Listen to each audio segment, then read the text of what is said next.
What's up, everybody? This is Kieran Reese, otherwise known as the Obsessed Compulsive Gamer, the O.C.G, and I'm here starting up a game of Elden Ring. I actually did a little bit of Elden Ring for my YouTube partner stream, but however, I missed some stuff and it's been too long, so I decided to go back and start over.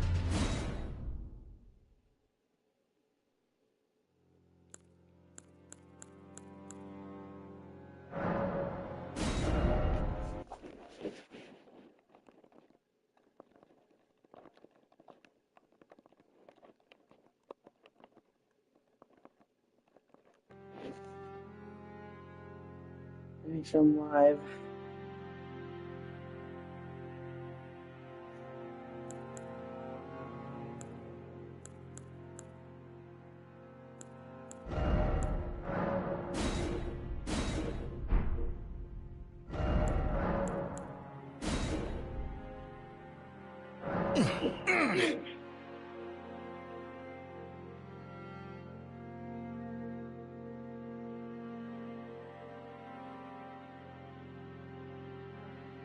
Okay, I'm live. Nice!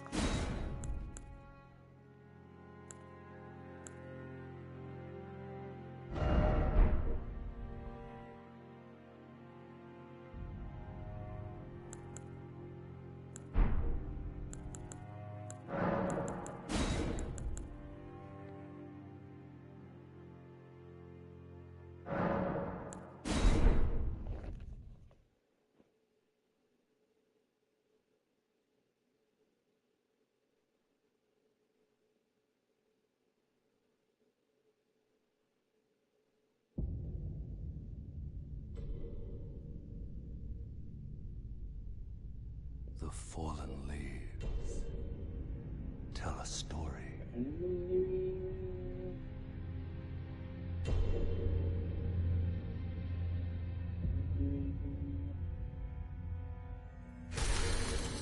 The great Elden Ring was shattered. In our home, across the fog, the lands between.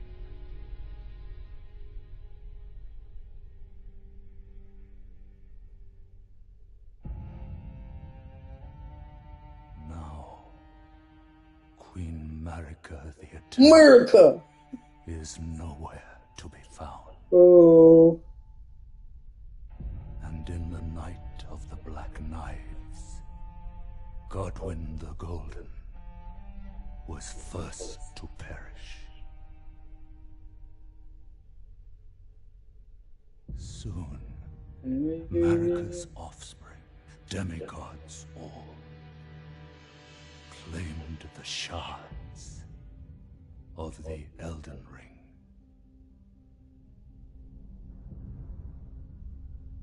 The mad taint of their newfound strength triggered the shattering.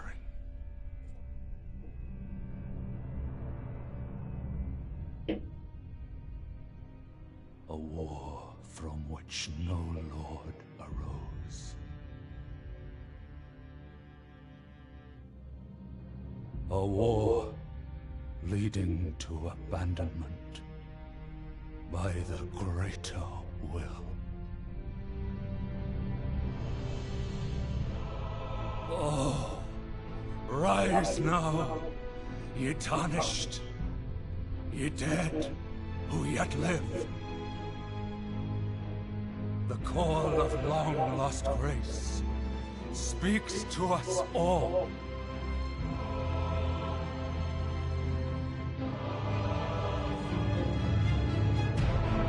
Horalu, chieftain of the Badlands, the ever-brilliant Gold Mask. Fear, the deathbed companion, the loathsome dung-eater, and Sir Gideon Ofnir, the all-knowing.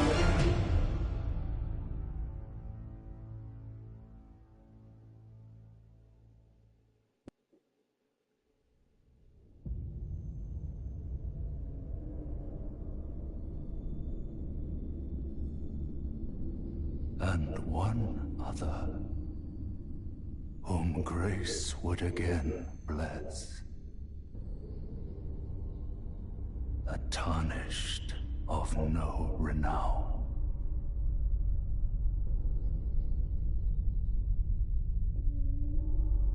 Cross the fog to the lands between, to stand before the Elden Ring. Can't wait for the sequel, Elder Ring, and then the last game, Eldest Ring. Elden.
Shit. Nope. Yeah.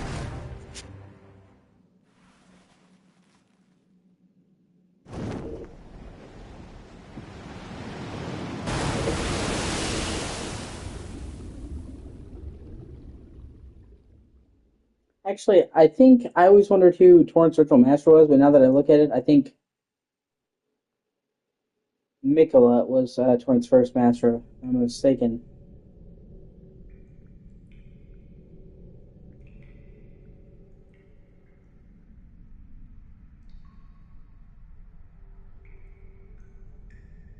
Yeah, Mikola.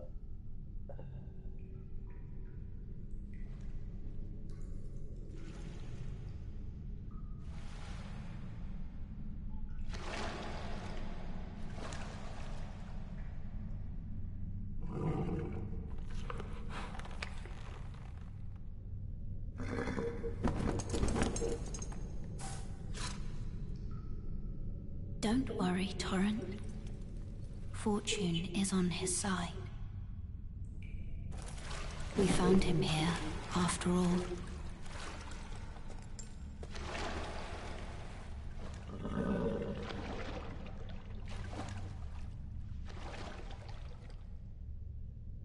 One of his kind is sure to seek the Elden Ring.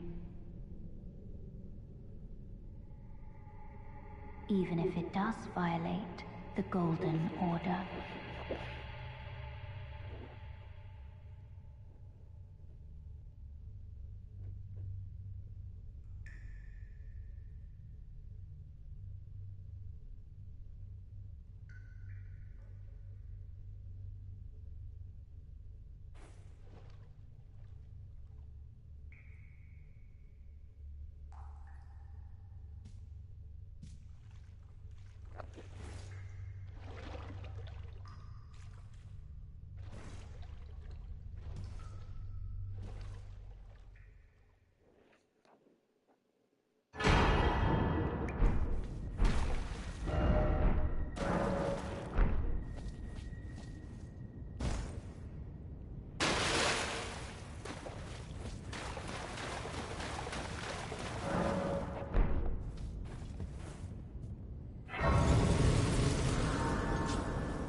Soldier of Godric, the hardest boss in existence.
This first view is majestic.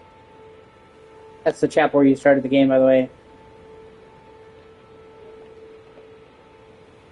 While this game is never technically demanding, its art style is always beautiful.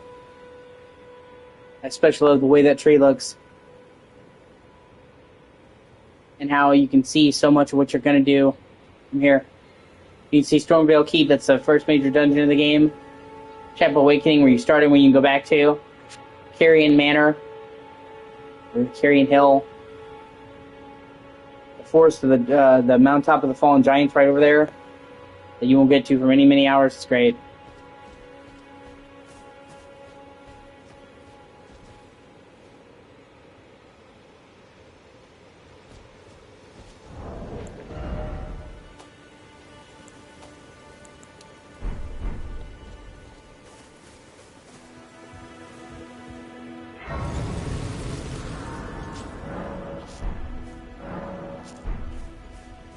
Oh, yes.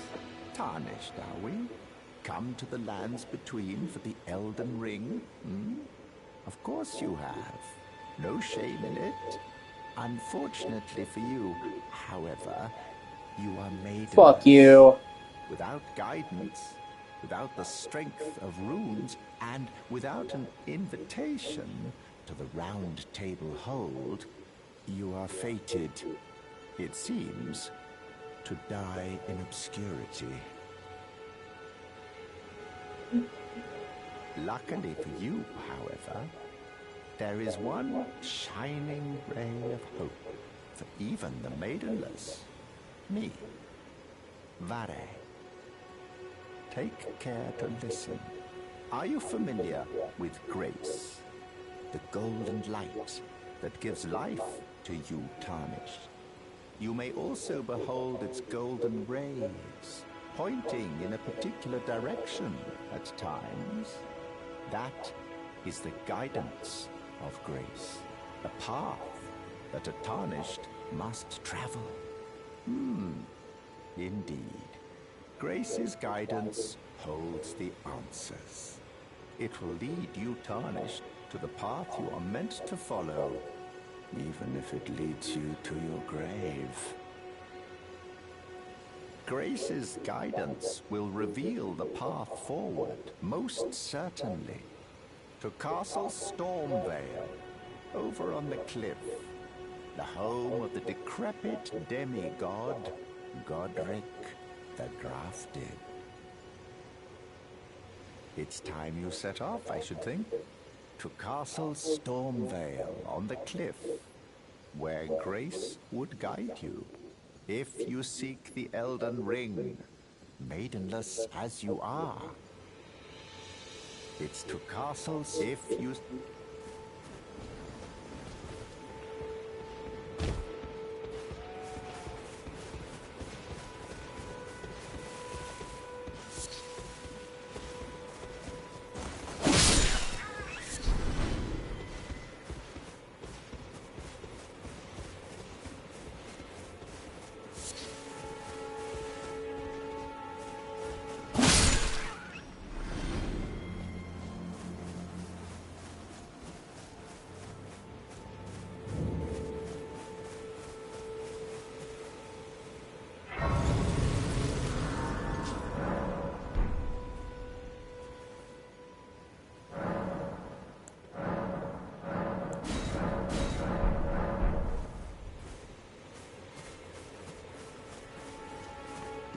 tarnished.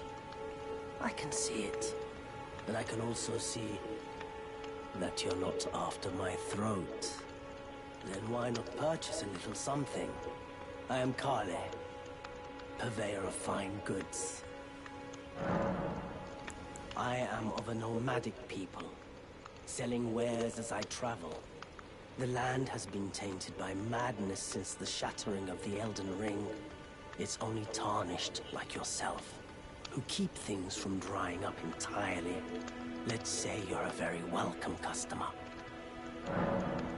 You know, if you can spare the runes, you should buy yourself a crafting kit. A crafting kit allows you to make basic items on your own. Essential, really, if you intend to survive out here for any duration.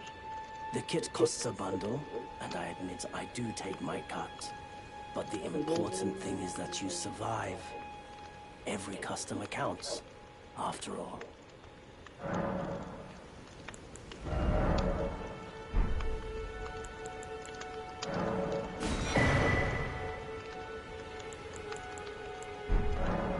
I'm glad you took my warning to heart. You've made an excellent choice.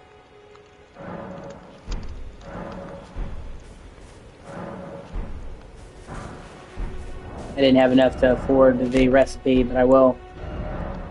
I'm using the bow, and you need a crafting kit to make arrows. I mean, you can buy them, but it's not effective. It's much better to use them, and that's what the sheep are for.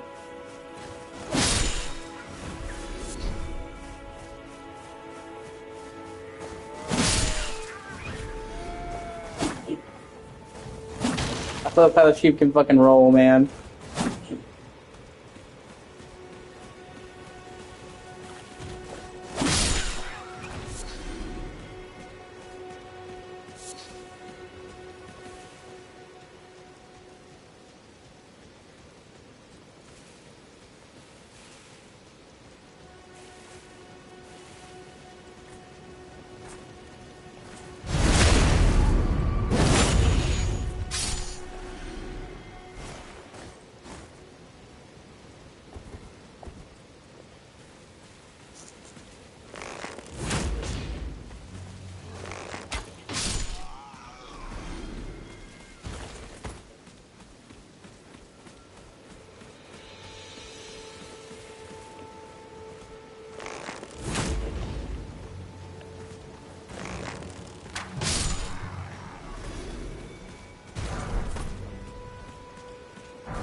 I see the game's first real challenge, the Cade Front Ruins.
Yeah, fuck.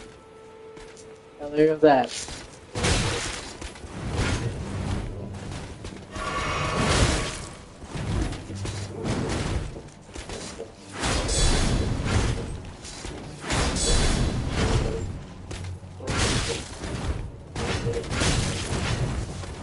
Go fuck it up. You've come too far.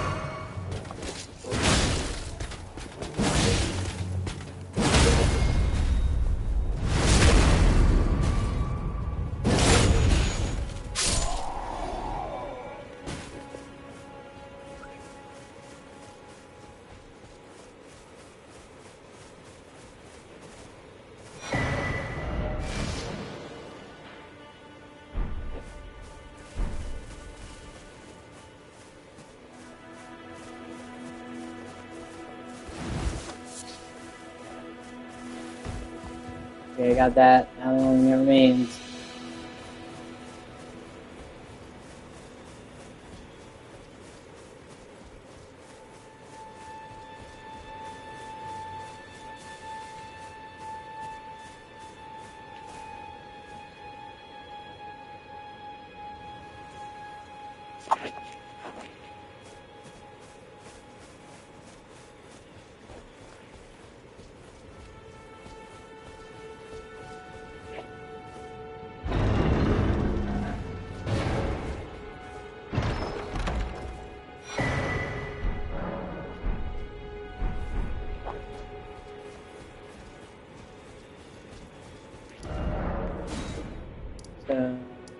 to the Cave of Knowledge.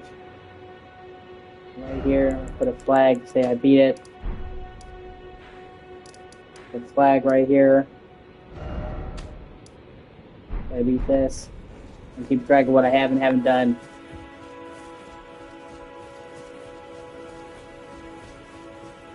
Stopping here is where you get Torrent.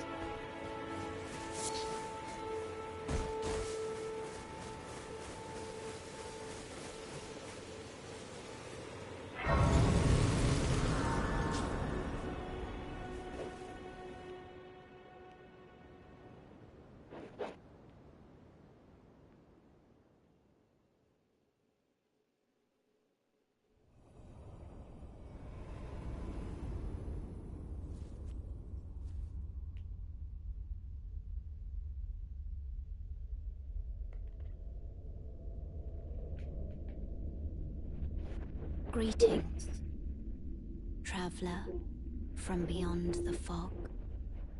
I am Melina.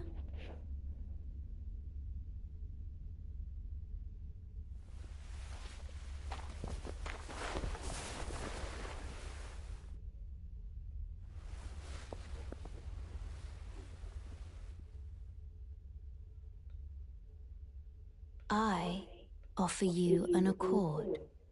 Honda Accord.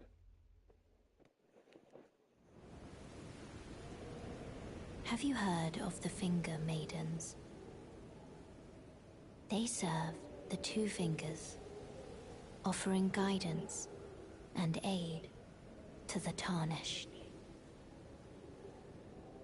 But you, I am afraid, are maidenless. I can play the role of maiden, turning runes into strength to aid you in your search for the Elden Ring. You need only take me with you to the foot of the Erd Tree. Then it's settled. Summon me by grace to turn runes into strength. Ah, another matter. I bequeath to you this ring. Use it to traverse great distances. It will summon a spectral steed named Torrent. Torrent has chosen you. Treat him with respect.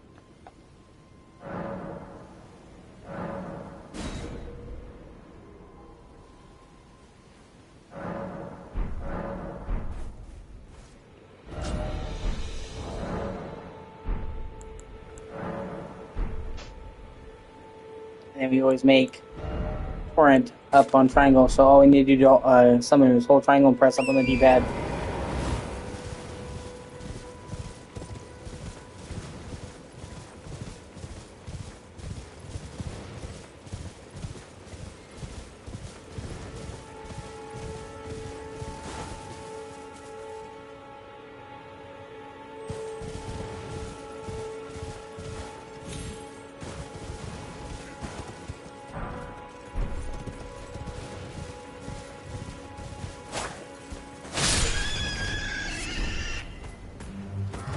Oh shit.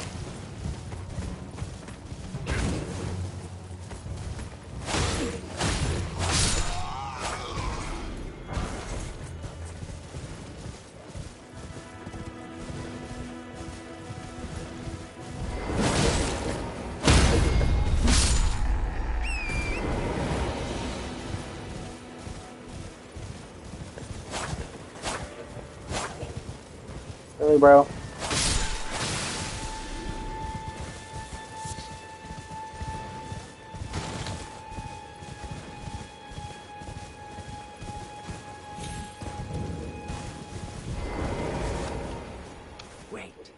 Weren't you... Well, you're back.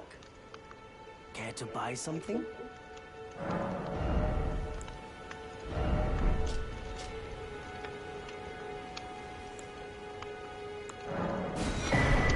Goodbye. Nice to do business.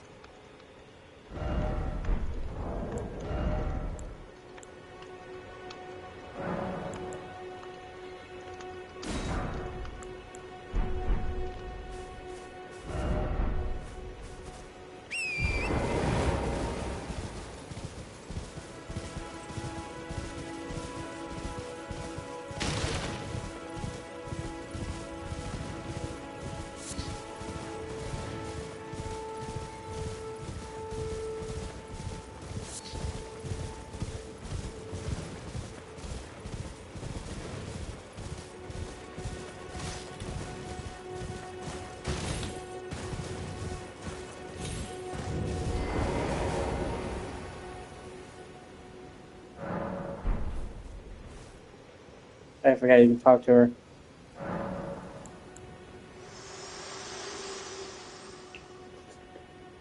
This tiny golden aura is the grace of the Earth Tree.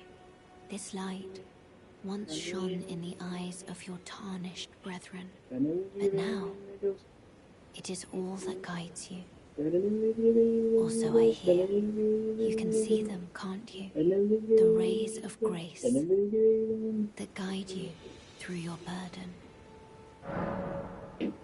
Upon the cliff in Castle Stormvale is a shard bearer, a demigod, who inherited a fragment of the shattered Elden Ring.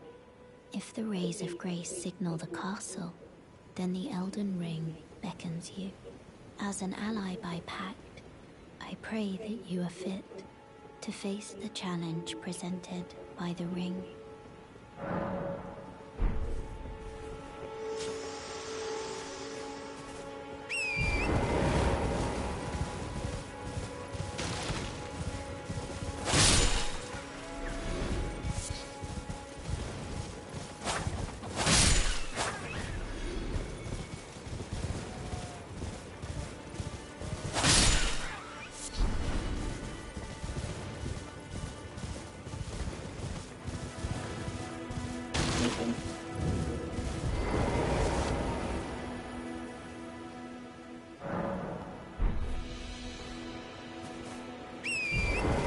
Trying to grind out some of this stuff so I can have at least 30 arrows.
Help us out, Cully.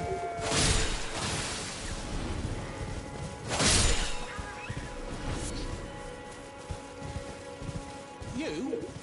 Yeah, you there. Stop pretending you can't see me.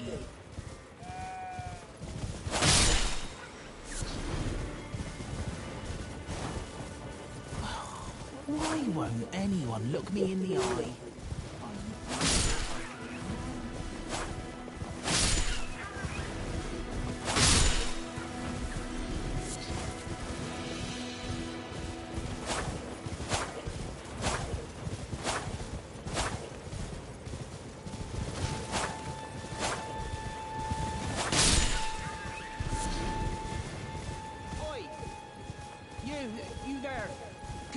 Help us out, Cully.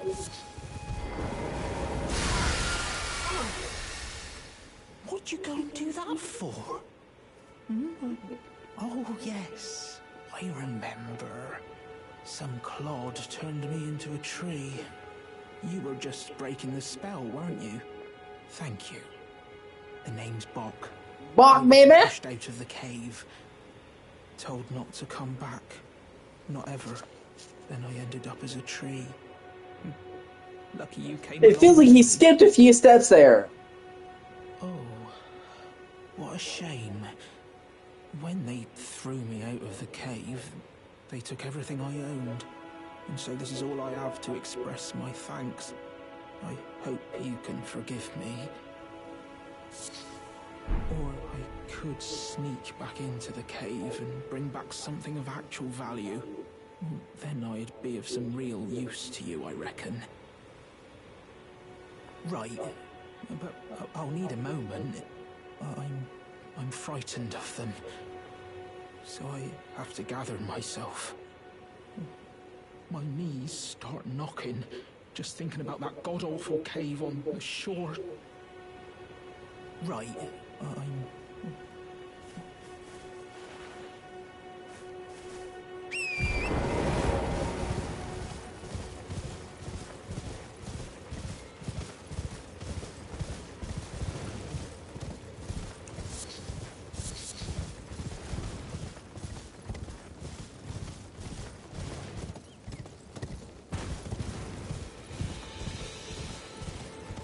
Whee! Whee!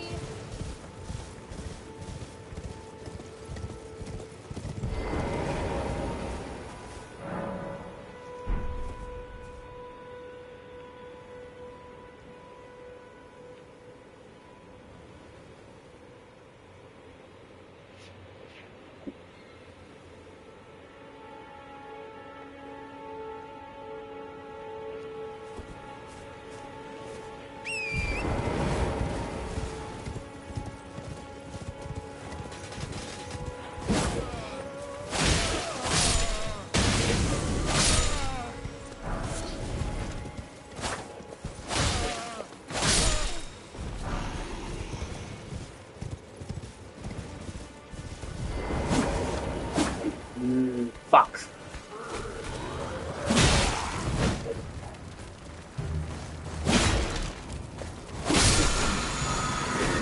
Oh, no.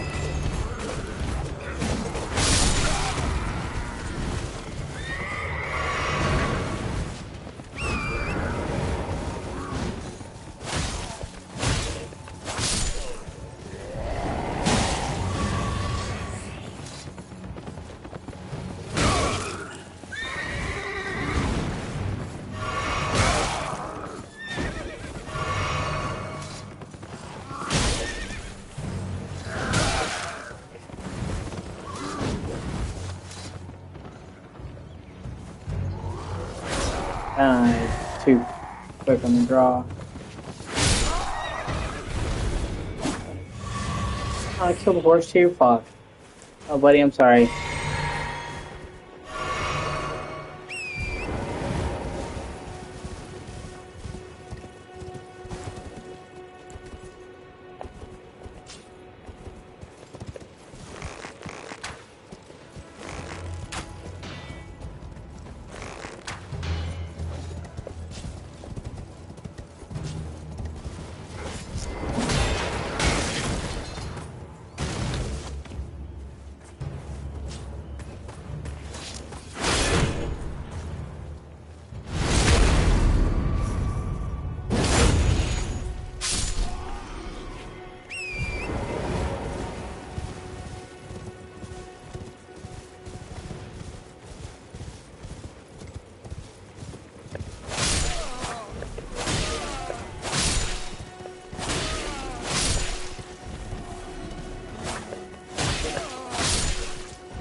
Really?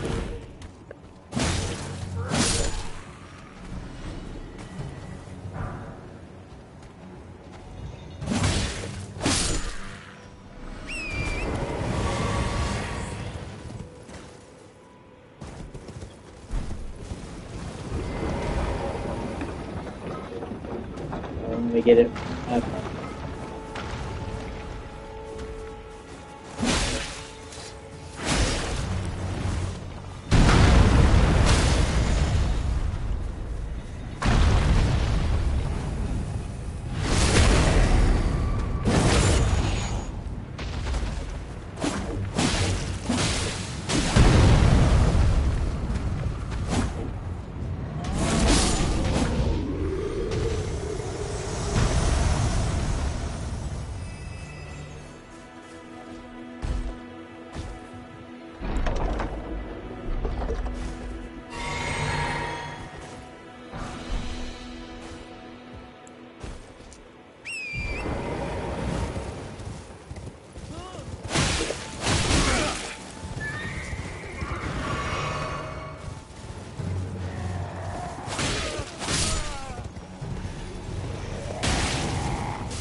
Oh, sweet, I got the Caden armor. That's cool.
Wow, that came right at the right time. Holy shit.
Ah, fuck.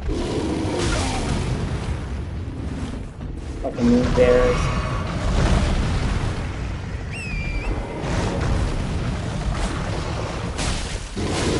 Yeah, I'm not gonna win this.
Oh, I hit him right in his head. That's awesome.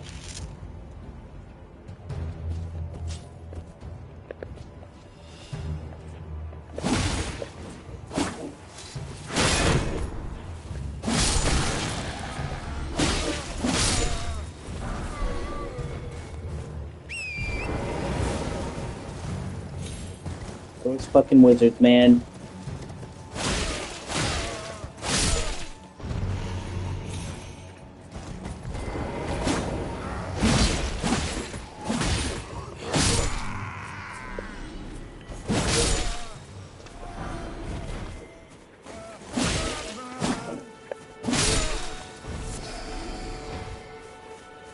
What's up, bro?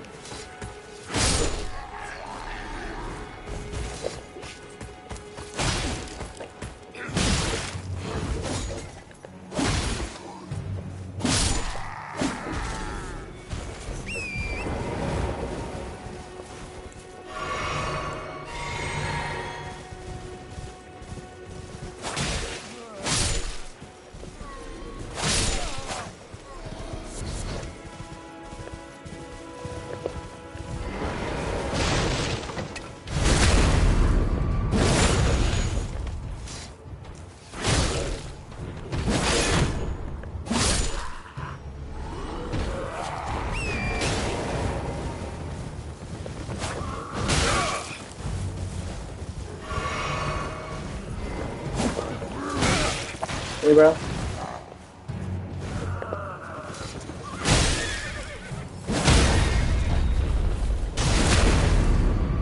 Okay, we can't leave the horse alive.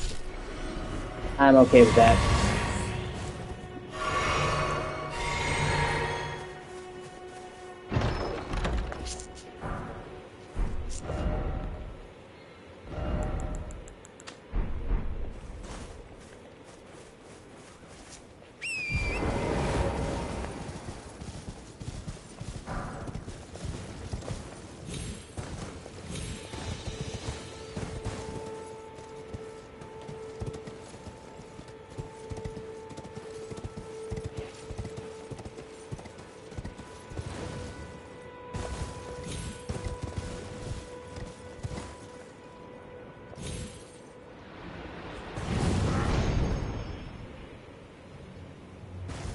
I also love the fact you can jump down on them and not take damage as well. So cool. Yeah, this is where you get the Bloodhound Blade. So I'm doing them a little higher level. Oh, fuck, the bear's still there! What the fuck?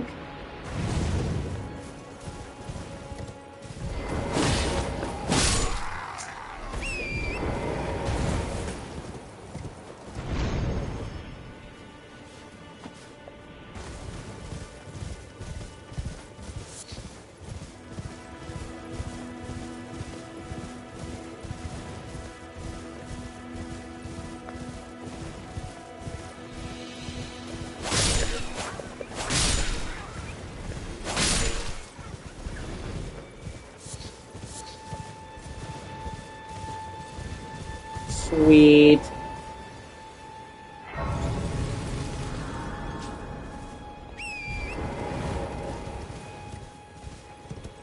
So here, one of these pieces of the debris has Kenneth Hot on it.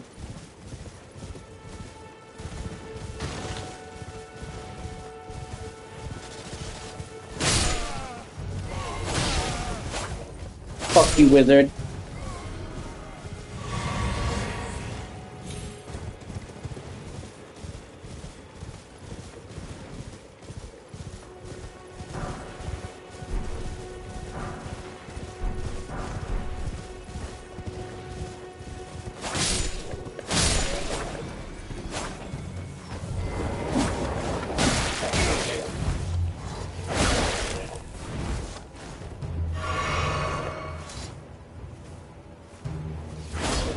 Wow.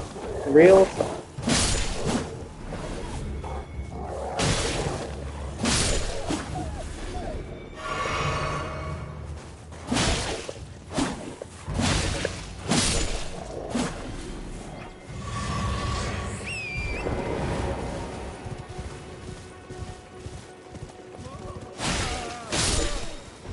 Fuck you, wizard.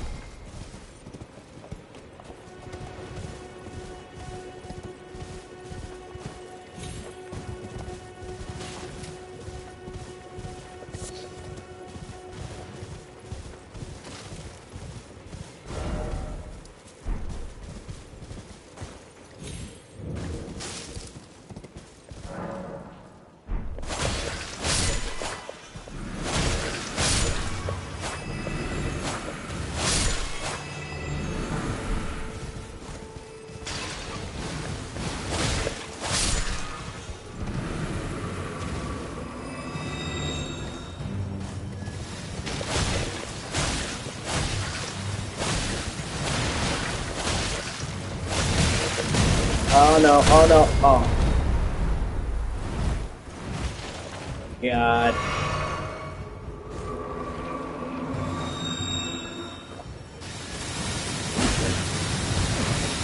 I put on poison.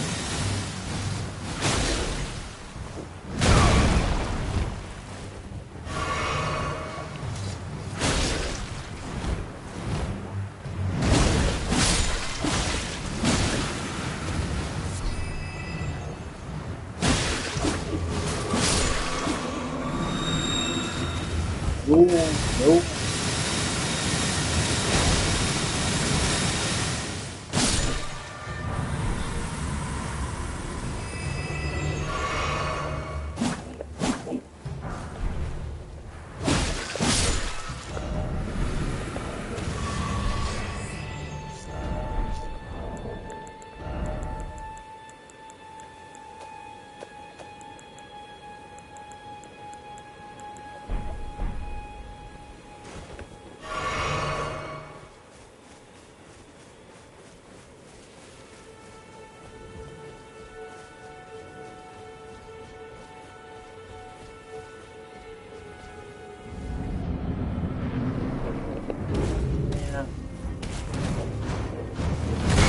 Oh, I'm most likely gonna die.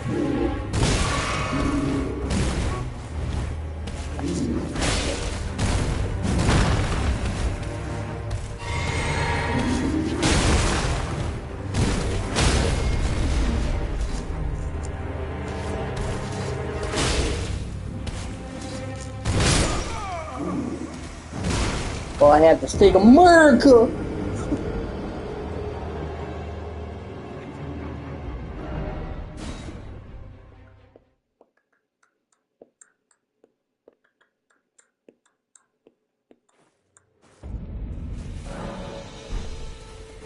I'm sure that was my first death outside the beginning. That's cool. America. Da, da, da, da, America.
Oh shit, it created a site of grace. Oh yeah, to help you learn the sorceries, yeah. Tarnished, are we? I wonder you should turn up here. I am Selen, a sorcerer, quite plainly. Why are you here? Ah, a yen for glintstone sorceries. I dare say your proclivities are far from ideal. Oh well, perhaps nurture will defy nature, with a bit of luck. But one must choose one's masters wisely. I was exiled from the Academy of Rea Lucaria as a reviled, apostate witch. Yeah, well, considering the fucked up shit they got into, you know, that's not really a blemish on her character. Well, you are a piece of work. Very well. You are now my protege in glintstone sorcery. But I refuse to coddle, or cast kind words.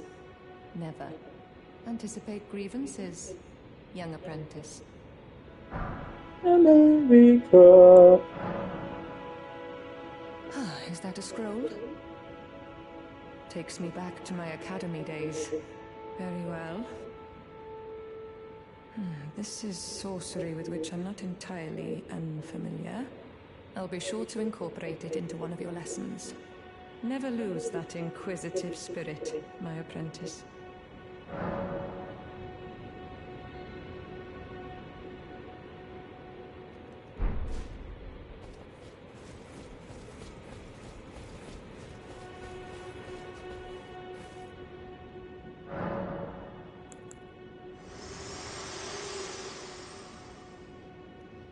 Me? I'm searching for my purpose, given to me by my mother inside the Earth Tree, long ago, for the reason that I yet live, burned and bodiless. There is something for which I must apologize. I've acted the Finger Maiden, yet can offer no guidance. I am no maiden. My purpose was long ago lost. America.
I don't want to go too far in here. I risk summoning the dragon.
I've actually heard rumors that the next big FromSoft game is going to be called Cerulean Onslaught.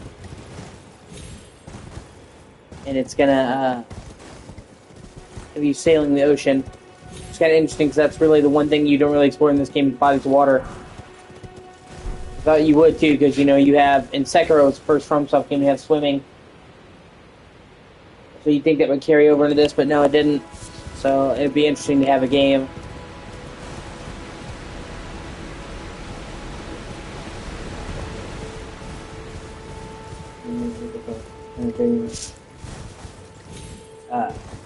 On the water. I'm sure they do it well.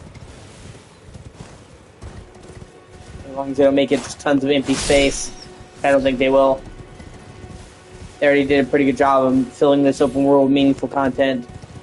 And then when people complain that it could do with more variety, they overhauled it tremendously for Shadow of the Earth Trade, the DLC.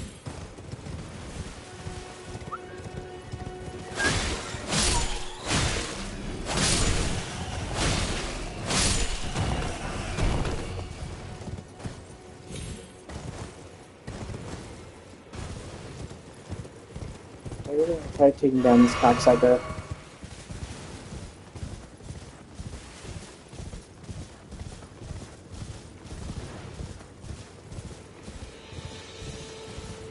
Not wait a little longer.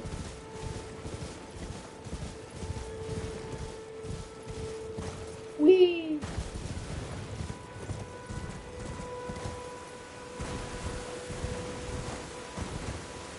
I also find it so fucking weird that there are actually people who think that the Waving Peninsula is its own area, like in the thing of Limgrave or Kayla. No. Figure has its own title card. Yeah, so does fucking Stormhill. It's part of fucking Limgrave. Waving Peninsula is part of fucking Limgrave. Oh, no.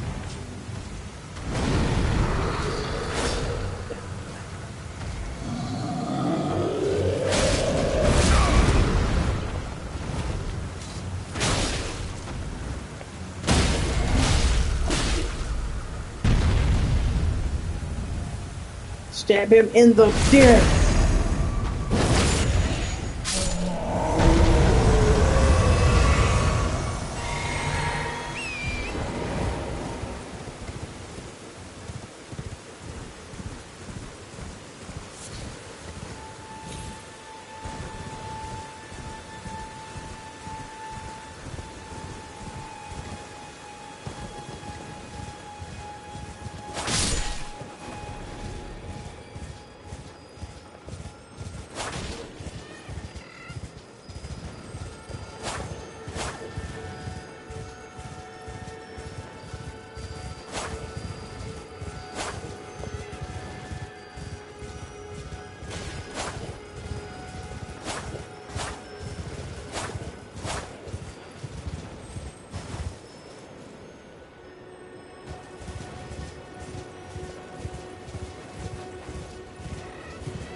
Oh, is that a merchant?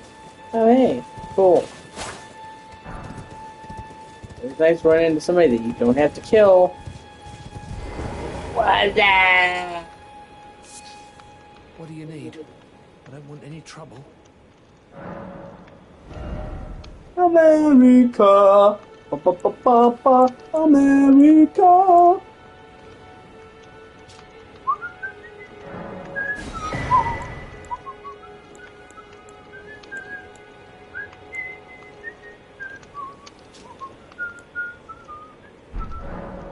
done? Well, be on your way then. It's like, dude, I just gave you money. Be fucking dick.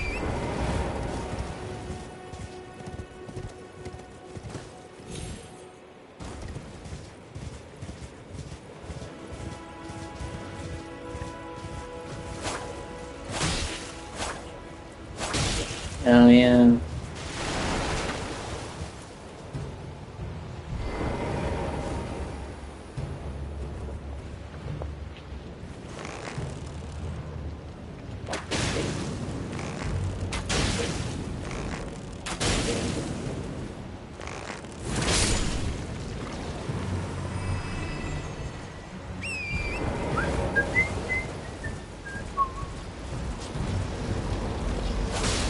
Ah, fucking undead.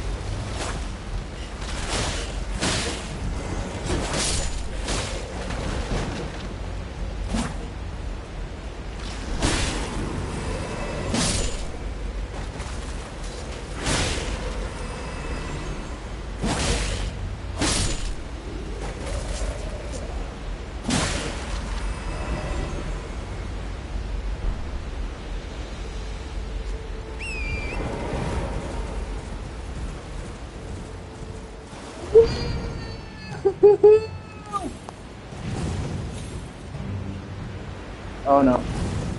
Okay, somehow that didn't kill me. Alright, you know what? I'm not gonna complain. Oh, shit. Oh, fuck.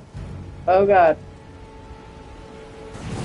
Thankfully, that's the good thing about those air channels. It doesn't matter how far they launch you upwards. You don't take damage when you land, which I think is fucking sick.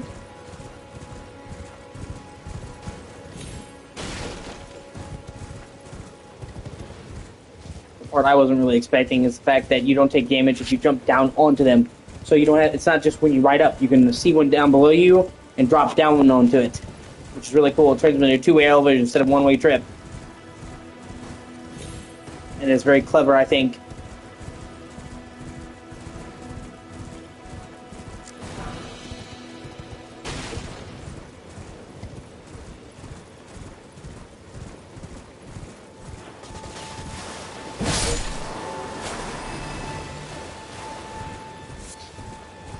There's supposed to be a cave down here.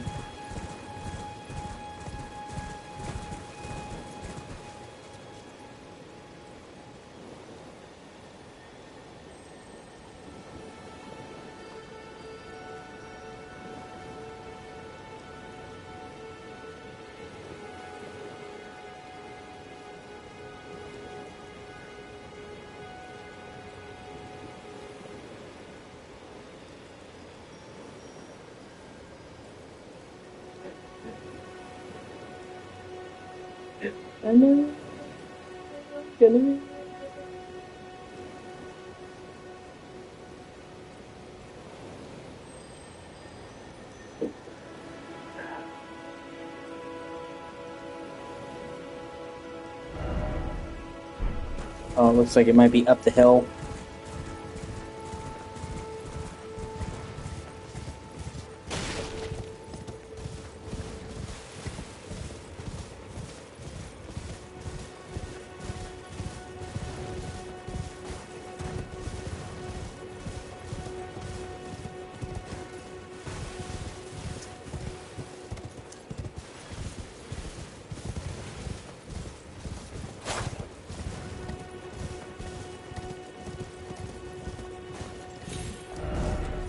I think I'm going insane. Ba-ba-da-ba-ba-da.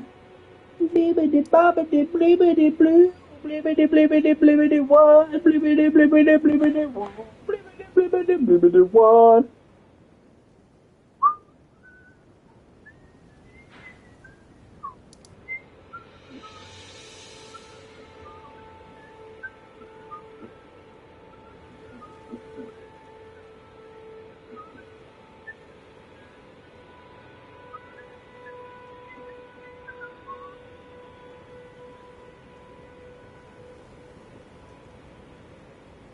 In the southern portion of the western beach.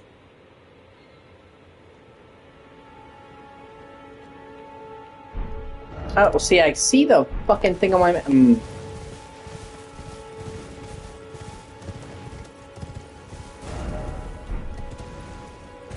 think I'm going insane. Ba-ba-ba-ba-ba-da.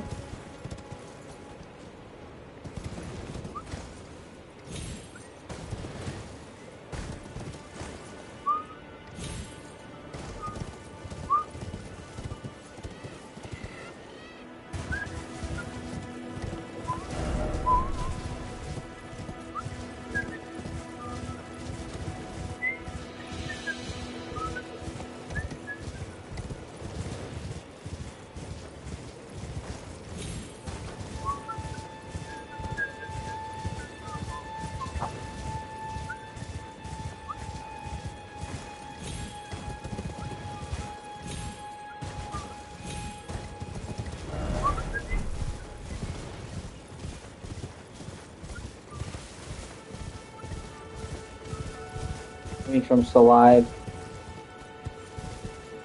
Insane in the membrane! Insane in the membrane! What?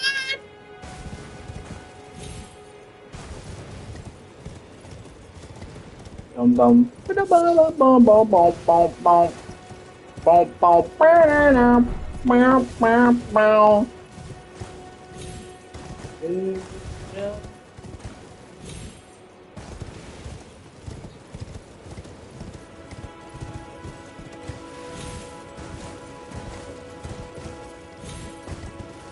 And while it's good to have verticality in games, it also kind of makes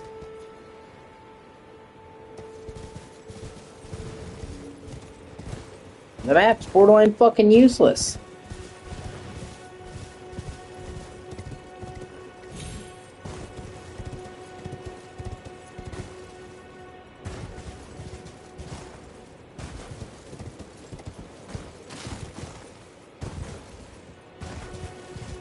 Well, it makes the map useless in some areas. I won't say the map in this game is bad in general. I'm just saying, like, when you have a deeply vertical map, it becomes a pain in the ass.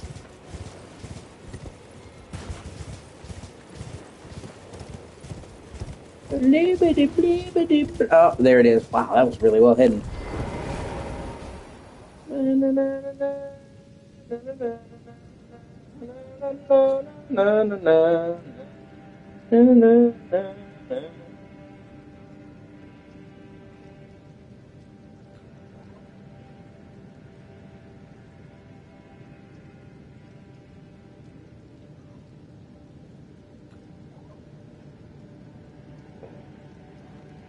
I need the torch here.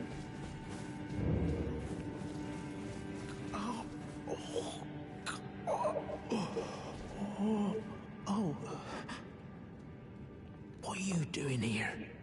You must leave this place at once. They'll rush in and beat you to a pulp. You'll end up just like me. Oh, you must leave this. You...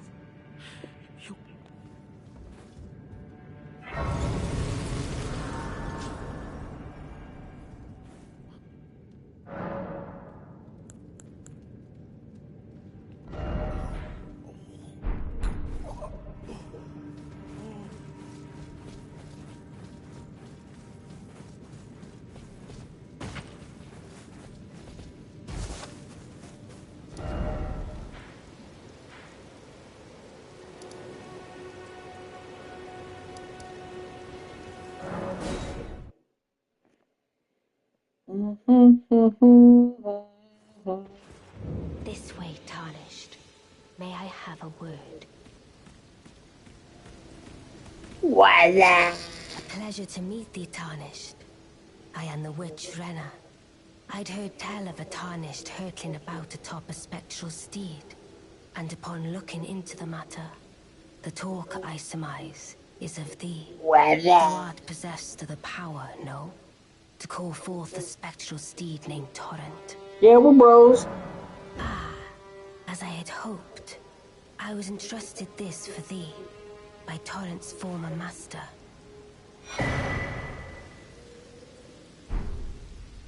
'Tis a bell calling forth spirits. Summon them with it. From ash and return to the Erdtree, the spirits will obey thine command but briefly, as they recall battles past.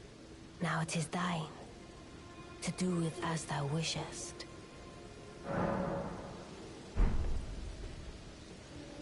Forgive mine intrusion, Tarnished.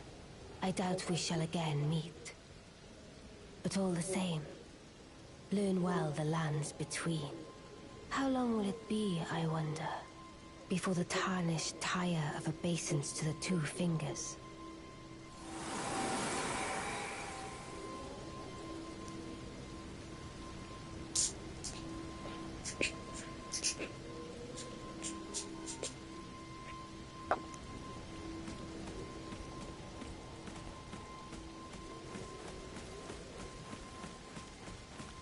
Wait. Well, you're back. Goodbye.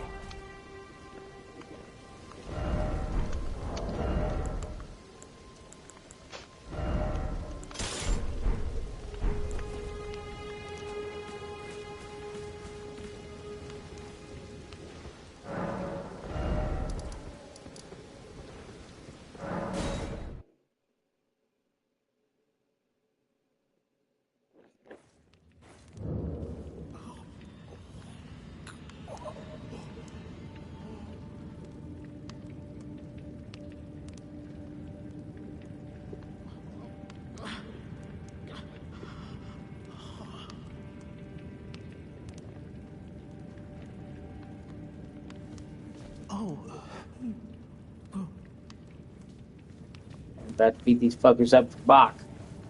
For my buddy! Bushman Bach!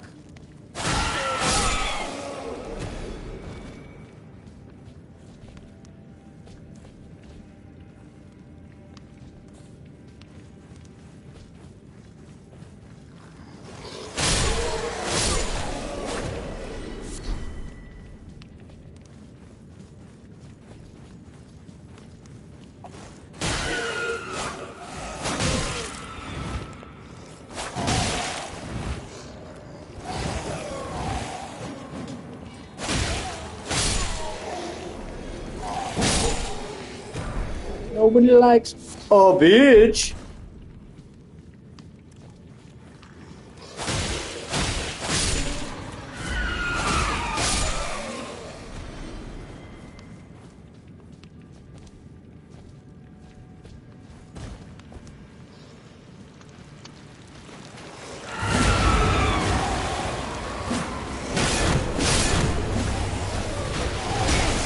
Kill, fucking getting ganked. Let me kill his fucking minions first. I'll get rid of fucking Twiddledum once I've killed Tweedledee, basically, kind of thing.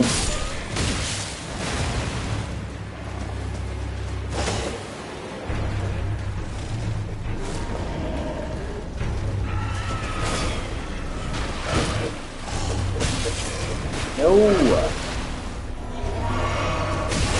Really, bro? Fuck. Yep. Alright. Let's fucking do this.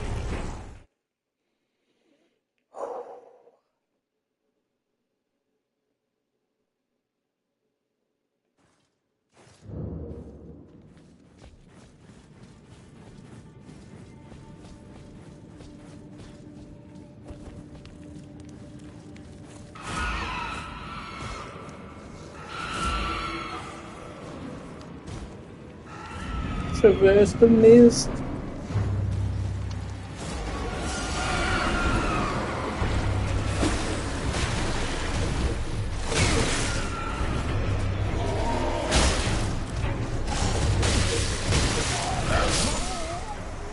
Well, fuck a duck.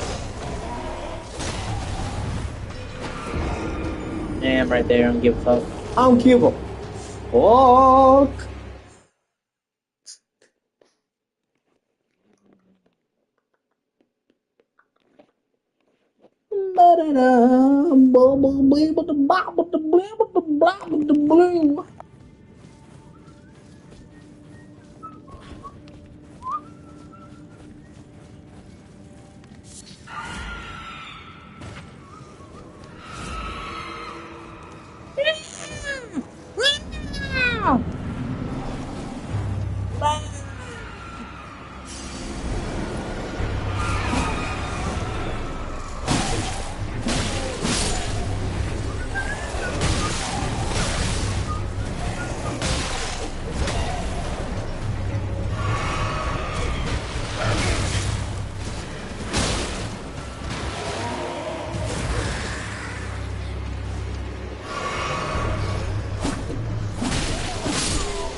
Oh, okay then. Okay. Oh, we gonna have a problem?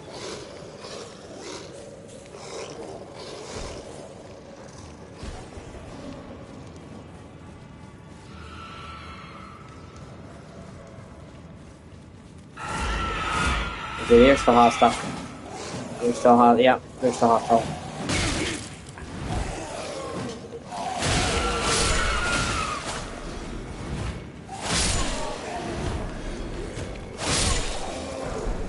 Oh, you got a falchion. Nice. Okay, bug buddy, I beat their ass.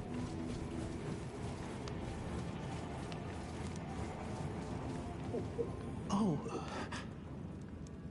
What are you doing here? You mustn't. Wait. Is that what I think it is? You got it back for me. My sewing needle.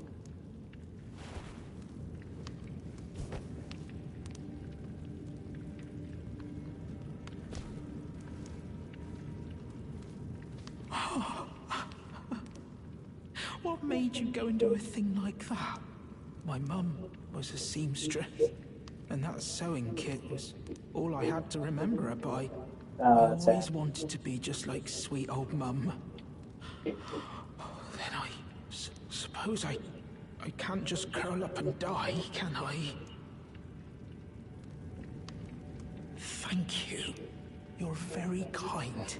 I always wanted to be a seamster like my mum. Then I suppose I can't just curl up and die, can I?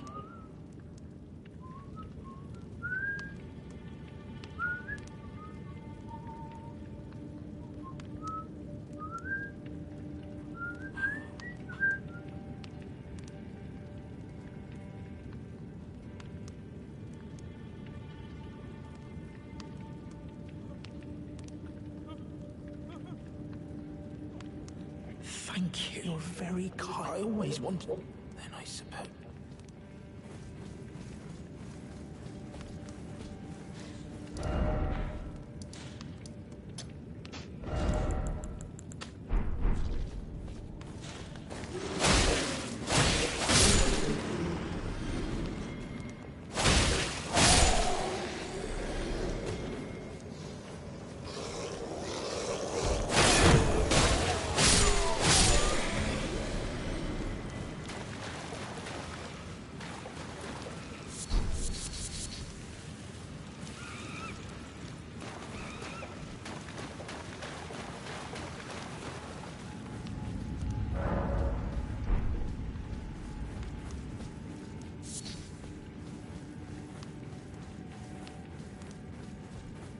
Ba-doop. Ba-doop.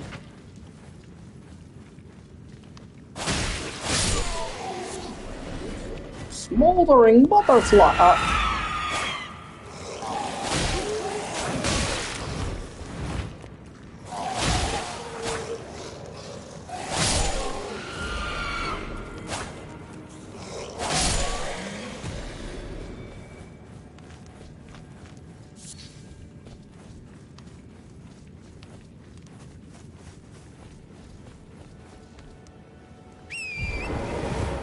That's how you get to the island off the coast that you saw, which I think is really cool.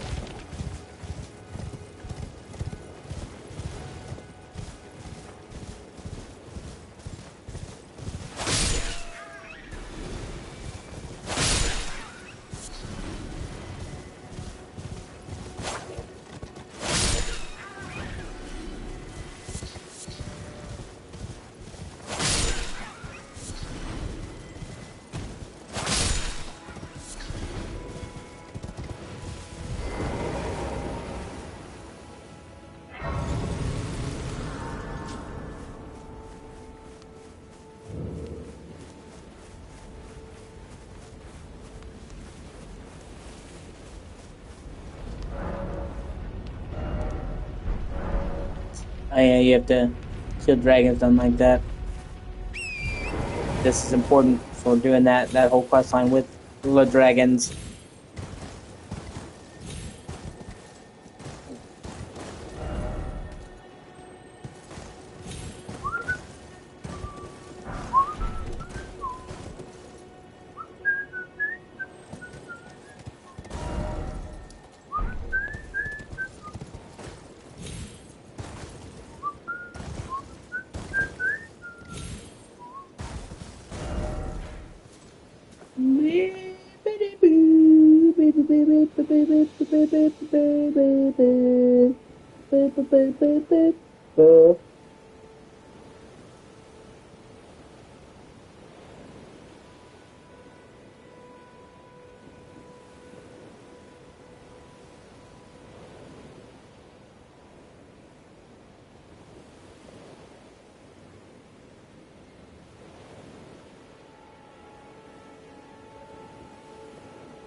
It's time you set up castles if you... Alright, I'm gonna try and kill this fucker.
Fuck.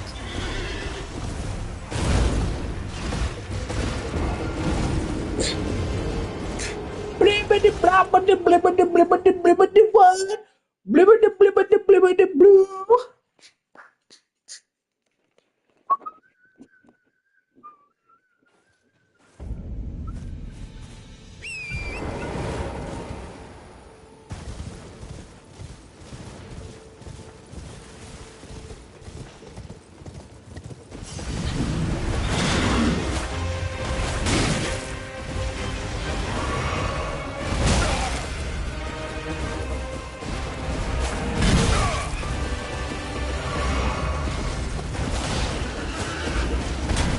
Really wish they would get that fucking the Tarnished edition out.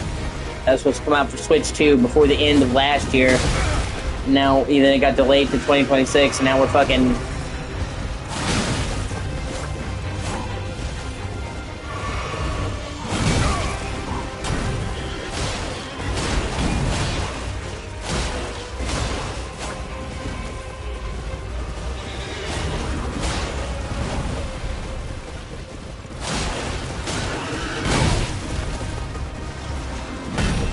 Yeah, I'm pretty much fucked.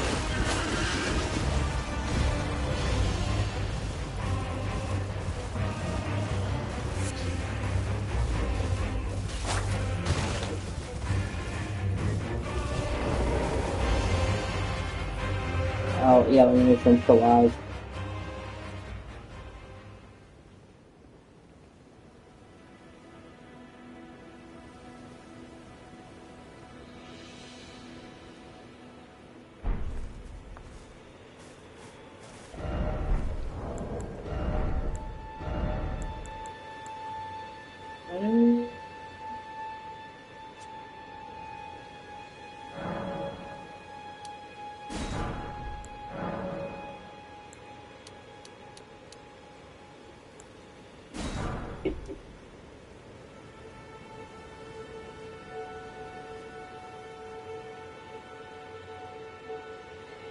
Okay.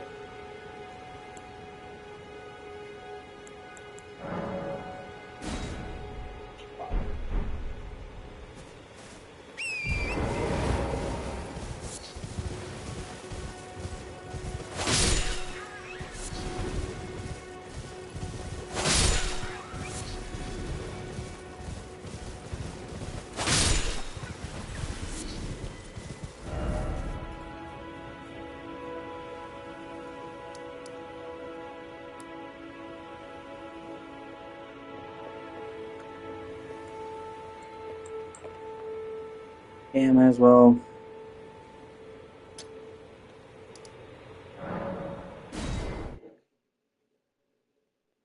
Get that done. Get the second map slot. Be heading that way anyway.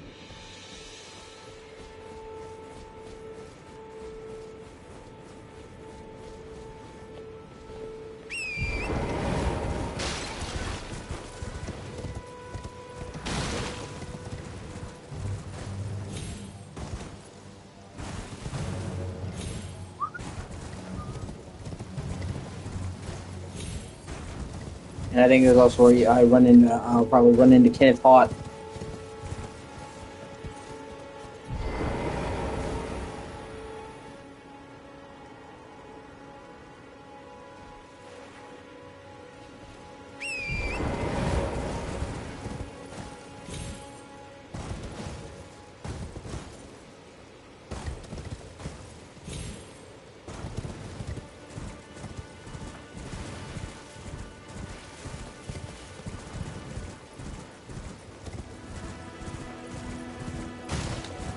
Think no, I've already. No, I haven't killed those fuckers yet. Okay.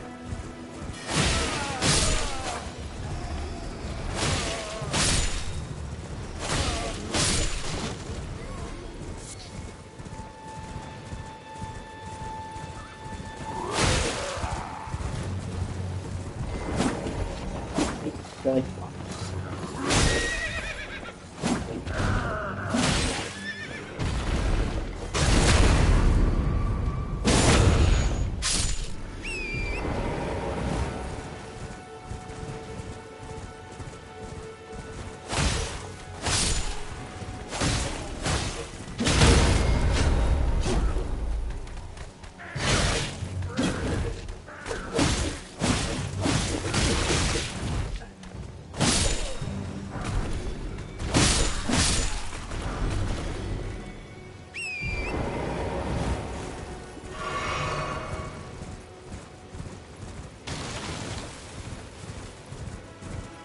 Oh, there's Artist Shack. It's not Radio Shack, but it'll do.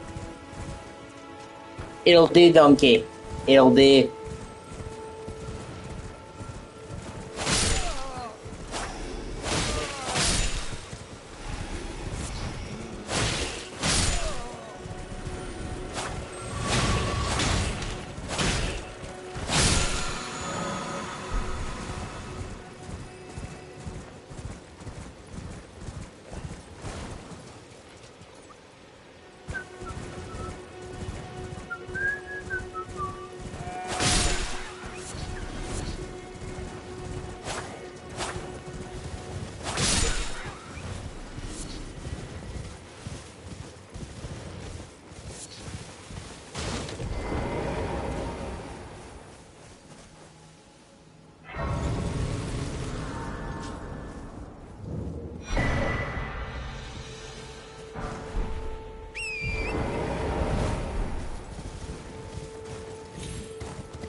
along the way, I can also go to Caelid in order to access the Round Table Hold, which is, i.e., the hub of the game where you need to do a lot of shit.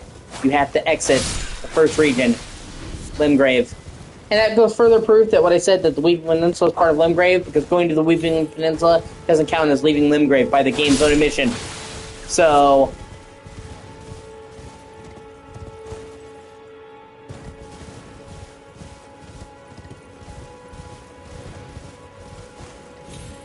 there's a church down there.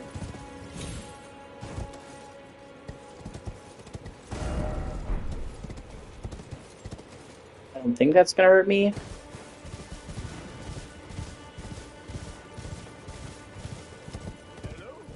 Oh, there's Kenneth Hott. Is anybody there? Hello. Someone who might be interested in rescuing the great Flight, servant to the true order and celebrated repudiator of the false.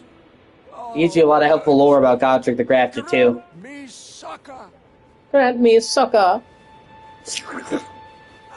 You've come to lend me your aid, have you? Well, that's no. Despite appearing might have young tarnished, I want you to unite. What do you, my fort lie? Oh, I threaten a celebration. I love this. Yes, I would have to pray honestly. Godric's nothing. First, he hid himself amongst the women folk to flee the capital, then hid from Radahn in that castle. Then he insulted Melania, lost to her in battle, only to lick her boots rather than die like a man. Has he no shame? The big girl's blouse? And to think, he's the blood of Godfrey, last of the golden lineage.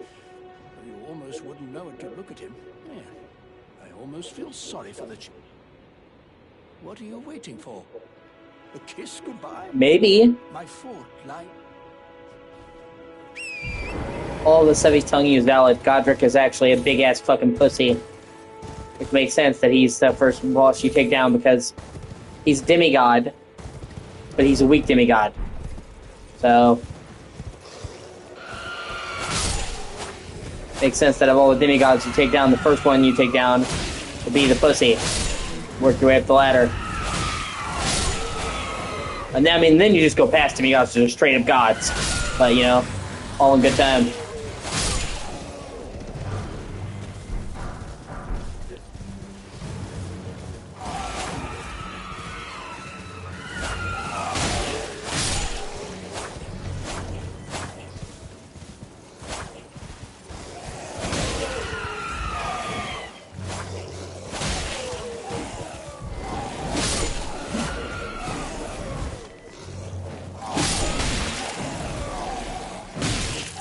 Really, bro? Of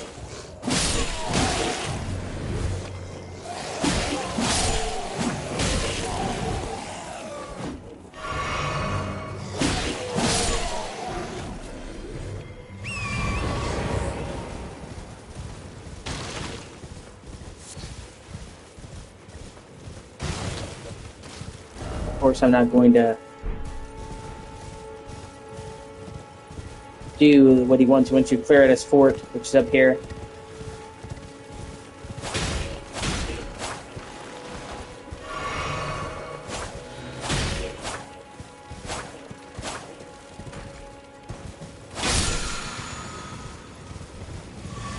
I'll be doing that in a little while. First, I'm gonna go to the church. Well, I guess first I'm gonna kill this cocksucker.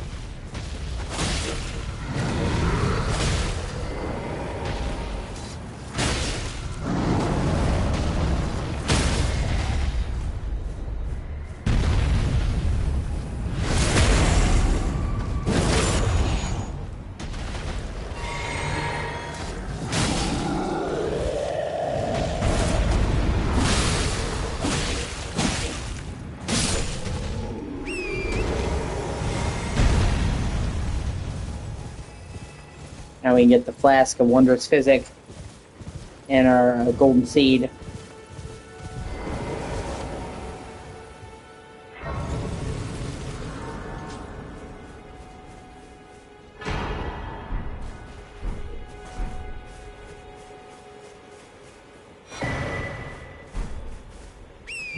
Sacred tier improves that you get gold. I'm sorry, you didn't get a gold tier. golden seed, you got a sacred tear.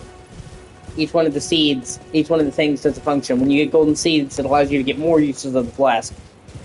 When you get a golden sacred tear, it allows you to improve how much the flasks heal you, or give you back in the case of mana. But they're both valid. I haven't beaten one of these crabs yet, so I guess I'm gonna try. Yeah, the crabs are actually a bit tricky. Because you have to hit a specific spot.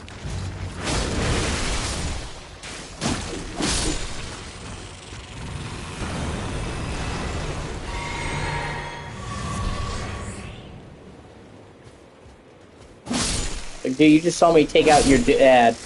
He was like 10 times your size. You're gonna step up to this? Yeah, I would not. I would actually not do that.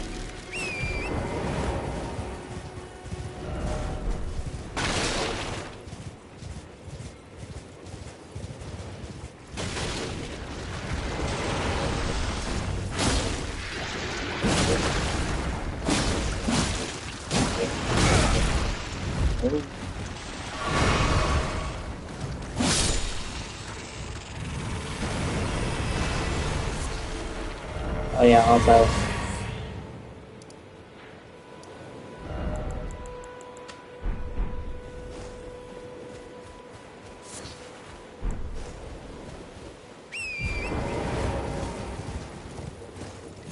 And here is where we get the entrance to the underground. Well, one of the undergrounds, the Ansel River.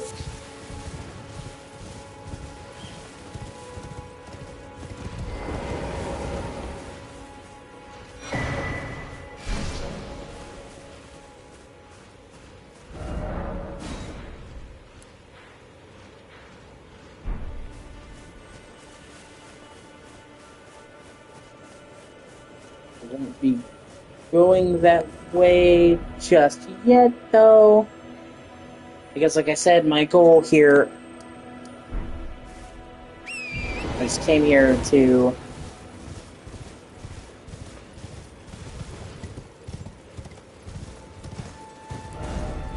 actually, hold on. Might as well. I'm sorry, it's Sofra River. Cypher? It's Irish. It's Celtic pronunciation. It's really hard to pronounce. It's kind of like fucking Siobhan in Irish Celtic terms, and you spell that, actually has a fucking B in it.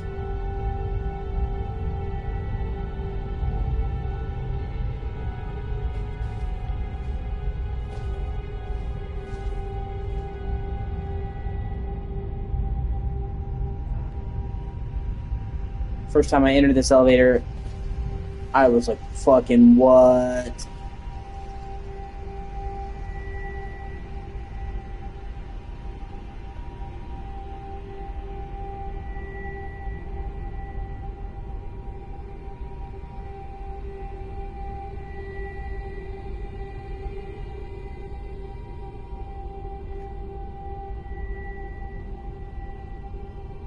I think I will get my ass beat down here, though.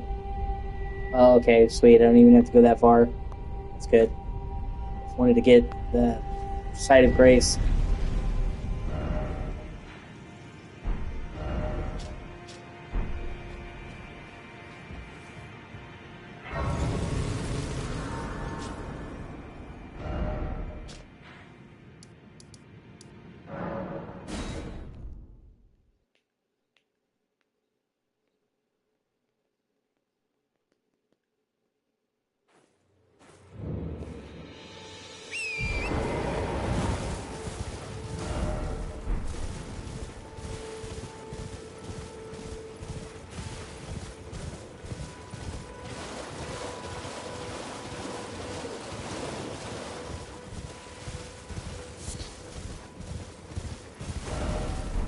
Haha!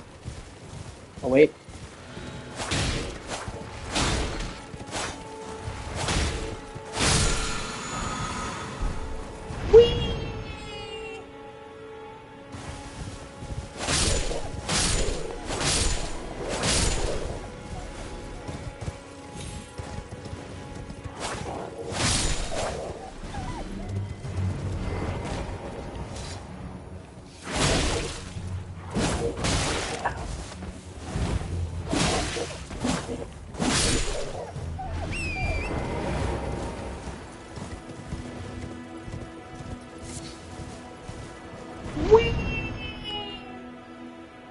Did a third one.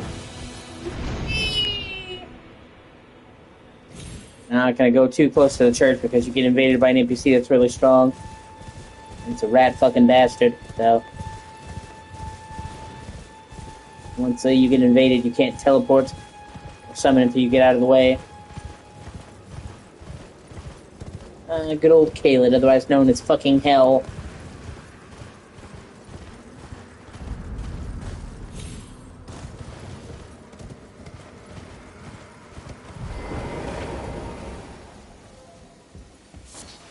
And also an area that you literally don't have to step into. The only area, actually, in the game major area in the game you don't have to step into. I'm talking about the major landmass, by the way. There's not anything you ever have to do here for the main story. Although you do have to step in here for the DLC. Forgive me. I've been testing you to determine if the Elden Ring would truly have you. If you had the mettle to endure this long and arduous path. It seems my worries were unfounded. Torrent had your measure from the very start, whereas I merely pretended. There is but one other thing I can do to offer you guidance. I can take you to the Round Table Hold, gathering place of tarnished champions, guided by grace. Very well. Let my hand rest upon you for but a moment.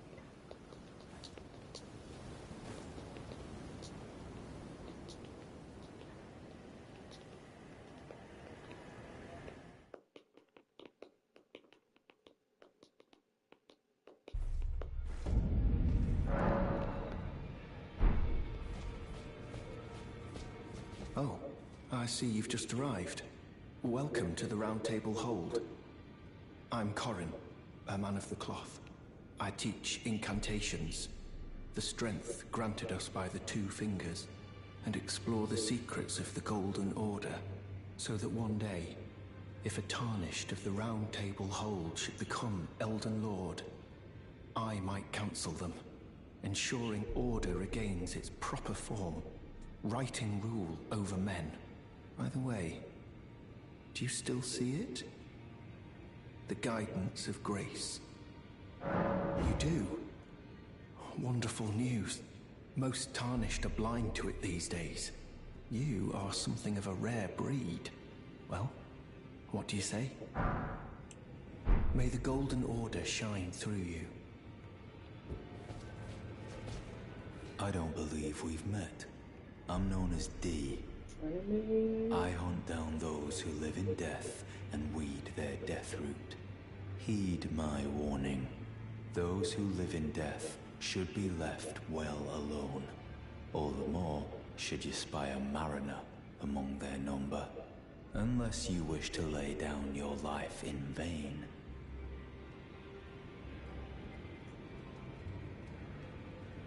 Those who live in death should be left well alone. All the more should you spy a mariner among their number. Ah, hello. You must be new here.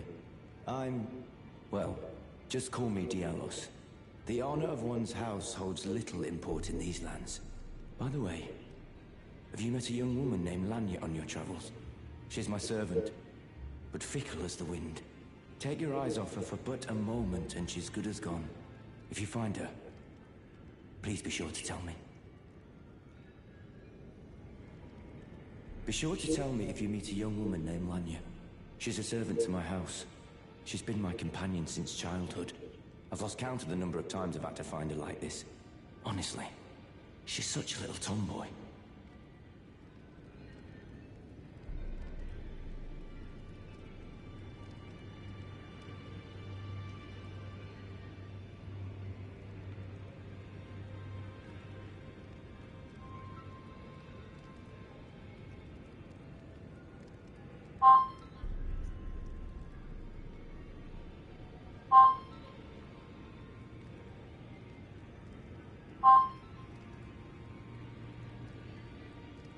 What's up?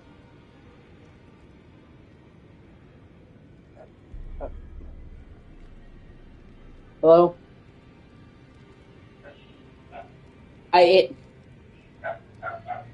Okay.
I had to help my mom with something real quick. Sorry about that. But, you know, they say, here comes first.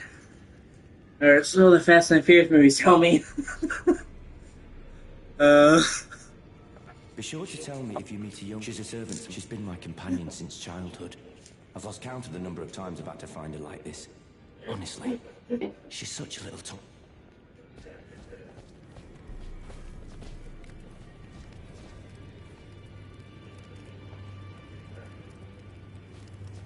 Oh, this is a rare occasion. Oh, this is a I rare can't remember the last time a new Tarnished made their way to the Round Table. Very well. As your senior, I bid you welcome. It is safe here. You may let down your guard.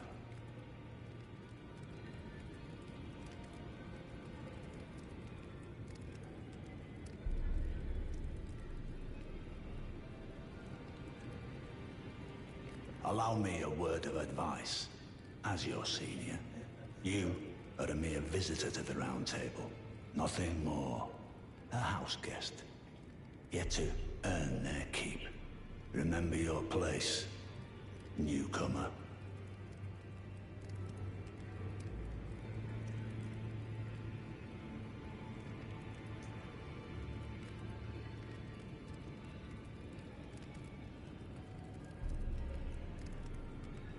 there's nothing left to say.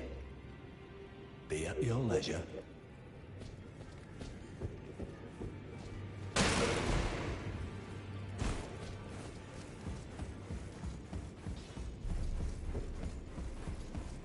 You're a new face. No matter. It's all the same. Lay out your arms. Let's get smithing. I see you've noticed the chains. Nothing special. I'm a prisoner and these are my chains. I'm trapped by the hold. I'm dying, smithing for you fools. That's all there is to it. No, don't read too much into it. I've no grudge against you. My being a prisoner is no fault of yours. Besides, I don't mind smithing. Despite my differences, the weapons get stronger all the same. Given time, technique never fails. Besides, it helps me forget the sheer terror of her.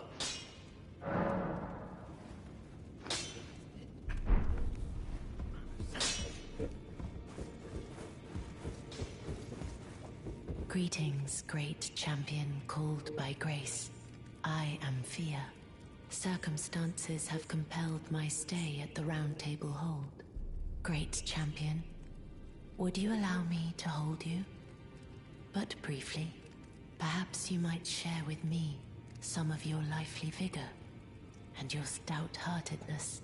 Doing so will grant me the warmth of a champion, and you, I am sure, will bear a Baldakin's blessing. Do you think it vulgar, perhaps? Where I come from, it is a sacred act. Ah, my thanks. It takes 5% of your max HP, but it gives you a blessing. Some people thought it was a trick, but it's not. And at any time you can get rid of the blessing and get your health back. So if you really, it really isn't anything untoward. You are very warm. What you felt light up inside you was a Baldakin's blessing. Though it is but a fleeting thing, I am afraid.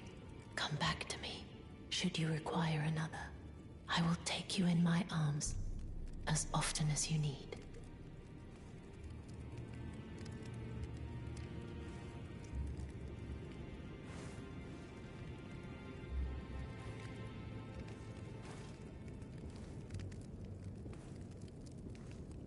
I am pleased to see you again.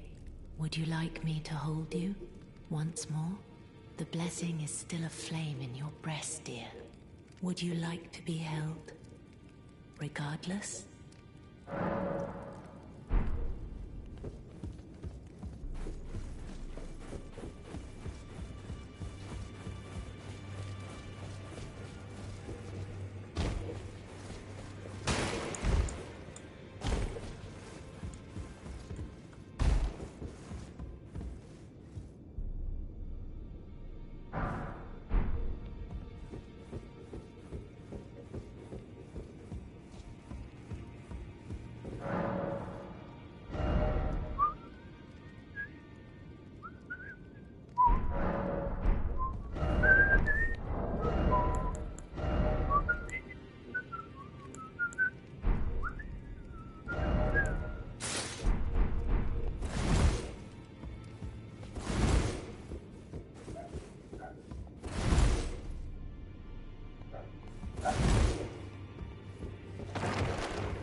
Together forever and ever to be.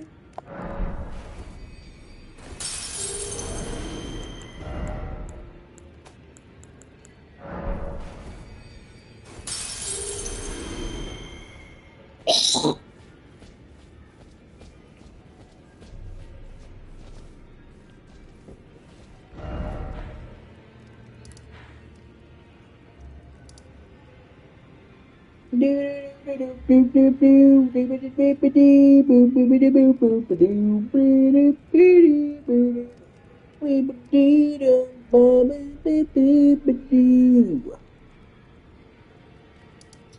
I need to go.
Where you can talk to D and fight the Death Mariner. First one.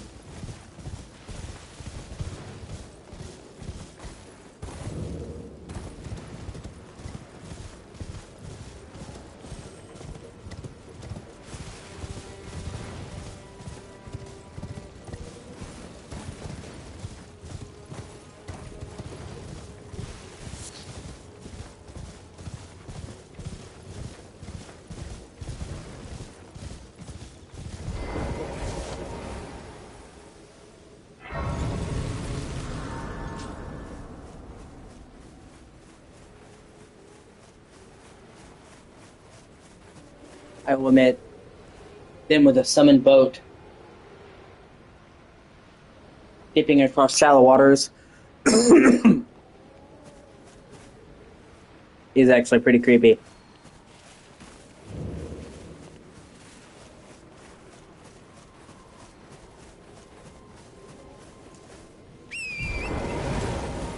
All the more should be Spider-Man and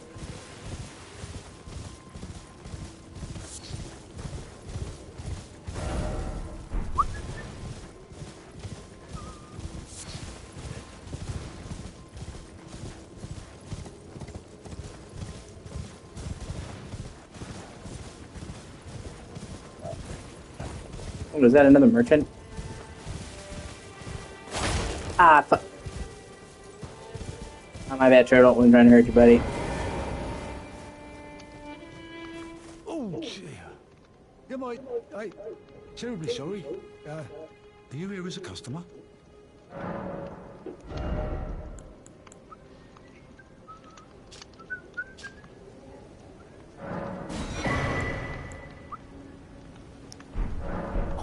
I must apologise. I'm afraid I've very little to offer.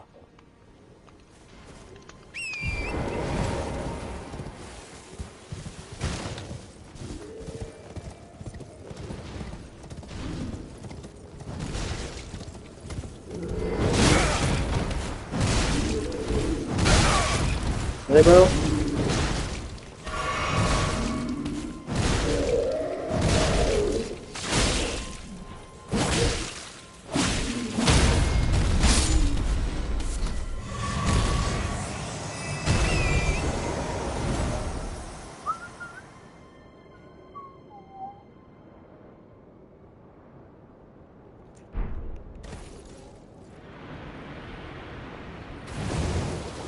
You can see what's down here.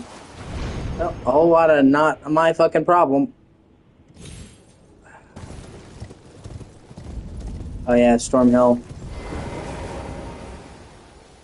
Can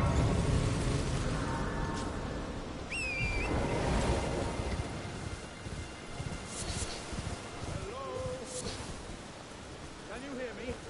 Help me. I'm stuck. Oh, it's Alexander.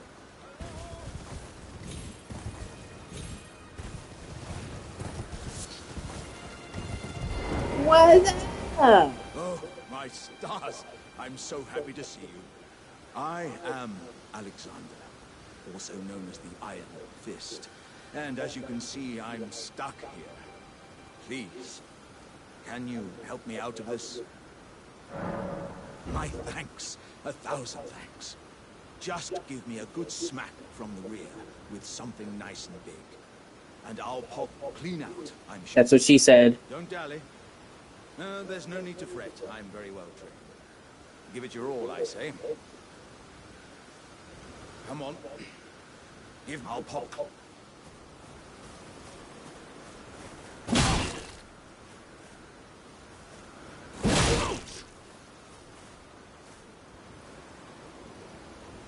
Don't stop now and just keep clobbering away at the old behind. Put those doubts to rest. I'll be just fine.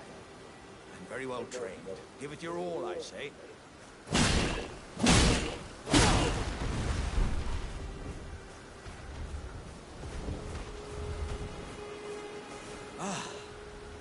Well played, good sir. Well played. Though that mighty wallop of yours almost spelt the end of me. Well, I'm out now, and that's what counts. I thank you. And as a token of my appreciation, I'd like you to have this. Once again, the pleasure is mine. I am the warrior Jar known as Alexander. Iron Fist Alexander, in fact. I journey to the east, where I intend to further my education in the ways of war. And beyond these lands lie the scarlet, rot-blighted Caelid wilds. And upon their southern edge is Redmane Castle, in which a festival of combat is being held. I'd heard whispers of such festivities before. Doesn't the notion set your breast aflutter?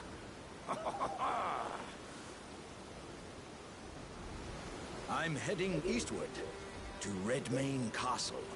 I've heard there's to Redmane. I've heard there's to be a...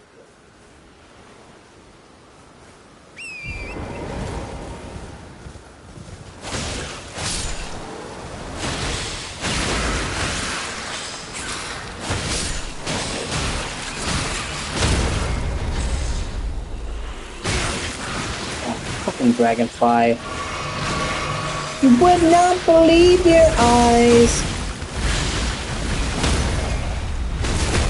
15 million dragonflies trying to kill you while you're on horseback. Yeah.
A minor open just a crack.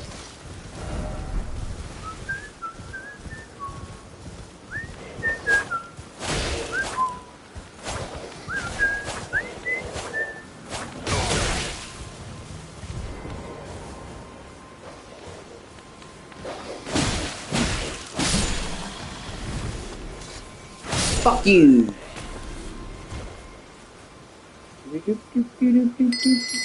Ah.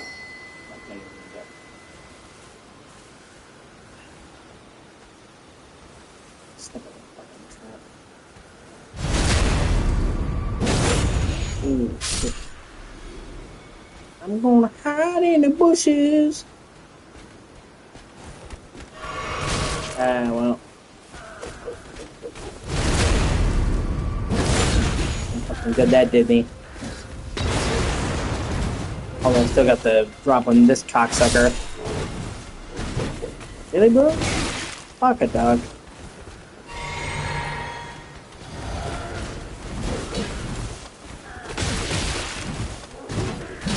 Ah. That's unfortunate. You died. Oh! Oh, really? Really? Those kids my fucking nerves, man. You die. Like, yeah, no fucking shit, bro. No shit. You don't say.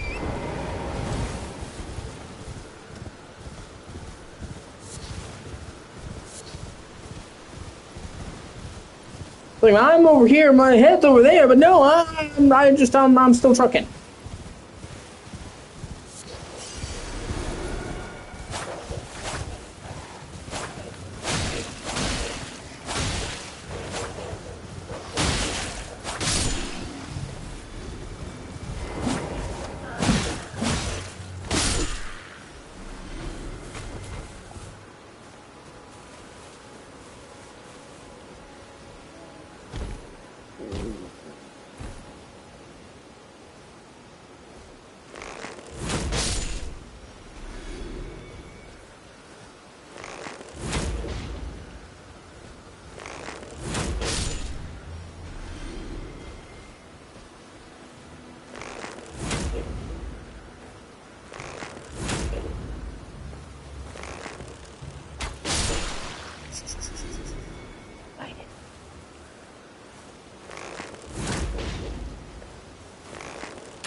I didn't really use a bow very often, so I'm trying to fix that now.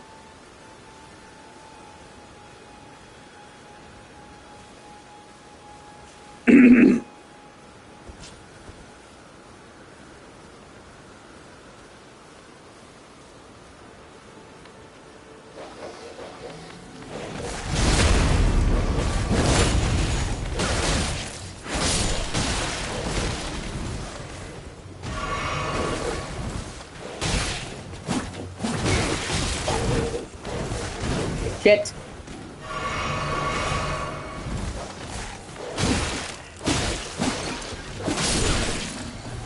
Fuck it, dog.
Fucking dog.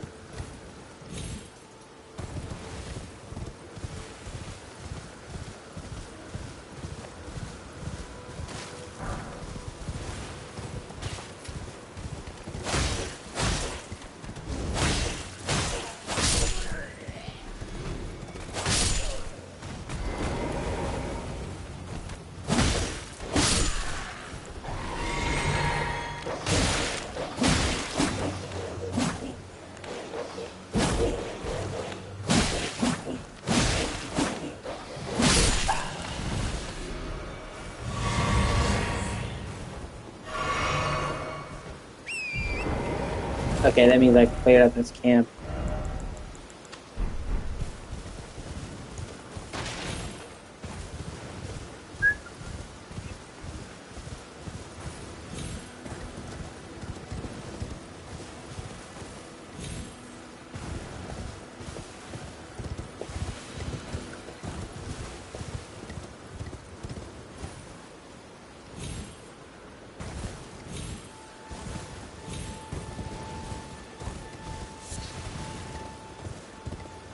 I would have been that way.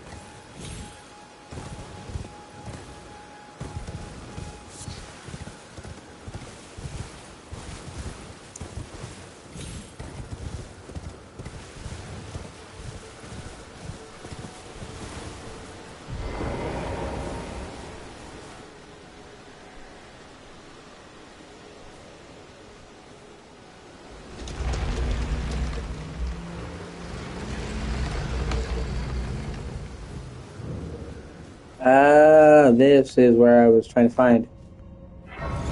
Nice.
Really, bro?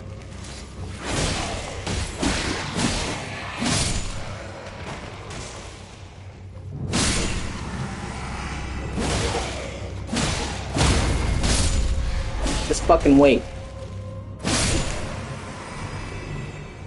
Got yours, motherfucker.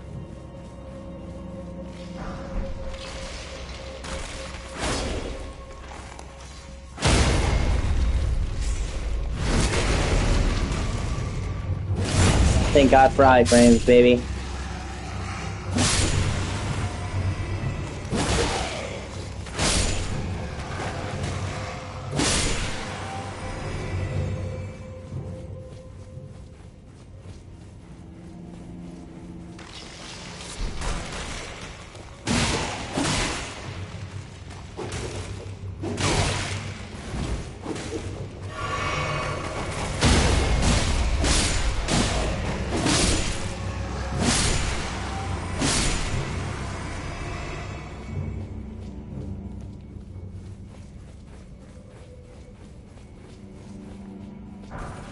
There we go.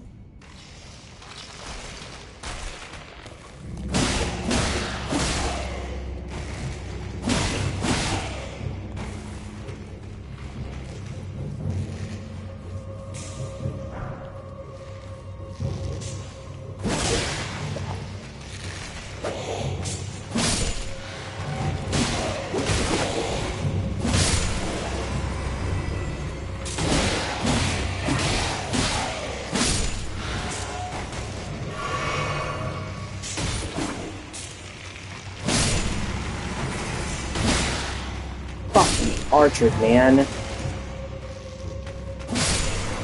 Okay, we're gonna need to control the space a little better.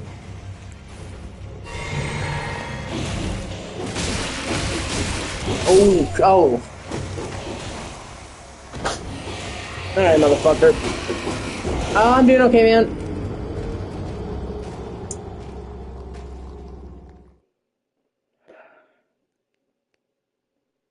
Recently made YouTube partner finally, and now I'm just trying to build my channel.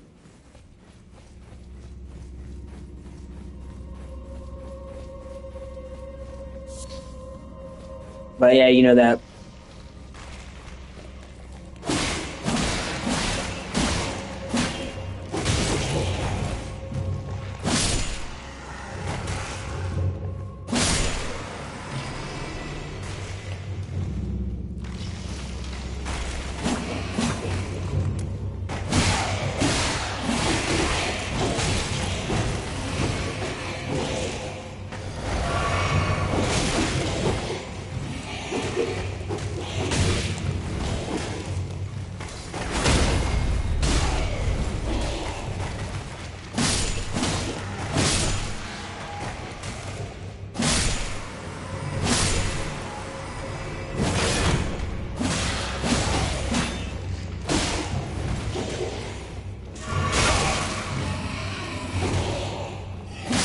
hate fucking skeletons, man.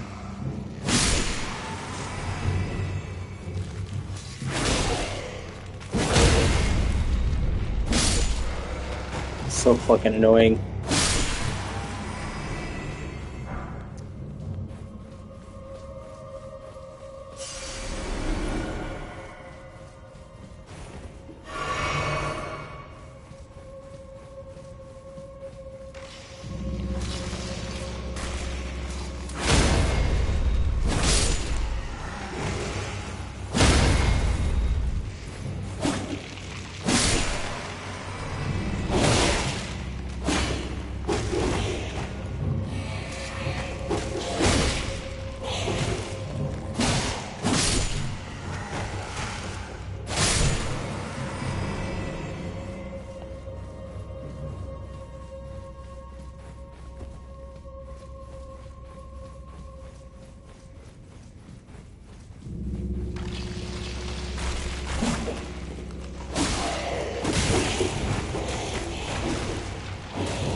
Well, that's cool, man.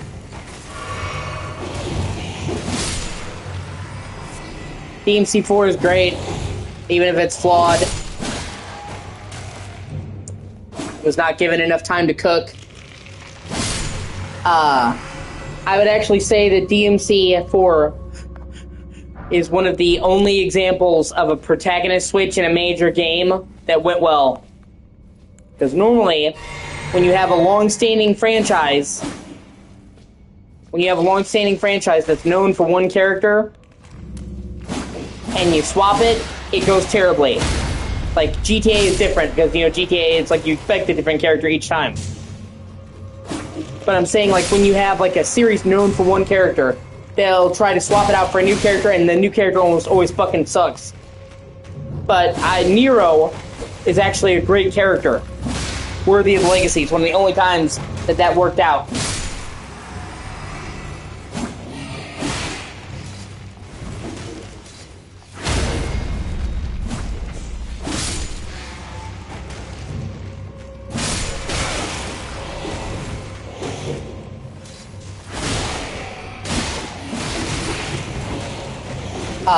The only problem is... Fuck. Not a big deal, I'm right there. The only problem with it is, I don't know how much you played of DMC4, but, the second half of the game you play is Dante. And Dante's cool, he's got a lot of weapons, a lot of cool stuff. But most of his, levels are going back through Nero's levels, but in reverse.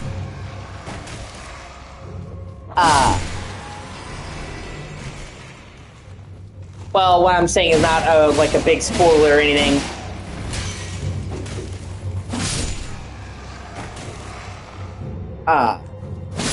And his, Dante's got a bunch of new moves. He can switch styles at any time. Like, instead of having to only have one style and then having to go to a statue to switch it, you switch it with the D-pad. It's got a lot of cool new shit you can do. But except for like one or two, almost all of Dante's levels are just going back through Nero's levels again.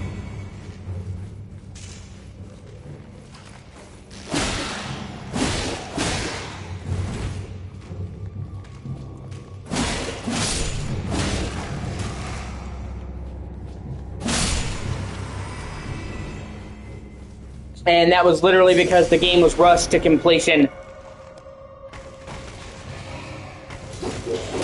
It had already been a while since they had a DMC game, and they weren't patient, so Dante was originally supposed to get his own levels.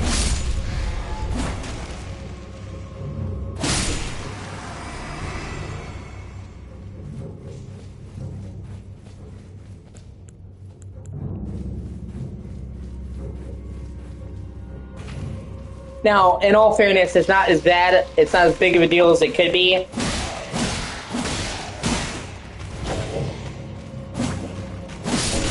Because you are playing a completely different character with new moves.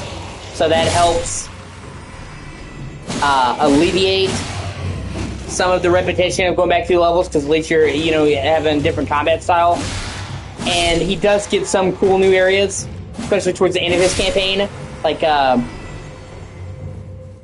early levels in the game, you're like in the Holy City and you're seeing it from up top. When you go back there as Dante, technically you're seeing it again, but you're going in the streets. So you're actually visiting a part you didn't.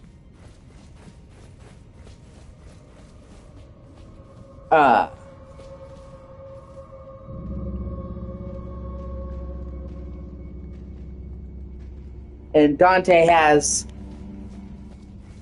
just about as much weapons and arsenal as he did in fucking DMC 3. So with Dante, you're getting a new weapon pretty much every level, because Dante has like a whole arsenal, but he's only in half the game. So it's like, but it is really just a shame, because it's kind of the one thing holding DMC4 back from greatness, like pure unfiltered greatness.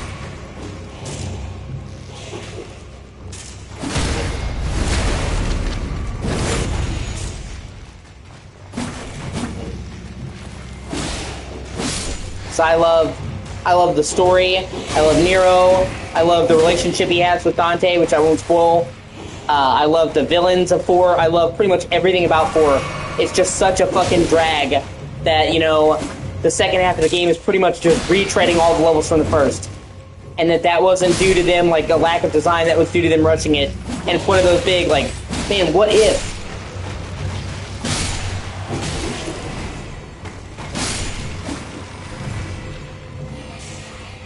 Because it could have been like a 10 out of 10 if they had given Dante his own unique levels like they planned. And just once more, a sign that you should never rush out a game to release. It always goes badly.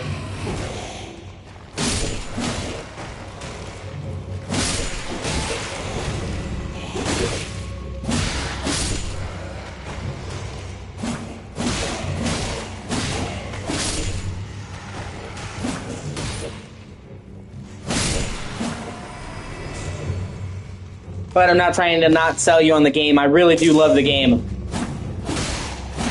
And I actually think it probably has my favorite story out of any of the games. Actually, Nero has some really, really, really great moments in DMC4 that really made me like him and root for him. And I think that DMC4 has the best soundtrack in the series. I got into DMC4 when I was a kid. I was like 12 years old when it came out, which now I feel old. But I really resonated with me then, and it still does now. And the theme song for DMC4 is fucking awesome. It's called Never Shall Surrender, and it's one of my favorite tracks in any game ever. They took the standard DMC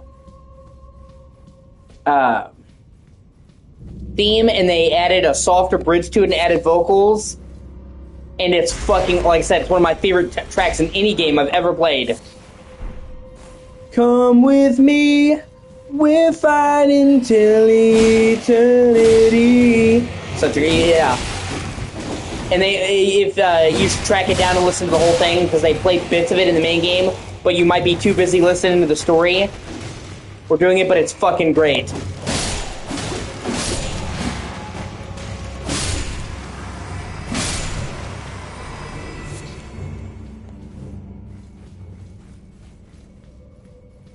And I'm assuming you're playing in a modern system, so you're probably playing DMC4 Special Edition, which actually adds quite a bit. The original game didn't have costumes like the other DMC games, which once again is signs that it was rushed, because it was. The Special Edition adds multiple costumes for Dante and Nero. Special Edition adds a mode where you can play Virgil. And a mode where you can play Trish and Lady. So when you play Virgil, it's just playing, the main game, but it's Virgil. And when you play Trish and Lady, it works like Dante. and Nero, or Nero and Dante, you play Lady in the first half and Trish in the second.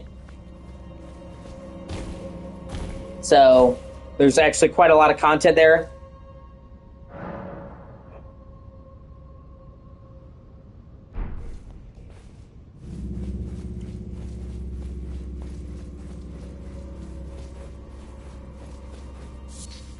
Thankfully, they learned their lesson with DMC5.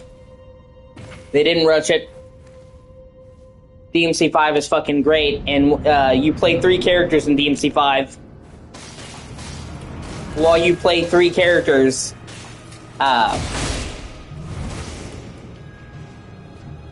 they each get their own unique levels. It's not like, hey, we're just gonna have you go back through levels as this character, you know what I mean? Like, you play Dante, Nero, and a new character called V in DMC5. So they learned their lesson with DMC4 and they didn't repeat it. It's just, you know, it's a shame of what could have been if they had just let the game cook.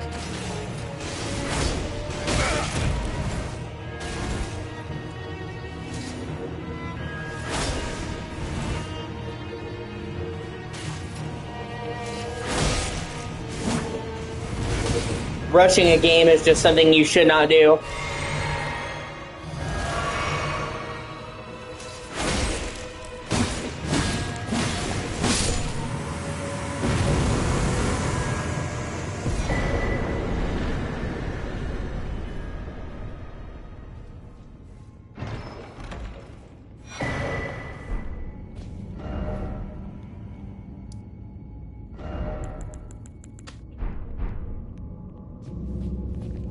Because it never goes well.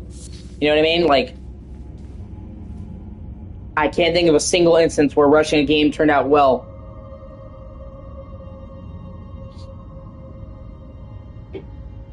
Even the games that turned out, when I'm saying even the games that turned out okay, could have been better. Like I said, DMC4 is a great game, but it could have been a 10 out of 10 if they had given Dante his proper second half. So you should just not, you know? And like in developers, in the publisher's mind, because it's not the developers almost ever who want to delay the game, or not delay the game. It's almost never the developers of the game who rush it. It's the publishers to meet a deadline. And they think, well, if we don't meet this deadline, or our financials are going to be in the black, or in the red, and we're going to miss this deadline, we're not going to get our bonus. And so they're like, man, we're missing out on this money. Because sometimes they're like, you know, they'll miss out on the bonus if they don't get it. But at the end of the day, it's not worth it. Because the money that you get in the short term for releasing something that's unfinished isn't worth the long-term damage to your reputation. So it's better to just take the loss and release the game when it's ready. Like, yeah, I can understand where it's like you're promised,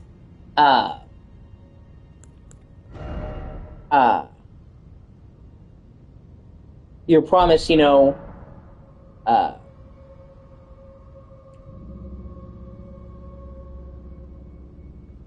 bonus, and like you want that bonus, but you know, it's just not worth it.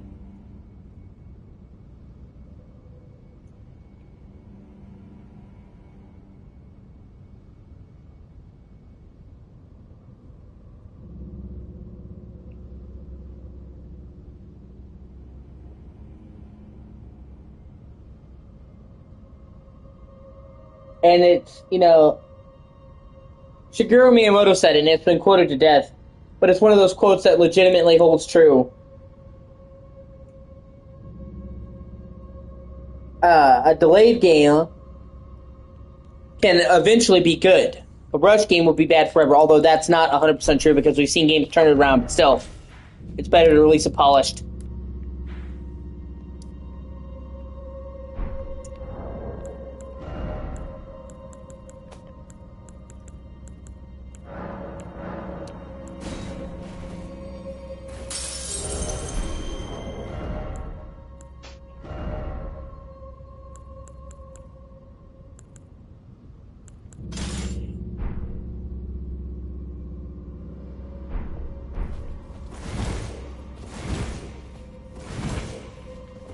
There we go. Now we're fucking cooking with gas, baby. Dual-wield Uchis. It's legitimately, you can carry these weapons through the entire game if you wanted.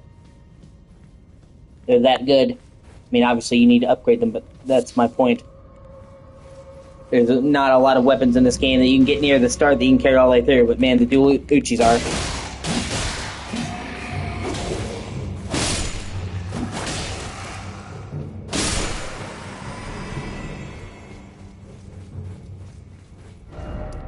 Okay, let me see. I'm gonna try taking on this boss with it.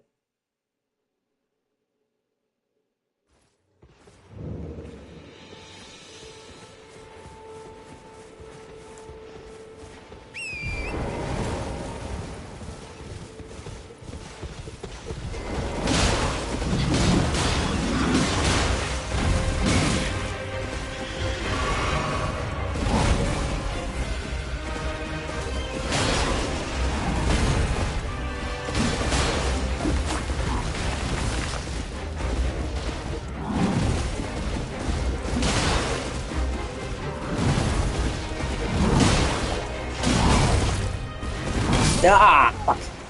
I'm under level for the boss.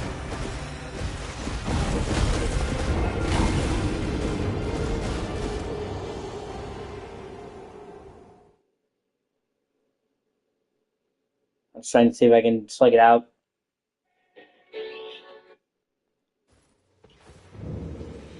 But yeah, I would also recommend that you play the reboot for DMC. I know a lot of people shit on it. I really loved it. And I stand by that it's a fucking great game.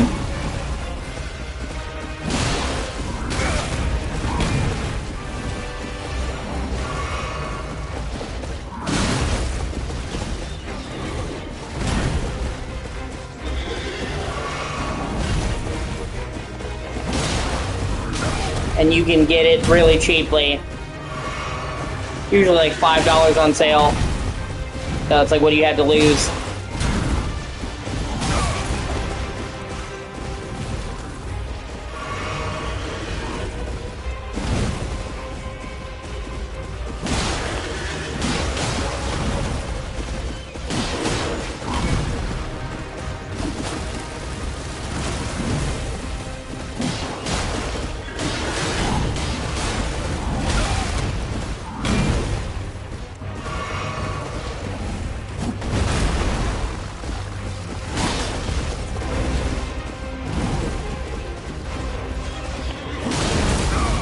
Fuck.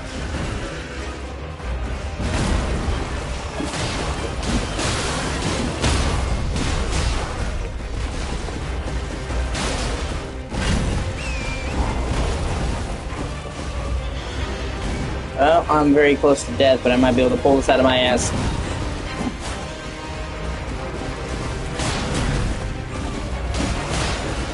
Gotta be really careful.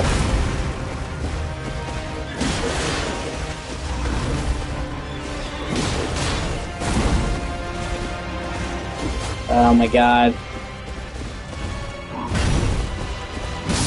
Fuck! Seriously? Wow. That fucking close. Man, I've beaten this game plenty before. I've beaten that boss before, but to be that close and then, you know, die. I was right fucking there, man. If I had gotten like 2 more hits on that bastard, I would have got him, and oh well, what are you gonna do?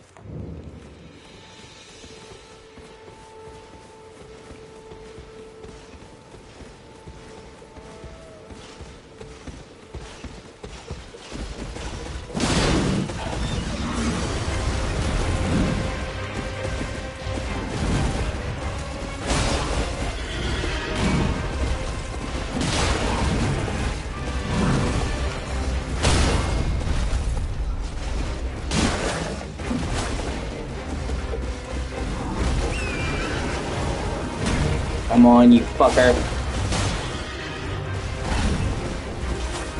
Honestly, there's an optional boss, and I'm under-leveled for this, but I wanted to do it.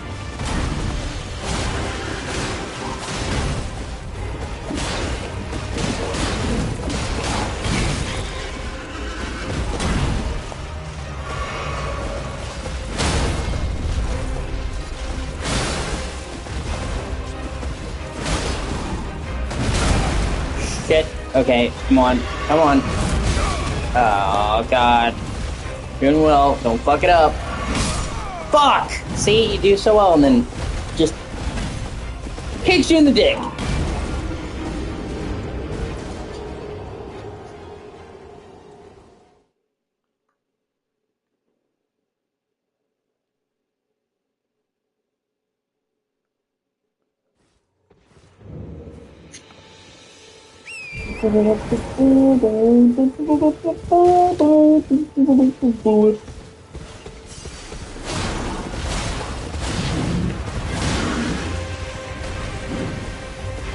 And everything's fucked. And there's gonna be and then they're just gonna show up and throw it right now. No!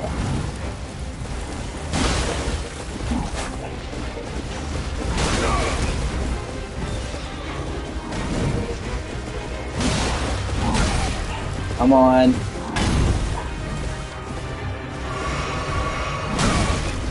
Come on, bro.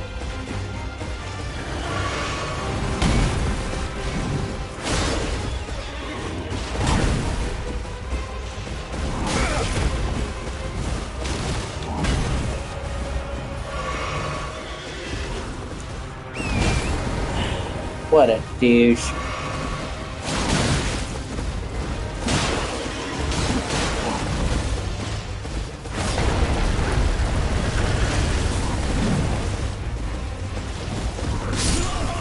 Oh well, not a big deal.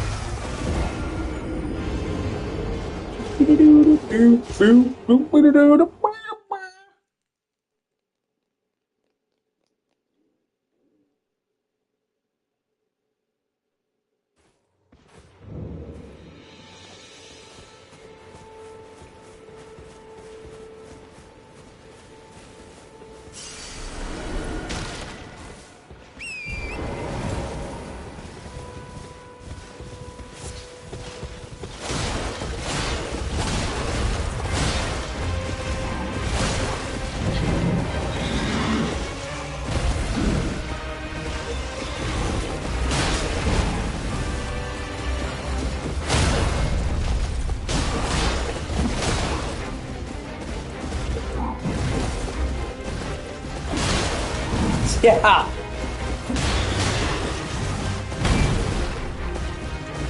Well, it's kind of like climbing a mountain, man. That's why I describe it like it's a lot of hard work, but it really feels like you did something special when you finally do it.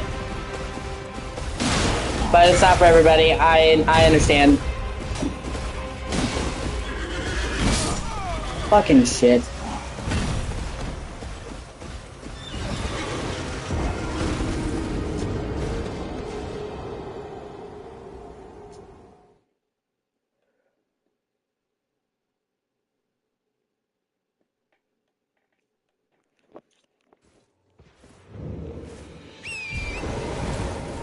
Honestly, it'd be a lot easier if I had leveled up. I'd had to level up and upgrade my shit. This is me challenging myself and seeing it if I could do this at level 1, essentially. So I'm making it harder than it needs to be.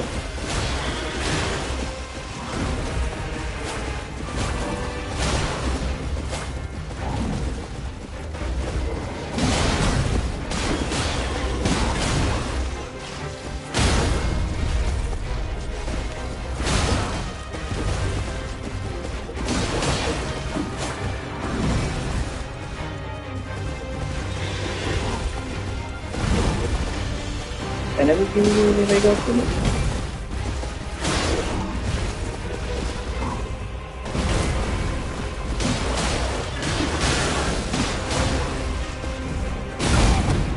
Yeah, I've heard that. But this is Trump saying that. He says a lot. So who knows? Only time will tell.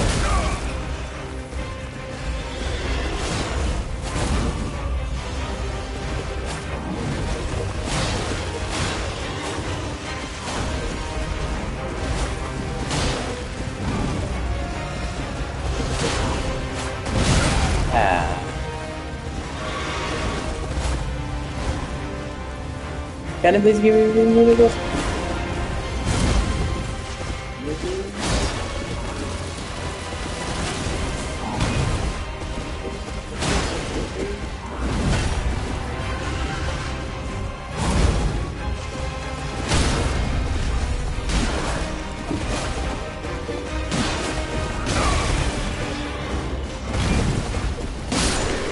Yeah, fuck you! Punk ass bitch.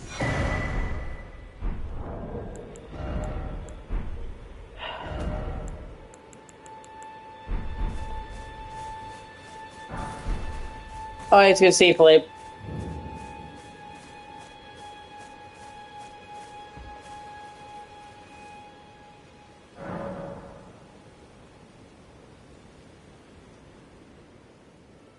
Yeah. Well, the way he intends to get rid of it is by permanently advancing time at 1 hour from right now. So it would actually still be an adjustment.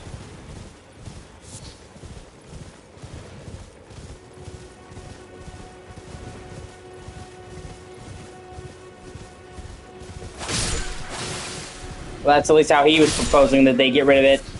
We'll push things ahead by an hour and it'll just never go back.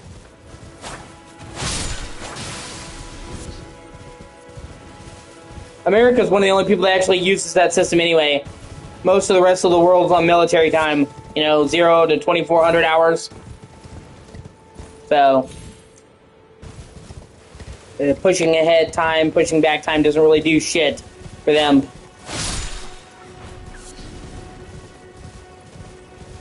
I never really thought of that before, but when I started like talking to people who are outside of countries besides America, they're like, oh yeah, well, we don't really do daylight savings time. I'm like, oh, yeah, that's right, because there's no AM and PM for you guys.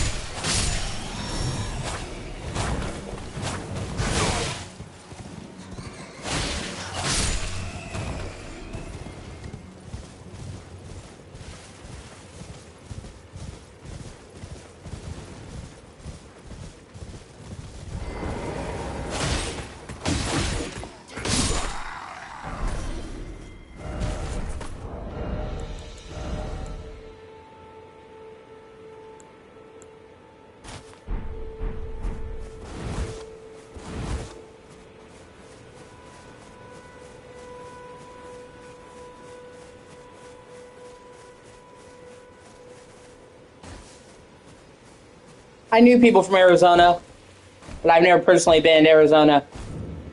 Oh, I didn't know that either. 420, dude! Yeah!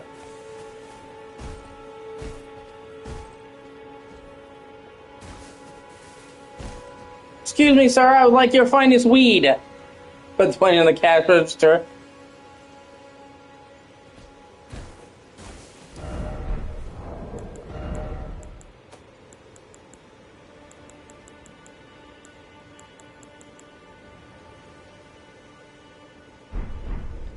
I've had many people tell me I should try weed for my anxiety, but it's not legal here and doesn't seem like it will be anytime soon. Otherwise, I would.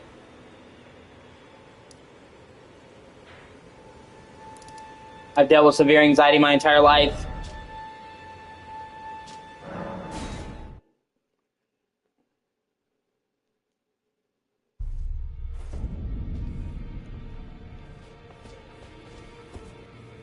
Okay, now we can level up. I have a bunch of points to level up, so vigor is health. Endurance is will carry weight. Strength is, well, strength, obviously. Endurance is also... endurance is also stamina, so I'm going to try to keep it balanced. Dexterity, endurance, vigor. Okay, man, I'll see you later. It's been nice having you, Chris. Actually, hold on. I need to see what the stats are for this shield. I need a good shield. No, okay, I can just go. Okay.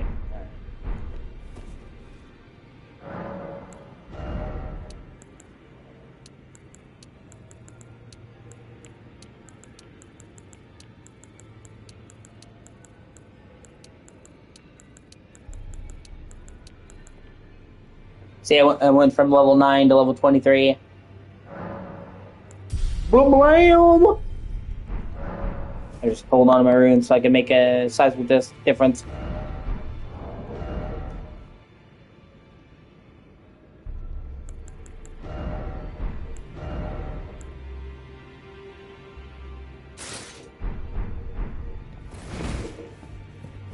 And I have better armor, better weapons.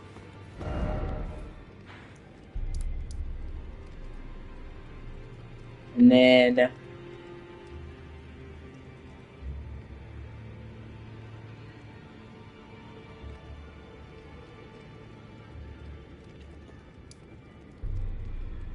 I can go here to get the upgrade, start upgrading my weapons.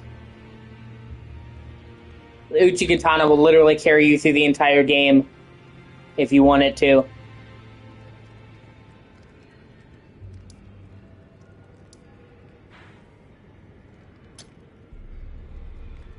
Hold on.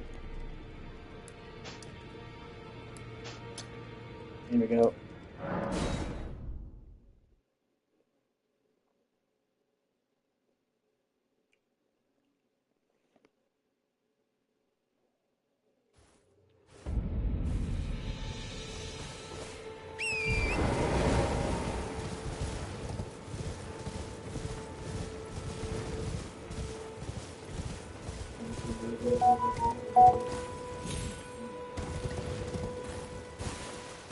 I've actually been to quite a few states. Not Arizona, but I've been around, even though most of them were in passing. I've been in Missouri because I was born in Missouri. Ohio, a few times. Indiana, Tennessee. I stopped off in Nashville. Michigan, Wisconsin, New York State. Although I was a baby, so I don't really remember it. It's, it still technically counts.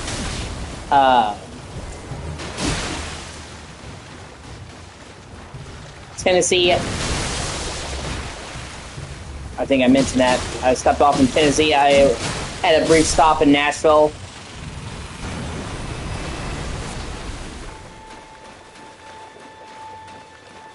Alabama.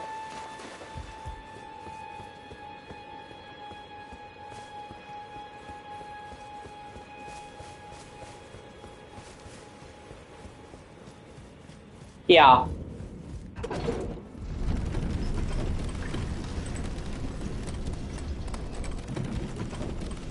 Well, that's smart, man. Well, for Tennessee, I literally just passing through. I was taking a bus to Alabama.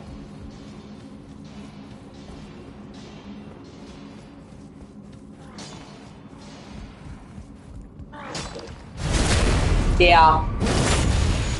It's kind of crazy.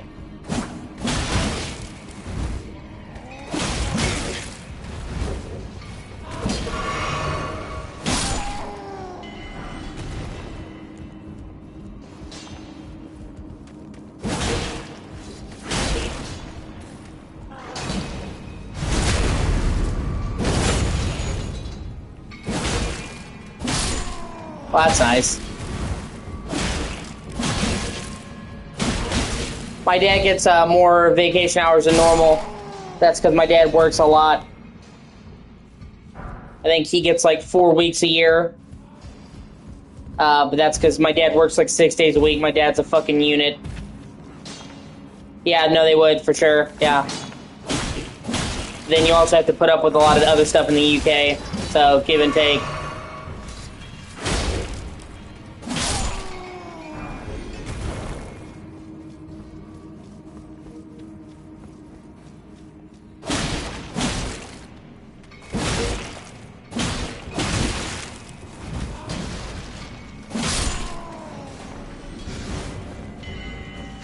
Oh, shit.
UK is really mixed bag for me. It's got a lot of stuff I really like in it, a lot of stuff I really don't.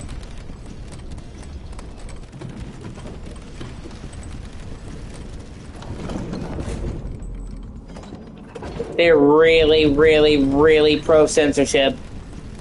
I mean, obnoxiously so. Like, where they were literally... Yeah. They will literally fucking arrest you over a mean tweet. And what they consider to be a mean tweet is basic shit for anyone else. I know there was another stoplight here. Yeah, there it is.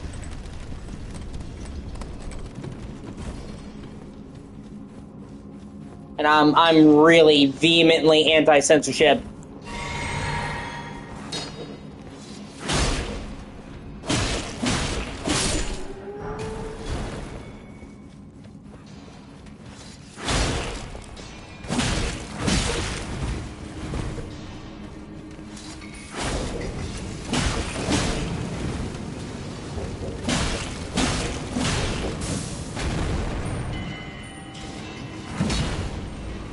Yeah, that's another issue. They kind of just let they have an influx of Muslim immigrants, and they are tearing the country apart right now. I've seen some fucking shocking shit, and they kind of just kind of let them do whatever. I'm fine with immigration, and I'm fine with opening up your borders to refugees. People are in bad situations, they need help. But there's such a thing as you should always prioritize the needs of your countrymen first.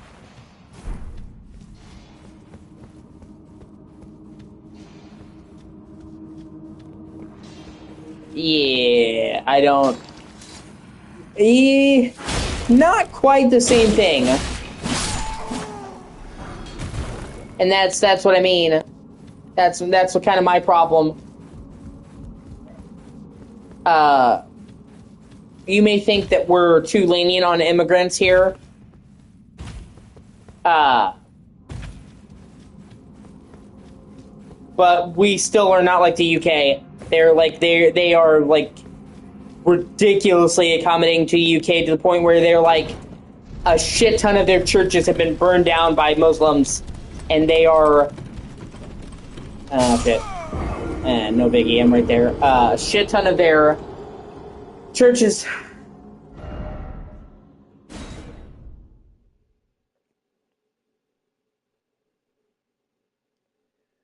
maybe. I'm not so sure. Biden actually deported more people than Trump did, believe it or not.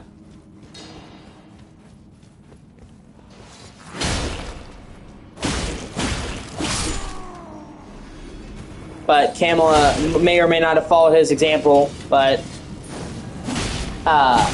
even then, even with more deportation, oh, you motherfucker, I hate those guys.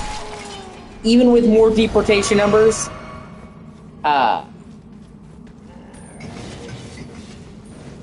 yeah.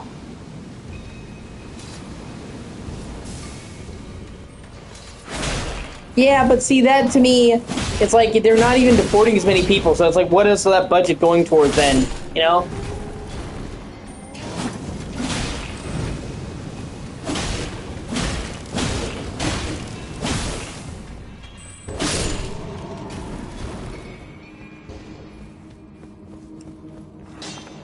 But either way, my point being... Yeah, that's fair. My point being, even at our worst with immigration, because our policies on immigration vary by president to president, even at our worst with immigration, we have yet to do what the UK is doing, which is literally letting them burn down buildings and get away with it. Like, there has been a huge amount of English churches being burned down by Muslims because they don't like the Christian churches. Which is like, okay, then why the fuck did you come to a Christian country, dog? But whatever. And they get a slap on the wrist. They are fucking, raping people. in the streets, and they don't care. Like, there's like a guy that raped a little 12-year-old girl in the streets. He was caught on CCTV.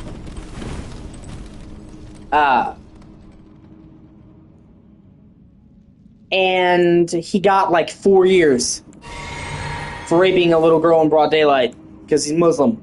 Like, we've never got to that point. Like I said, like, they are on a whole different level in the UK. Like, you know, yeah, they're ultra liberal until they get fucking raped. In the UK, yeah.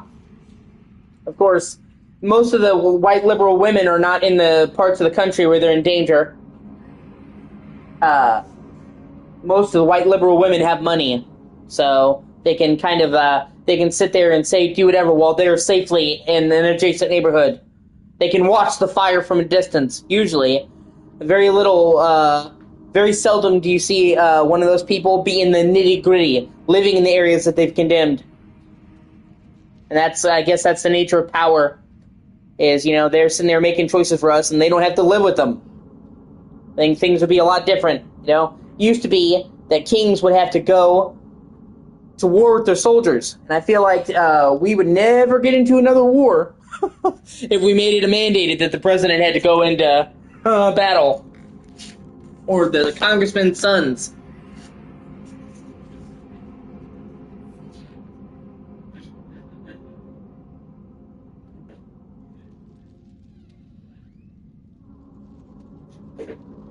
Yeah.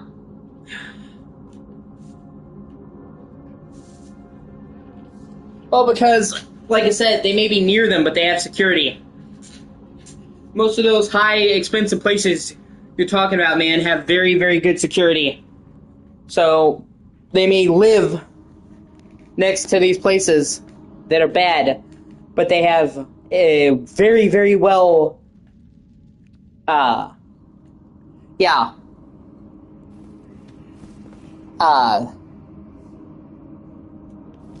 They have very well-armed police forces. It depends. It's several reasons, I would say.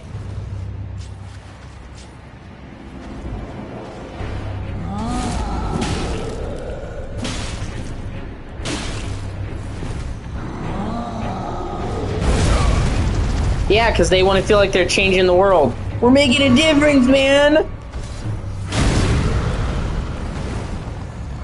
It'll show you, Dad!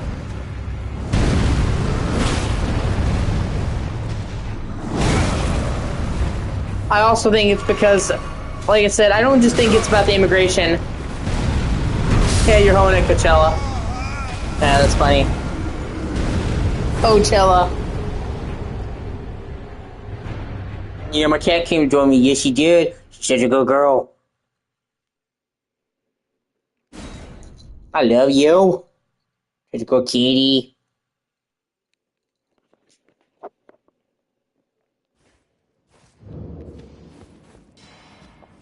I never deport you, Echo. But, I think it's a lot of things, man.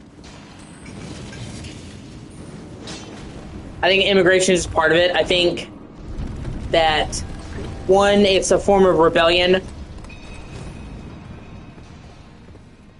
Like their idea of being punk. And I think, two, it's because the whole package, immigration to the heart of the larger liberal package. Like I said, there are parts of me that is liberal. That's why when I said that I'm centrist, I really mean it. Some people say that they're centrist because they're cowards. Because they don't want to offend either side, so they use that to sit on the fence, and they kind of gave centrist a bad vibe. I am centrist because I think both sides fucking suck ass. We are not the same. Huh. I used to be very leftist, very liberal, and then I started to see the left as part of the same problem and no better than the Republicans, and started to hate both of them. So I was like, well, I can't go to the left or the right, so it kind of pushed me into the center. That's kind of where I've stayed. To me, the whole system needs reformation. It's not Democrats or Republicans. It's the elite versus the us. Yeah, that's my point.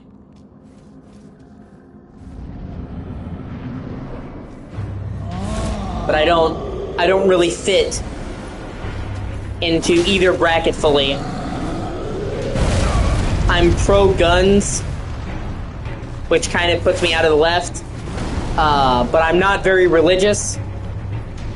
And I'm not very old-fashioned. I'm not, well, you gotta wait for marriage before you have sex. And I'm pro-gay. I honestly think that who you fuck is your business. And I think that anyone who tries to get in the way of somebody else's bedroom affairs is stupid. So I legitimately don't fit into either bracket. I legitimately have, there's parts of me that will piss both off.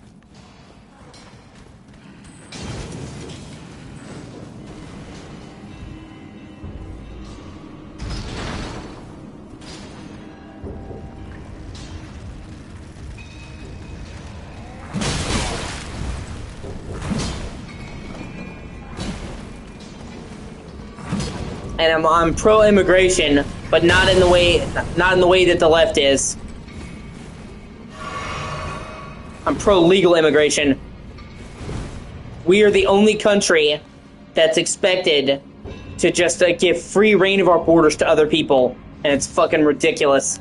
Like I said, if you wanted to go to another country, which I'm sure you have gone to another country, you've talked about it, you would need fucking papers. You would need to go through an extensive fucking vetting process. When I was engaged to a chick in the UK, we had to talk so much about the immigration process and what I would have to do to be able to go to the UK to be with her. That didn't work out, but still, I had to go through that shit extensively and learn about the process. Okay? So for me and you to go to any other country,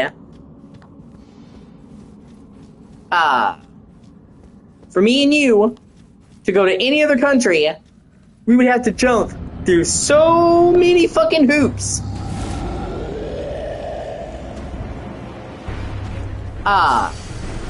But we're just supposed to let anybody in without having to be vetted or anything like that. Or even, to do the legal process. It's bullshit. And a lot of these countries that are trying to shame us are doing the same fucking shit. Like Canada. Canada often tries to shame us, which I think is hilarious, by the way. But they'll, shame us about immigrants and all that stuff. Dude, they won't even let you into Canada if you have a criminal record. If you literally have gone to prison at all for anything, you cannot go to Canada. You cannot. So, they are literally more anti-fucking immigration than we are.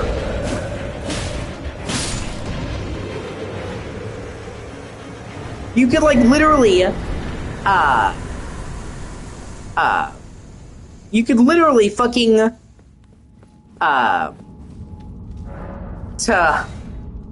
you could literally go to jail for tax evasion and never be allowed to set foot in Canada.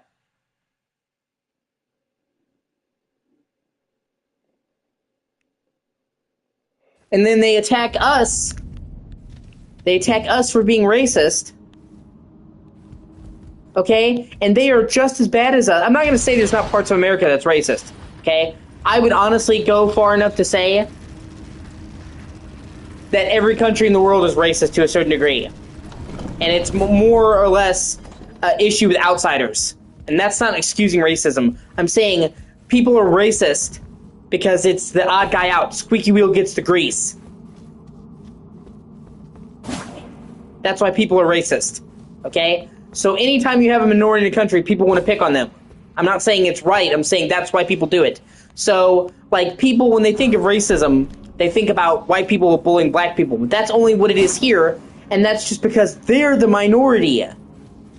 If you go to fucking Africa, they pick on white dudes. As soon as you're a white dude, and you're in, let's say Southern Africa, because Africa's a continent, there are parts of Africa that are white. But I'm talking about the black parts of Africa. If you go to Southern Africa, like Ghana, you are immediately an outsider and you're going to get picked on. And in fact, 4 or 5 years ago, they actually had a massive scandal where they were taking lands from white farmers that they bought, they paid for, and giving it to black people because they said, well, these white people are not from our country. Let's give them to fine Ghanaian citizens. So they literally were repossessing the land of other peoples because of the color of their skin in Africa. Because in Africa, the white dude is the odd one out. You're a white person, and you go to the Middle East, you're an infidel. You're the odd one out. Racism is just picking on the little guy. It's just one way to pick on the little guy. If you see people hating because somebody's gay, that's because being gay is uncommon. I mean, it's more common now, but being gay is still less than 5% of the population.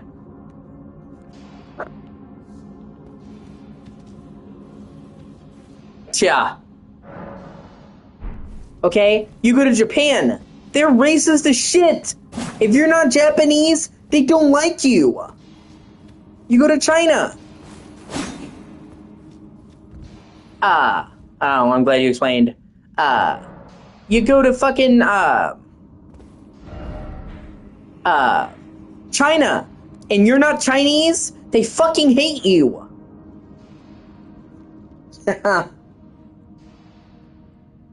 Well, yeah, but I'm saying, like, Japan can be pretty racist.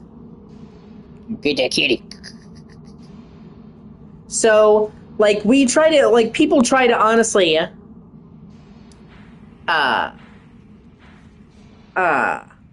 people try to make it out like America's the only country that has racism. And we do suffer from racism. I'm not going to sit here and say there are not parts of America that are racist. There is. And it is something we need to deal with. Because racism is not acceptable. It's not. You should never judge somebody by the quality of their, you should never judge somebody by the color of their skin. You should always judge somebody by the contents of their character. So I'm not going to be racist in any way. And I've had friends that were Asian. I've had friends that were black. I've had friends that were Puerto Rican. I've dated black women. I legitimately have never let race decide anything for me. So I practice what I preach. There's a lot of people who say they're not racist and then wouldn't go into a black neighborhood. Not me. I spent most of my life living in black neighborhoods, like, legitimately. Right now, there's, like, 2 or 3 other families here that are white, and then in the rest of my apartment complex, it's black and Mexican. So, and the same thing in the last complex. We were, like, the only white people, so... a lot of these people who are sitting there saying immigration, they wouldn't ever fucking spend time with a fucking immigrant. I actually have. So, I've never seen race. You get what I'm saying. Obviously, I see race, but I'm saying I've never treated somebody differently. I can honestly say I have never treated somebody differently based on the color of their skin. Ever. And a lot of these fucking liberal women can't say the same thing.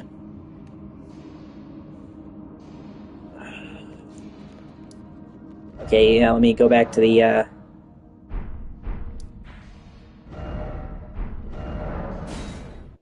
I need to buff my weapons. That's why I went to that mine. So, you know...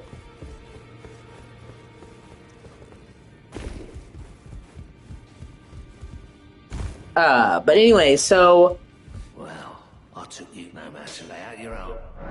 Just about any other country has strict borders.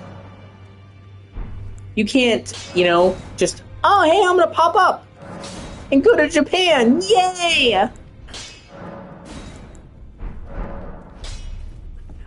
But we're expected to have completely open borders, and if we don't, we're the problem. Even though the countries that are calling us out for it have stricter borders than us. And, Canada. Canada kind of gets on my nerves. Because, like I said, they get on to us for immigration, and their stance on immigration is harder than us. And not just that, but racism. They may not be racist to black people there, but for one, there's not really a whole lot of black people there. And for two, if you've learned anything about the fucking indigenous people in Canada, they did awful things. Yeah. Yeah. That's the problem.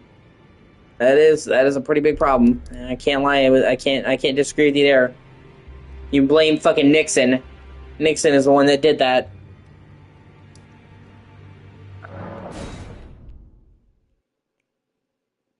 Up until fucking Nixon in the 80s, we literally made all of our stuff ourselves.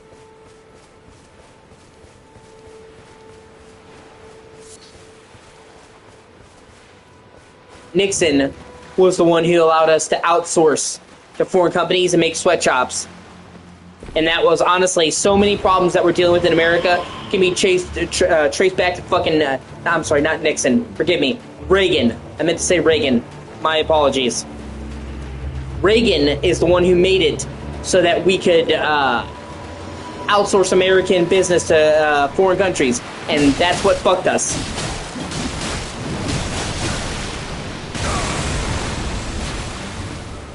It used to be we were pioneers of industry.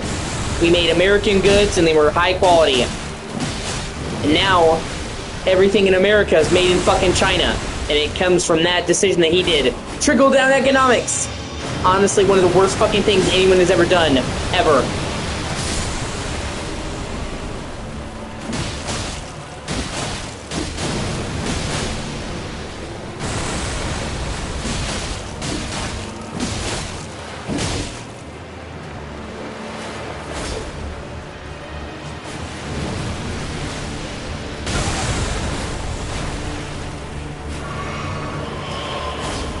Well, he's the one who did that, and he is also the one who made the playbook that all future Republicans followed. Reagan is the guy behind the modern Republican Party. In fact, even Trump's slogan, the "Make America Great Again," make America Great Again, comes from Reagan. Like, Trump is just literally going on by his fucking toolbook. So, pretty much every single Republican since Reagan has followed Reagan's playbook.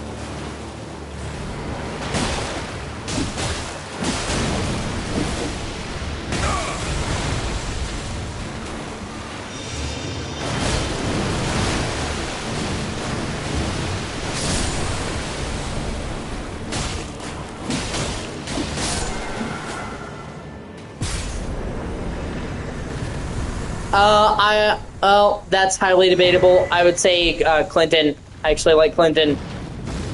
Everybody got so upset about the blowjob shit. I could give a fuck less, honestly. But he got this country out of debt. In my lifetime and in your lifetime. No, he didn't. The opposite, actually.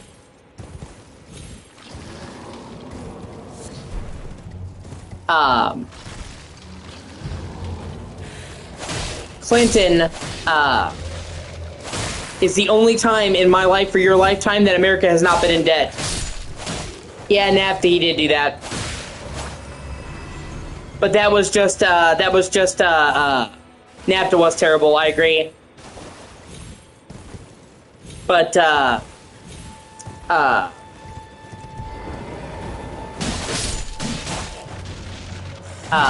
like I said, Clinton is the only time in either of our lifetimes that America has not been in debt.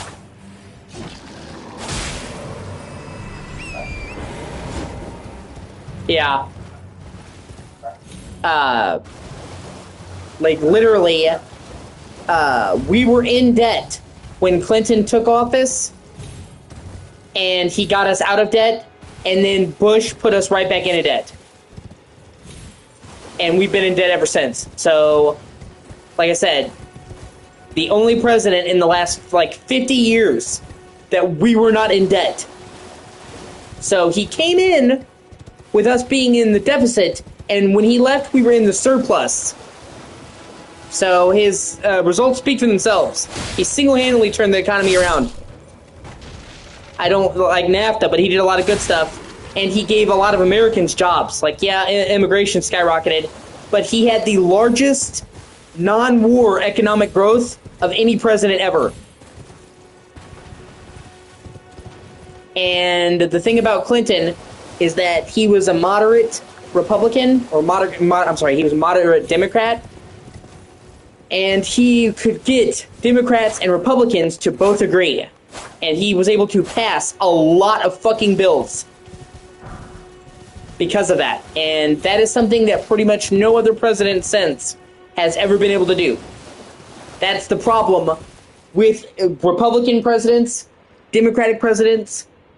You need the whole House to vote for you to pass a law. There's only so much you can do.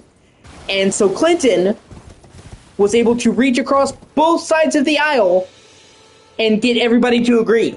And so he did in his 2 terms more than the next 4 presidents after him. Because he was able to get everybody to agree and come to a mutual ground. Whereas now, you get a Democratic president, and they can't get the Republicans to agree with them. You get the Republican president, Democrats won't agree with them. He was one of the only presidents who could get both sides to agree and pass shit. So he passed more bills, more resolutions than just about any president in the last 100 years. Because he was able to reach across the side of the table. And that's honestly what we need. Yeah, there you go. The web, yeah, exactly. The golden age. The internet. When the internet became a big thing. And he helped end the Cold War. So, Cold War had been going on for like 20 fucking years. Almost 30 years. And he was able to end the Cold War. And like I said, if you look at his policies, he did a lot of really good stuff. And got us out of wars. We were not in wars for his 2 terms. One of the only presidents where we weren't in a war. He got us out of war, kept us out of it. So he did wonders for our economy. He got the Democrats and the Republicans to agree. He helped preside over the tech boom. You know? And everybody's just, oh, he got a blowjob in the White House. Like, yeah, they all did. He just got caught. Like, I literally, if he was a good president, I could not fucking care less. JFK was fucking a poonhound. He was a good president. Like I said, we were in debt when Clinton took office. We were out of debt with him, and then we have never been out of debt since. Bush immediately threw us into the Afghanistan war and got us right back into debt. So, you're like 35, 36, I'm 30. Only time we've been out of debt was under Clinton. So,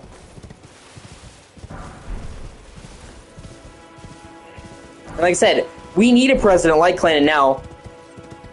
We could do so much more if we could just get both sides to agree. Every single time we have a president, it is, yeah, I will agree.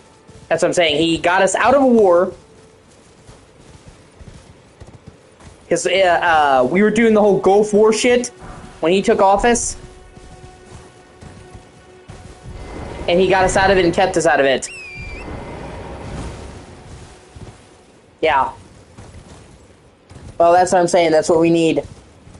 It means that no president that we have has been able to... yeah, that's fair. No president can operate at their peak. They're hobbled. Doesn't matter if they're Democrat or Republican, because only their side will agree with them, and our system is designed so that you have to have a majority. None of these presidents have been able to act to their full power. Like I said, Clinton was able to do so much because he got both sides to agree.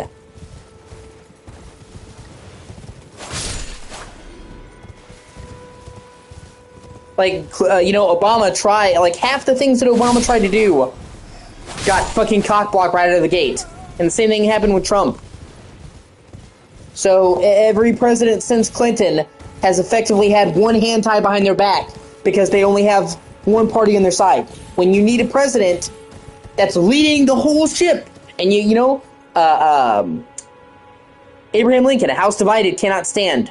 That's what I'm saying. So, he was the last president that could get both sides to agree.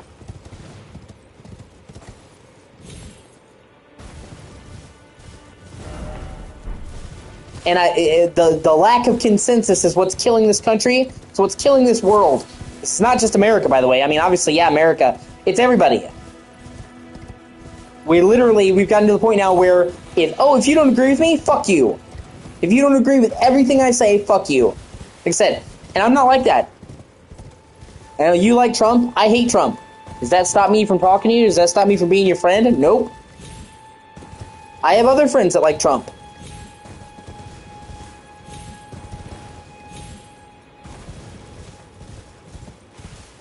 Oh, that's fair.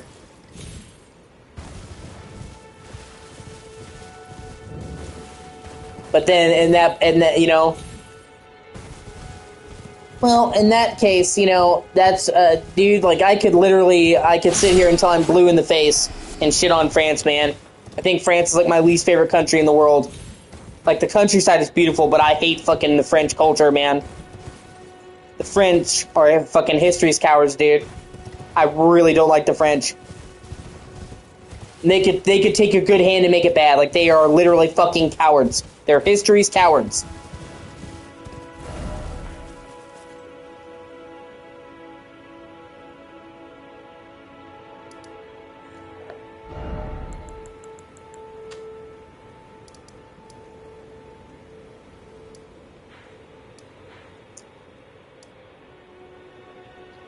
Yeah. I'm also not really a fan of that whole thing either. I think we give them too much leeway. I think when you come to another country, you need to go along to get along. That's the problem.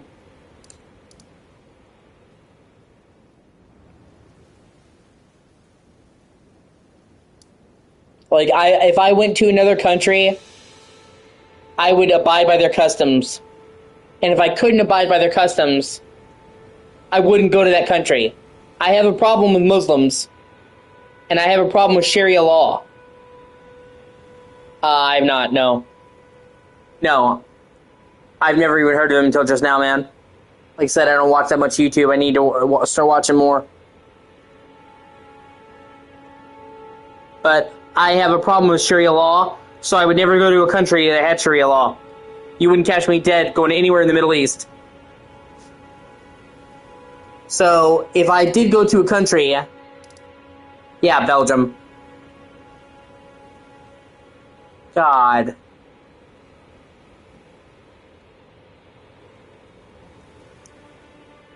God. That's, yeah. See, that's where we have a problem, dude.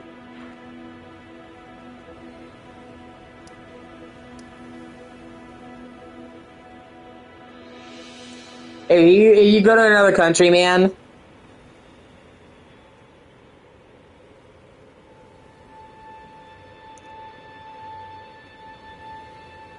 if you go to another country, you gotta do what they tell you to do.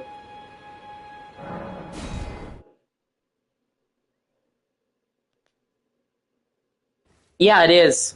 It's actually where John Claude Van Damme was born and raised. They call him the Muscles from Brussels. And I love JCVD.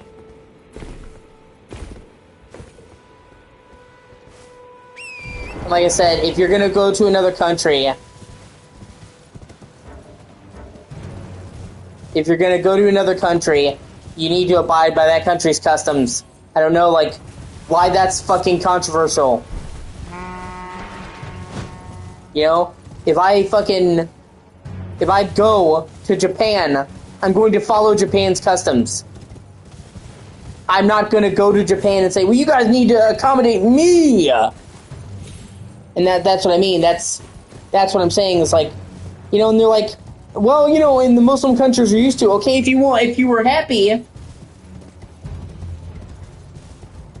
yeah, if you were happy, if you were happy in your country, why in the fuck didn't you stay there? Like, well, we need to accommodate them and make it more like their country. If they wanted to be in their country, they would be in their country.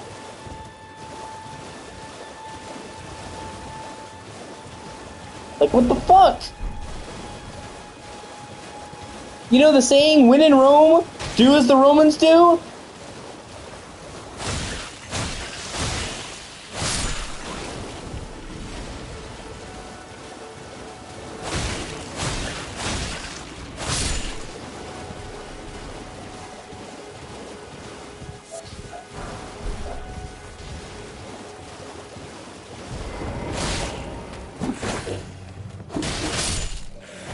Yeah, dude, white guilt is a hell of a thing.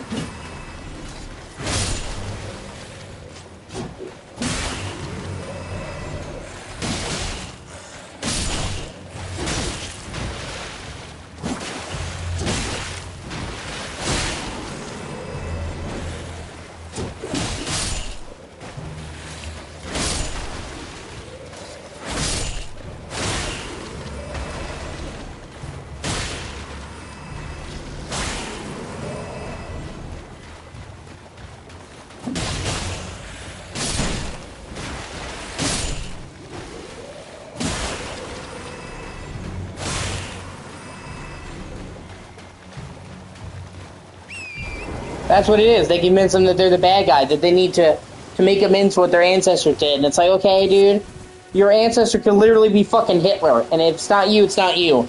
I find the idea of having to make reparations of any kind for your ancestors' behavior to be the dumbest fucking thing imaginable. I am not responsible for what my great-great-great-grandfather did. That's what I'm saying. And they're like, well, your grandfather did this, you gotta make amends. That was my grandfather. It's not me, bro.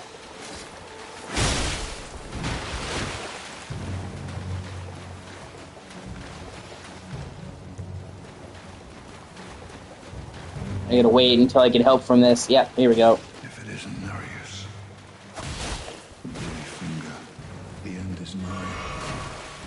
For you and your cessblood.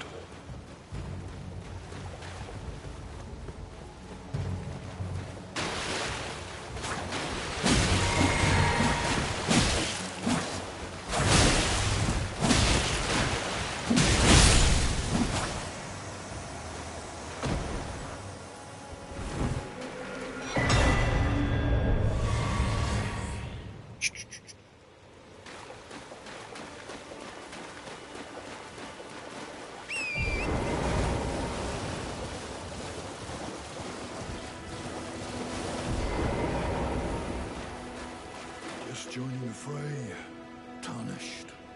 Well, you fought Nereus and survived. That alone deserves commendation. I'm Yura, hunter of bloody fingers, tarnished, held in thrall by cessblood. Zealots, who stalk their own, who stay the path. You're certain to face more of them. Just remember. No kinship with their ilk remains. Their madness precludes it. That's good, man. Stay your blade.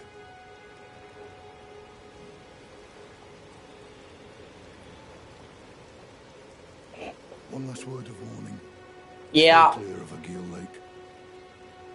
A great dragon roosts there, and it's as fearsome as it is majestic. So, unless you're mad, or wish to be burned alive, stay clear of the lake. Yeah, I've had to do big projects out in the heat, man, and it is something else. Be on your way. Perhaps we will meet again. If fate permits.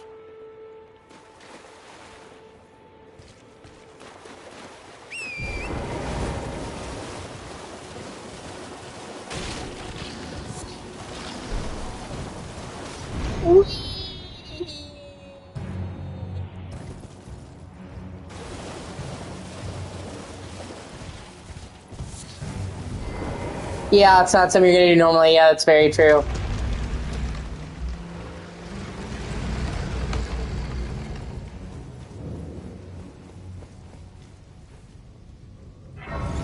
Okay, I'm not coming into this catacomb just yet. I just, actually, let me rest here. I'm gonna try to take down that dragon now. Dragon D's nuts! Ah!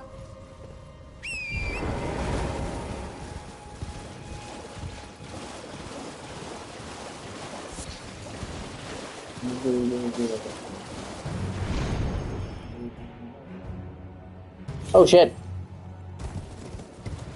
Sweet.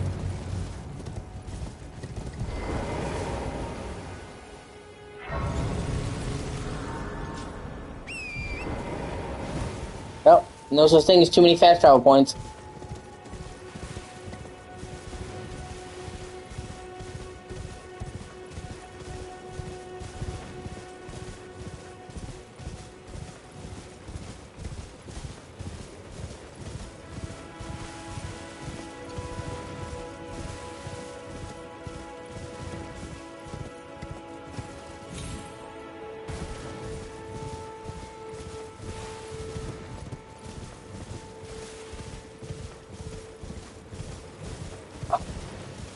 I'm finally ready to take on this dragon.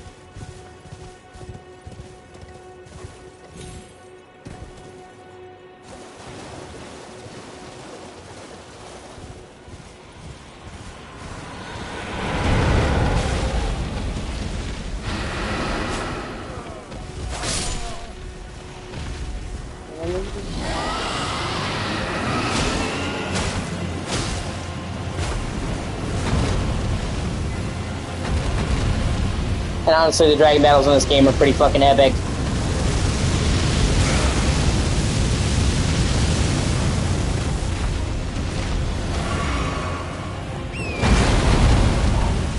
In prior games, you're really limited because the dragon had so much mobility on you that you really just had to wait for them to come to you. Fuck. Thankfully, I have a checkpoint. You really had to wait for the dragon to come to you. But in this game, the horse really elevates it because you're able to you're able to effectively keep up speed with the dragon and chase it around. All right, Nico, I love you, but you gotta get up, babe. You hurt my leg. I love you. It's they had never done horseback riding in these games before, and they really effectively utilized it for a lot more than just riding around. Really takes the dragon battles shit up a notch.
Oh, shit!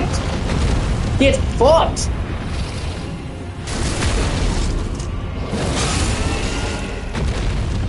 Fuck you, dragon! Bloop, bloop, bloop, bloop!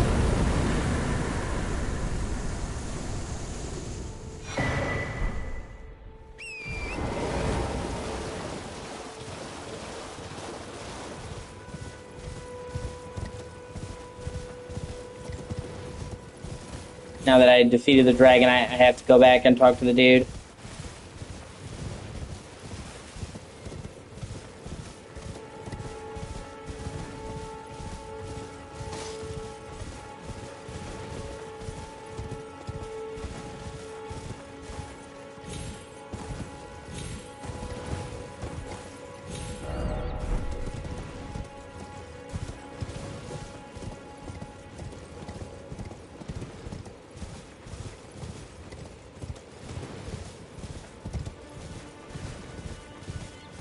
Current rumor is that FromSoft's next big main game is going to be like Elden Ring, but it's going to have you sailing the seas and stopping off at different islands. It's going to be called Cerulean Onslaught, so that'd be cool.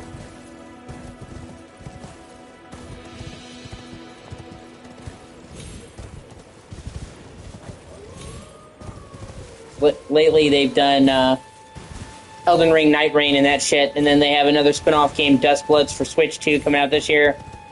But those are like multiplayer-focused games, and they've already confirmed those are not the next main game in FromSoft. Those are like smaller projects. They're trying to let the teams experiment. Miyazaki himself has been working on whatever he's working on since before Elden Ring shipped. So, whatever he's got cooking, he's literally had in the works for like over 4 years already. That makes sense.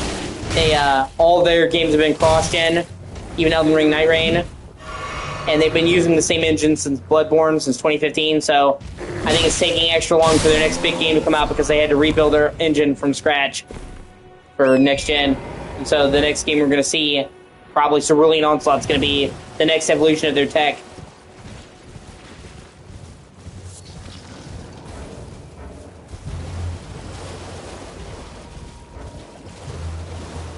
I'm a huge FromSoft fan, so I'll be there. I didn't really play Elden Ring, Night Rain, because I don't really like those types of games.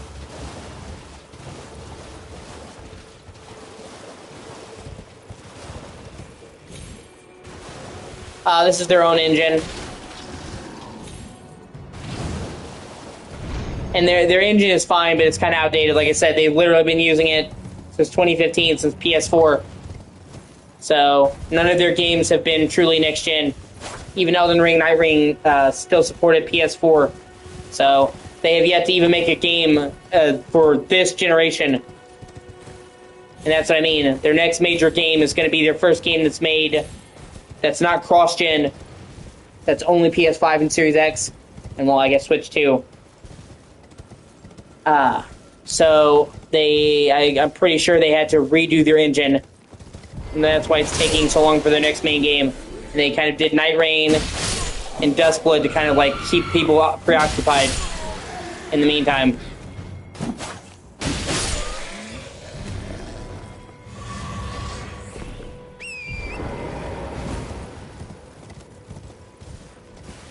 Because this game is really pretty artistically. Striking art direction. But technically speaking, I mean, this game was even amazing by PS4 standards. And Elden Ring, Night Rain is the same thing.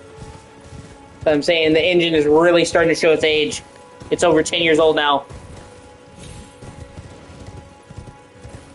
So I'm pretty sure they decided, hey, we need to finally upgrade our engine. We're not going to be Bethesda and use the same engine for 20 fucking years. So it's taking them extra long because they're having to rebuild their engine.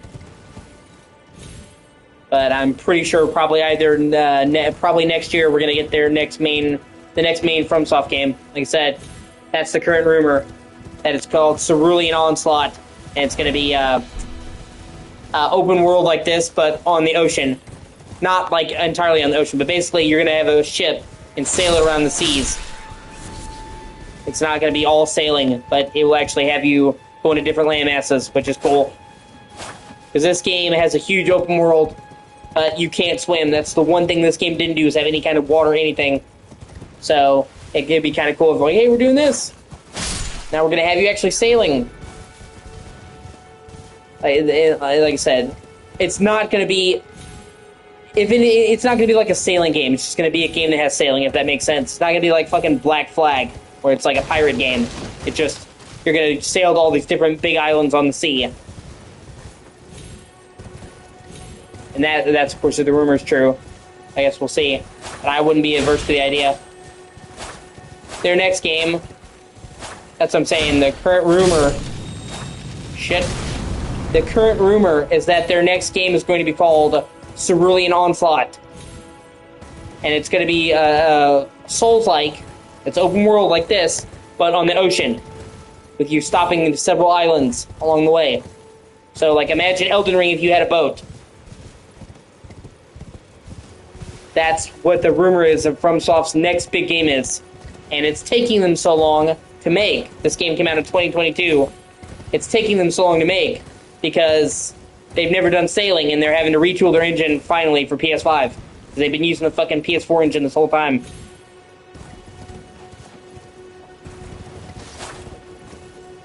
But those are just leaks. Who knows if they're true? Be cool if they were. I wouldn't be opposed to having a FromSoft game with sailing. And I'm assuming it would probably be set in the Buccaneers. So it would be with pirates. And that could be cool. They have like a FromSoft game with pirates. There's a lot they could do with that.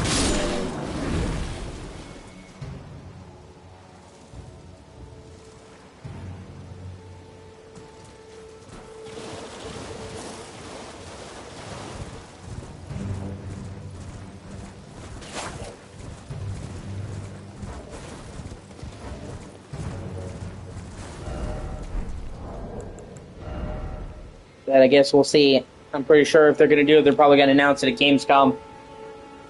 I've also got to replay The Witcher 3.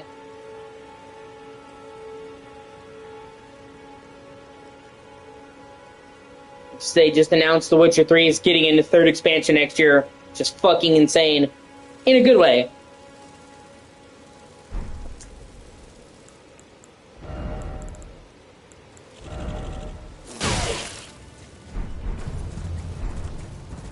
Witcher 3 is like one of the best fucking games ever made. So, yeah, sure, man.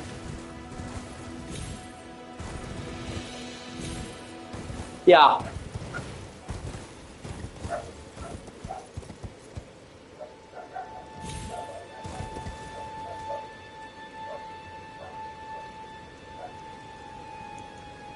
Yeah.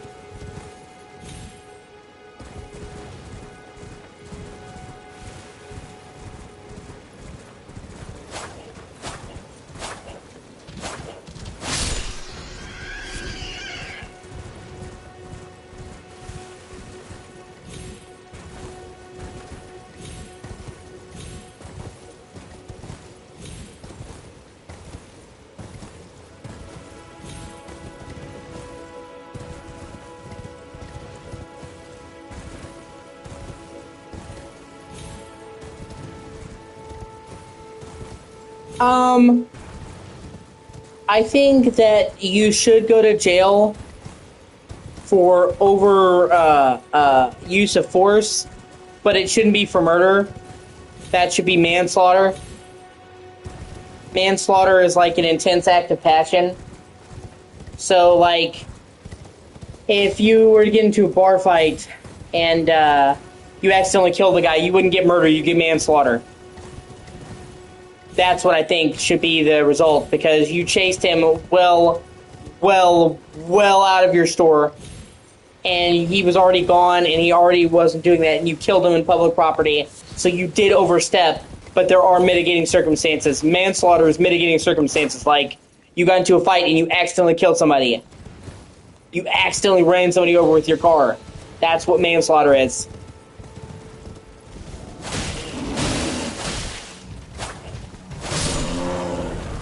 No, I don't think it's first-degree murder, no.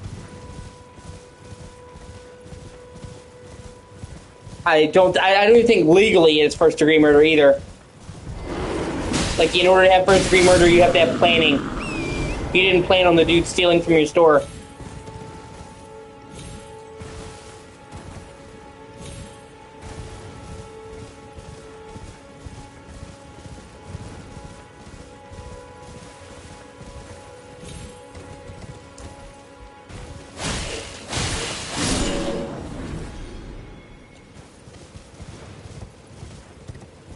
Yeah.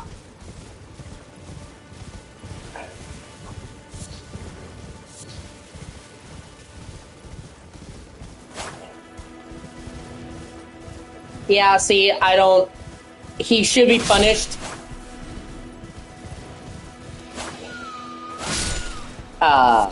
He should be punished because he, he should be punished because he followed the kid out of the store when the kid was no more immediate danger to him. And,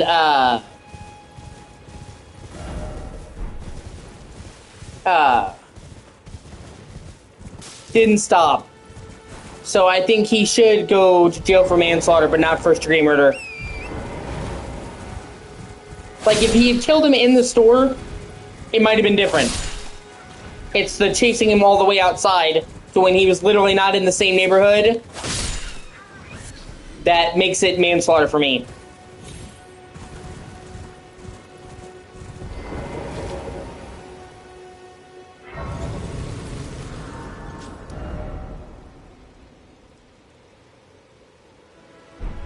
Yeah, that's weird.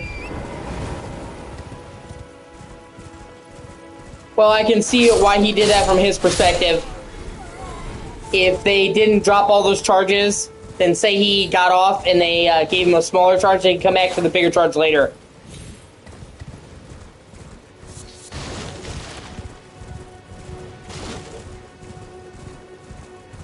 Yeah, but see, dude, like that in and of itself is kind of racist because there's actually a lot of black on Asian racism, dude. Actually, believe it or not, the #1 perpetrator of Asian hate crimes in America is not white people, it's black people. Like, literally, just about every time that you see an Asian person getting beaten, it's a black person. Of course, there are some white racists. There are some white people that hate Asians, yeah. And in fact, when COVID came, and people were really riled up in a frenzy over COVID, there was like a 3,000% increase in black on Asian hate crime because they blamed them for COVID and were taking it out on them. So, like, there was a ridiculous amount of black hate, like a 3,000% increase. Because they were like, oh, it's your fault. I remember there was like a 14-year-old black kid that nearly beat an 80-year-old Asian man to death, saying, oh, COVID's your fault. It was a whole thing back in, like, 2020. But yeah, I know they are. And the reason why, man, is really simple. Black people think they can't be racist. Like, legitimately. Black people think it's impossible for them to be racist. That it's only possible for other people to be racist to them. Like, you have almost every black person I've talked to, and every black person you will see, straight up says, I can't be racist, I'm black. They honestly, in America, they condition them to think that they can only have people be racist to them. So, you know, and I've seen it as well. It's not just blacks too. I've seen the black dudes be racist to the Asians. Like, there's a lot of infighting between the Mexican American gang and the black gangs. Like, there's a lot of infighting. I'm sure you've seen it. The Mexican gang members, the black gang members have a lot of bad blood. I've seen black people get on to Jewish people. So, yeah, and yeah, they're brazen about it because they're allowed to be. Like, if a white person is racist, it's shameful. And don't get me wrong, it is shameful. Any kind of racism is shameful. But white people have to hide it. It's incredibly frowned upon to be a racist. So they're not open about it. Even the ones that are racist, the Ku Klux Klan members, they're fucking hiding their head in the hood because it's not socially acceptable to be racist. But for the black people, they're not stigmatized and said, hey, you can't be racist. They're told they can't be racist. They're black, they can't be racist. They can only be, you know, racially perpetrated against, not racially perpetrate. So they are brazen about it because there's no stigma. That's why.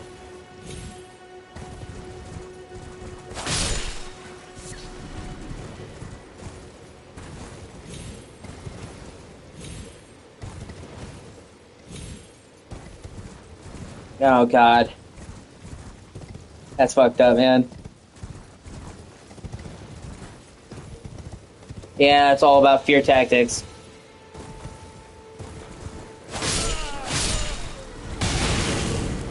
Yeah, that's... Yeah, I don't agree with that either. It was inappropriate, but, not fucking 20 years. Like, they get less time for actually killing a dude.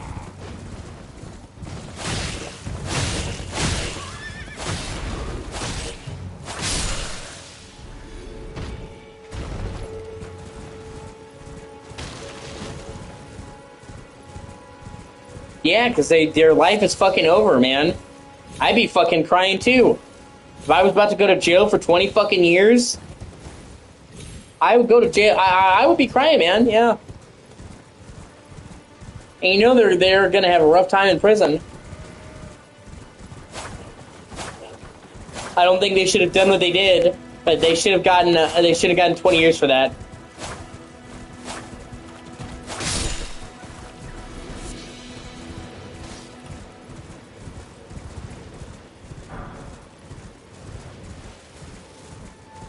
Yeah, of course she did. Of course she did. Women, yeah, that's another thing, dude.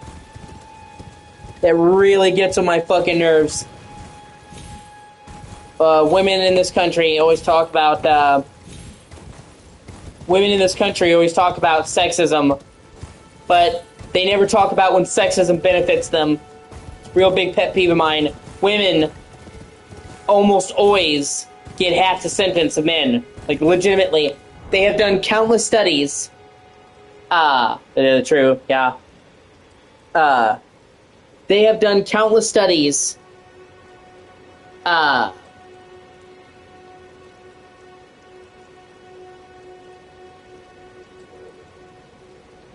Yeah.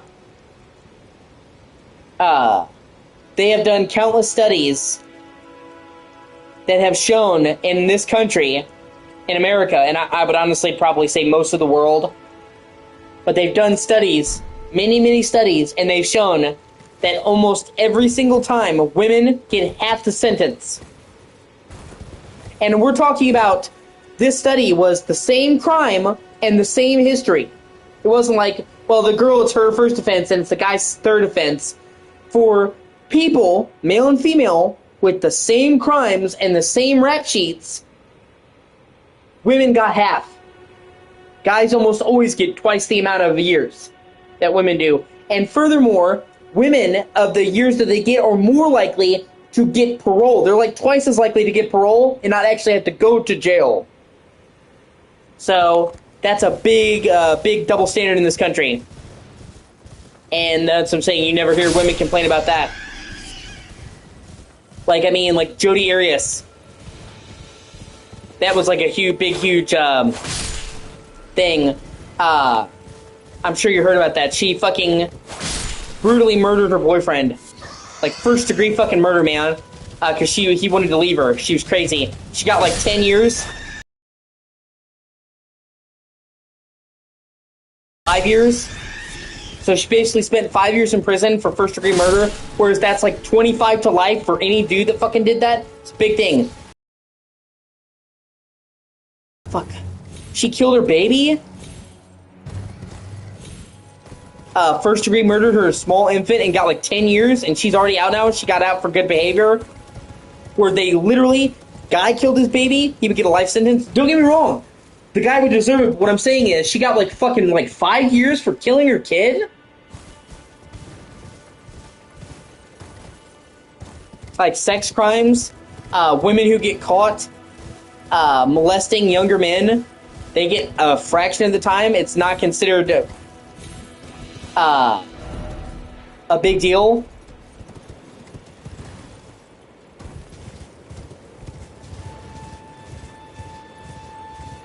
And that's what I mean, like, Jordan Peterson, you know, a lot of people laugh and make fun of him, but he has a lot of good wisdom. He said, you know, that women only want equality when it benefits them.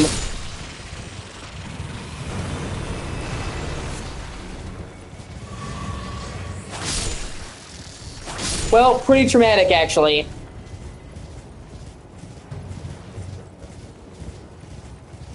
I'm not going to go into the details, but it wasn't my teacher, but I was molested by a 23-year-old when I was 16. She sought me out through my aunt. She was a friend of my aunt's, and sought me out, groomed me, molested me, and was super abusive to me. Told me I was a fucking piece of shit, loser. I would never be loved. I wasn't worthy of love. Did a lot of damage to me, actually. So, maybe it wasn't my teacher, maybe I wasn't 15, but I'm 16. She was 23, and I can tell you it does a lot more damage than you think. and I found myself engaged in sexual habits later on. And I'm like, no, is that because of the molestation? Yeah, actually it was. Like, I had the same opinion that you did at first, like when it happened. Yeah.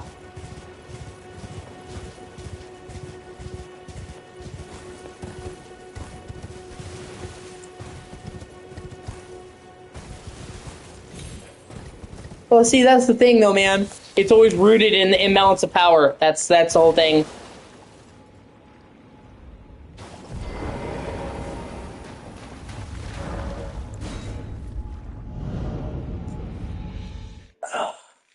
Well, I'm glad it worked out for you, dude.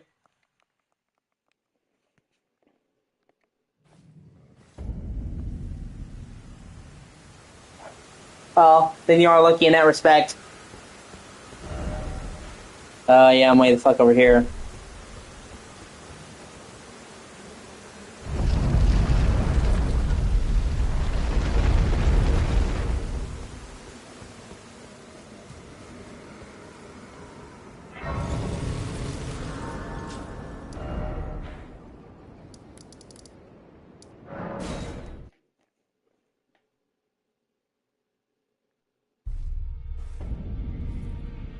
Oh, no, I have. My last girlfriend was 43, man. When I was 20 and 29. I've predominantly dated older women, actually.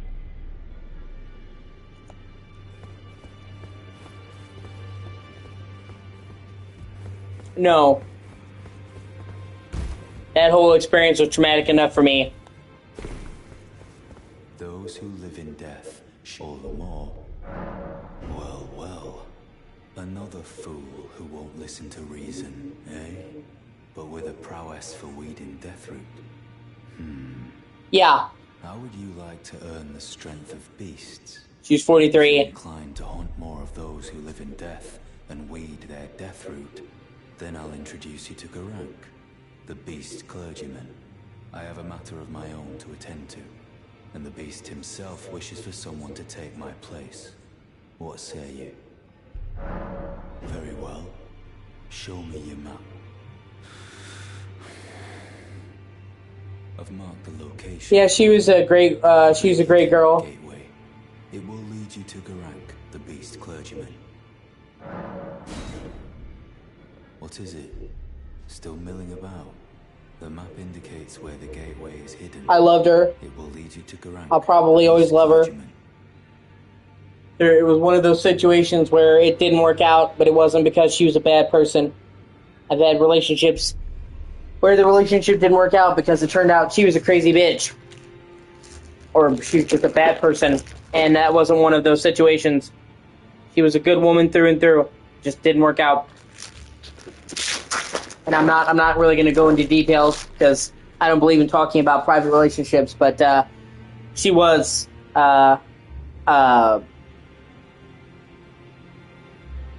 terrific woman, and I hope that she is happy wherever she is now. I haven't talked to her since.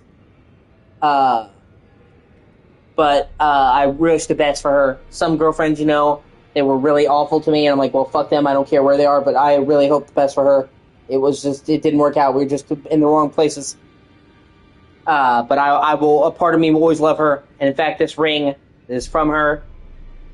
I used to wear it on my left hand as an engagement ring, and now I wear it on my right hand because I like the ring, and I wore this ring for so long, it became a part of me. So I'm not with her, I'm not engaged, but I'll keep it. Well, yeah. Maybe. It wasn't really the age that did it. It was other things. But like I said, I don't kiss and tell. It just didn't work out. But I definitely loved her. I will always love her. It's one of those things where, you think about what could have been. But we didn't end things on super bad terms. And you'll never catch me bad-mouthing her. I have nothing but love and respect for her. So I hope she's okay wherever she is. 1 second, I gotta let my cat out. I'll be right back.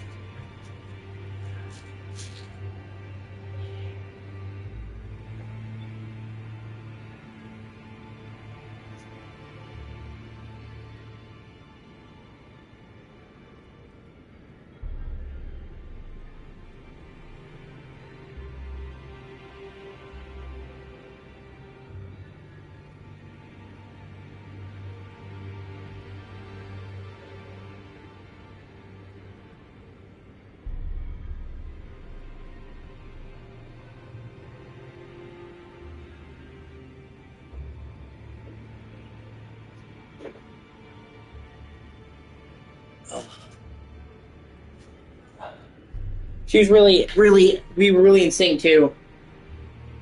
Out of all the women I've dated, I felt the most connection with her. She's just a good woman. Like I said, it's a shame she'll probably be the one that got away, so to speak. Sometimes it's just you're not in the right place for each other and it just doesn't work out. Right now I'm talking to an older lady as well. She's Latina, but she's American born. She's in New York. And we're in the talking phases. We're not officially together, but we've been talking for a little bit, and I enjoy talking to her a lot, so well, I guess we'll see where that goes. Trust me, she's not like you're thinking. Otherwise, I wouldn't be talking to her. She's as American as they come. She's in her 40s as well. Like I said, I have an older type. MILFs are kind of my thing. With me and Sammy, it wasn't the age that fucked it up. And the chick I dated before her was in her 40s. I have a thing for women in their 40s. The map indicates it will lead you to go.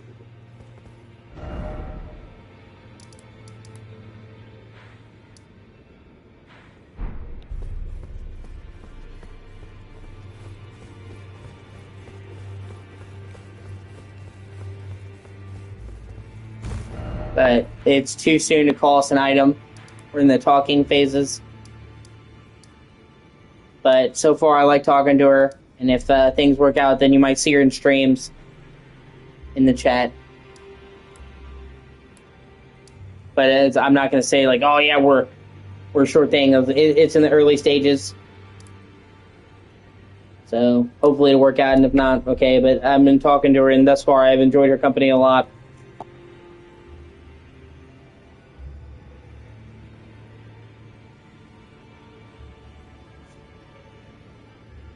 We met because we have a mutual love of horror. I met her in a horror group. Horror is one of my main passions in life. And she was super into horror. And we bonded over that. Horror movies, horror stories, horror games. I'm just a lover of all things spooky and macabre. I don't fit the traditional mold of goth, but I consider myself a goth. Because I love all things spooky and macabre, and I usually wear black. And that's what I'm saying. People have this idea that in order to be goth, you have to dress like you're in the fucking Cure. And no, goth is not even clothes. It's a mindset, loving all things spooky and dark. So, I'm in a lot of groups like that are alternative, that are goth and shit. And I met her talking about horror movies. So, and I guess those are the best, I guess those are the best kinds of relationships, ones that have common ground. Let's see. Yeah, just making sure no flies get in my drink. We have flies around here. I'm trying to make sure I get 100% on this game, and there's a lot of things in this game where if you miss it, you're fucked.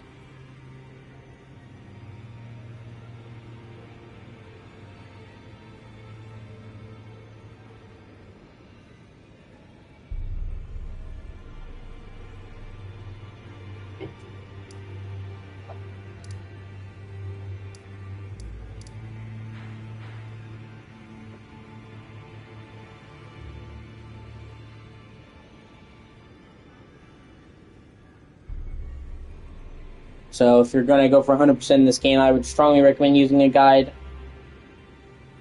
Pretty much like all the side quests in this game can be missed if you're not being careful.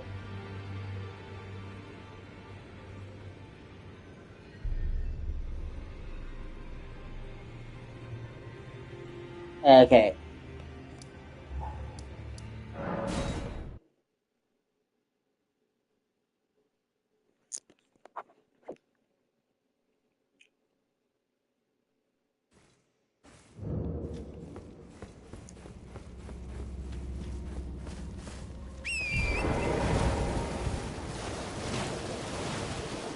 But in general, I can't stand people that dish about their relationships.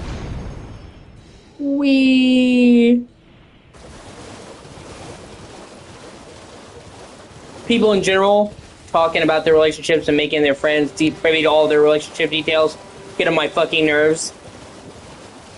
And then YouTubers will whore out their private life. Or like celebrities like Kim Kardashian. I can't stand it. I've never been the type of guy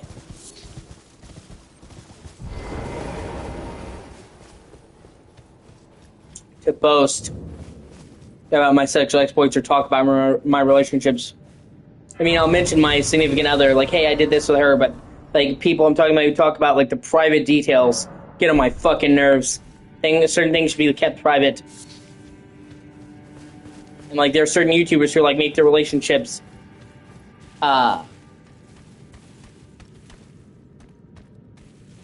their content, and it's awful.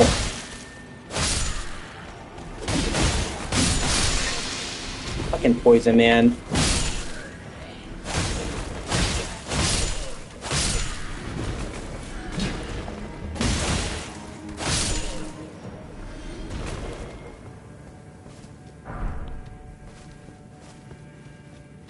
Thankfully, it's low-level poison.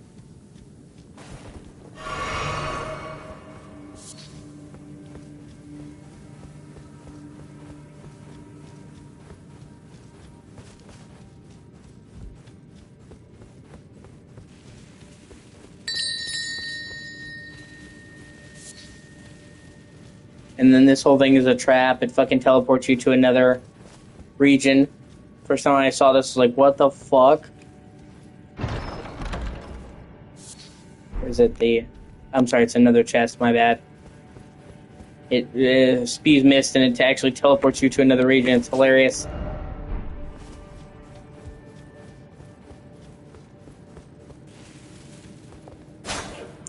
You're like, what the fuck?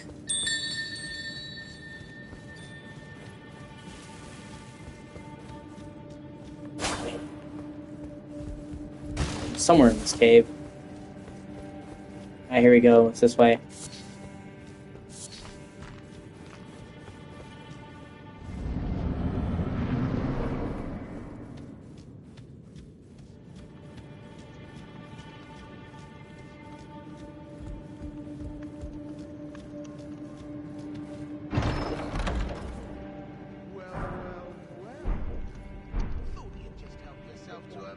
Personal belongings, huh?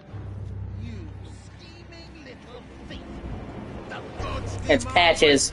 He's been in pretty much every single Souls game.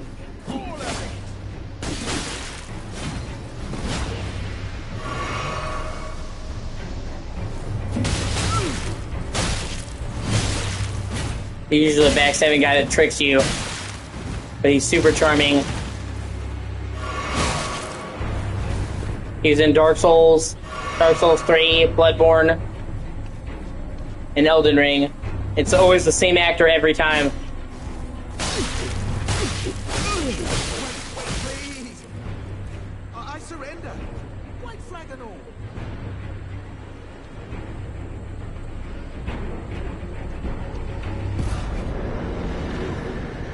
Well, finally come round, have you? I knew you would. You're a man of reason. True and true.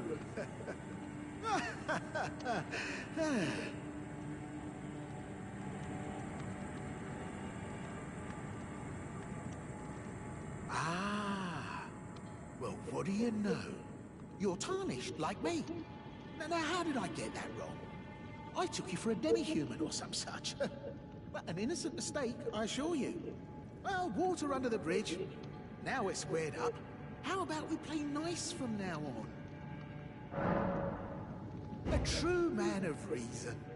Just what I like about you. I'm Patches. Patches the untethered. Tarnished like you, only free-spirited. No matter. And the thing about Patches is if you don't kill him, you might be tempted to kill him. Turned bandits. And they're paying for my gruel. In exchange for my, well, showing them the ropes. But honestly, this looting racket is bloody terrifying. Frankly, I'm ready to wash my hands clean. Maybe set up a legitimate shop. So don't be a stranger. The thing about Patches is you're tempted to kill him after he betrays you, but in each game, if you don't kill him, he usually turns into a merchant that sells some of the best items in the game. Don't forget to pop back for another visit, friend. I'll be ready to wheel and deal.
Okay, I'm trying to follow a guy to make sure I get everything.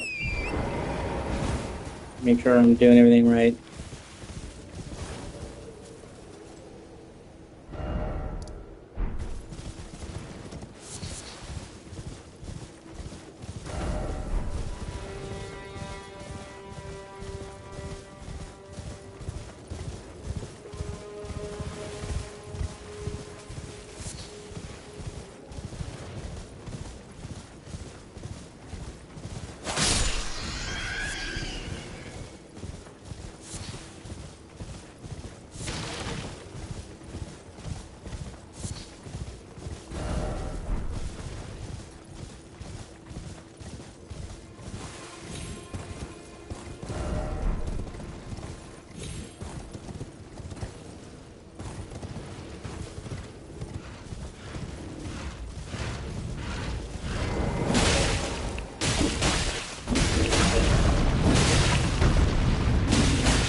Always a pleasure.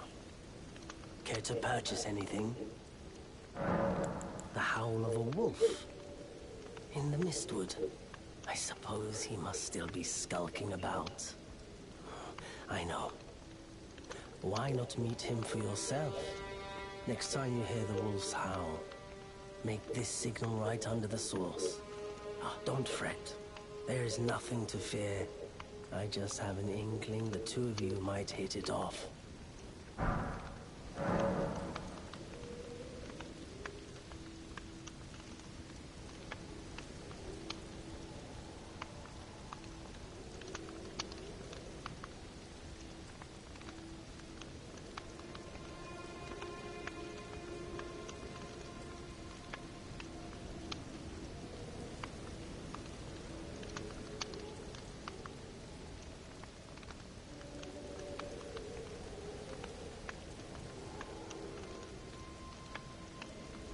Goodbye for now. What is it? There are others of my people who yet survive in these lands. If the mood takes you when you meet one, then offer them some trade, won't you? My people, wanderers all have long been spurned by the grace of gold, which is why we cannot settle, but instead are forced into this pitiful, unceasing journey. But thanks to that, things are not so different for us now, though the Elden Ring is shattered. I think this makes us kindred spirits of sorts. Your people, the Tarnished, and mine. Perhaps you don't need to hear this, but see that no harm comes to my kin.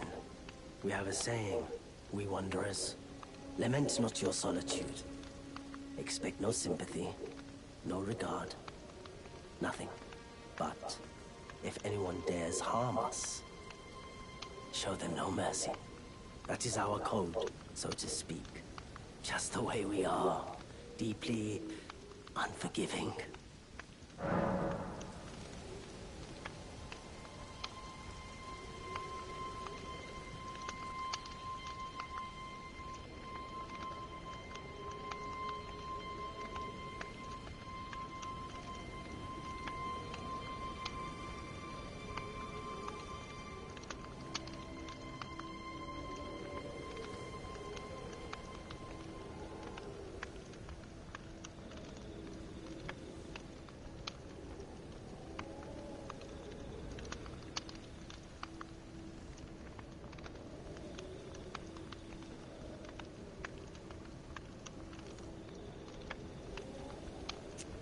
Goodbye, for now.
What do you think? What's wrong with you?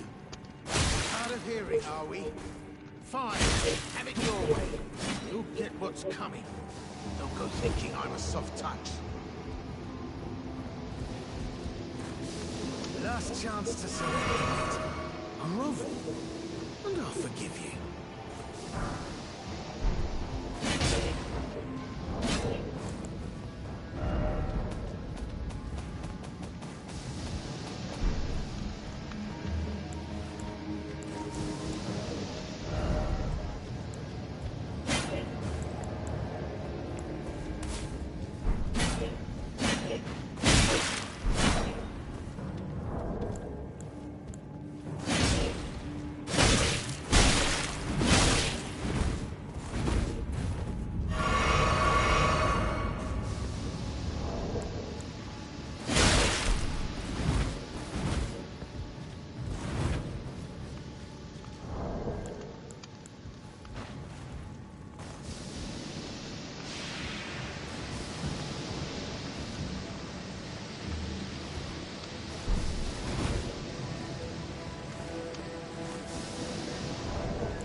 uptake, eh?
Well, nice of you to drop in finally. It's all a bit ad hoc, but I'm sure you'll find something. And welcome to Patch's Emporium, where you won't need a refund, because everything's top-notch. Yeah, I had those bandits make a clean break. Now they're all suppliers, and good ones at that. I mean, they don't understand a word I'm saying, but it hardly matters. We have a natural connection. They're all foot soldiers, survivors of a defeated army, worked to the bone by their high and mighty lord, only to be thrown out with the rubbish. It's the same old story everywhere I go. To hell with it all. Wondering what's inside the treasure chest. Well, it's nothing too special. Just something I'm saving as thanks for a very valuable customer. But then again, it would fetch some spectacular coin. And besides, this valuable customer could be a long time coming. Huh? Everything is give and take. Give and take.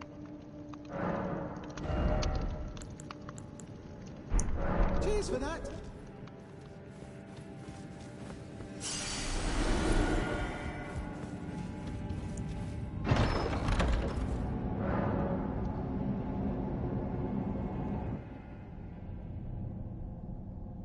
Well, well, well. I should have known, you scheming little thief. The gods demand vengeance! Vengeance!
I'm gonna force myself to cough as part of my OCD.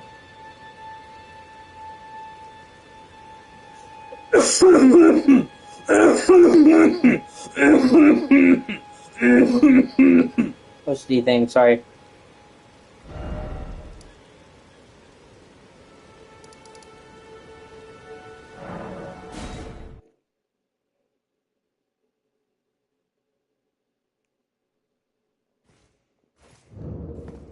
Oh shit, wrong place.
Why in? You're alive! Oh, you had me proper scared, puffing away in a flash like that. Well, maybe it's a sign to keep your mitts off what's not rightly yours, hmm? But I'll forgive you. View it as a learning experience. At any rate, it's just nice to see you safe. Oh, and don't miss all the bargains here at Patch's Emporium.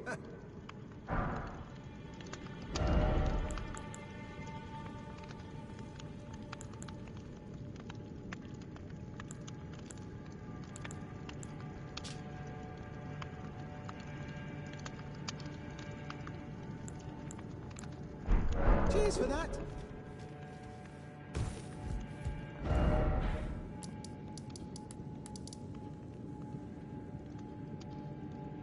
Okay, that's everything here.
Okay.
Seaside ruins.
The asshole.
Oh, oh yeah.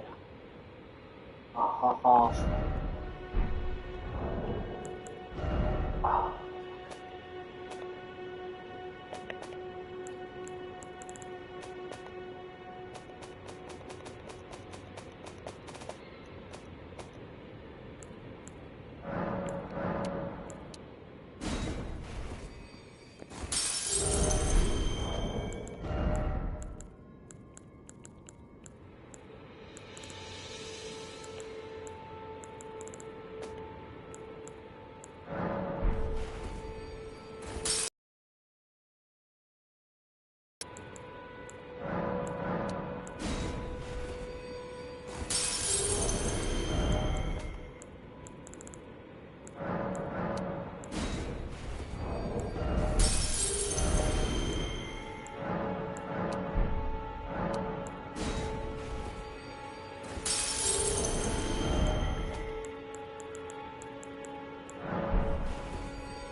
escape.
Okay. Here we go.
goes there.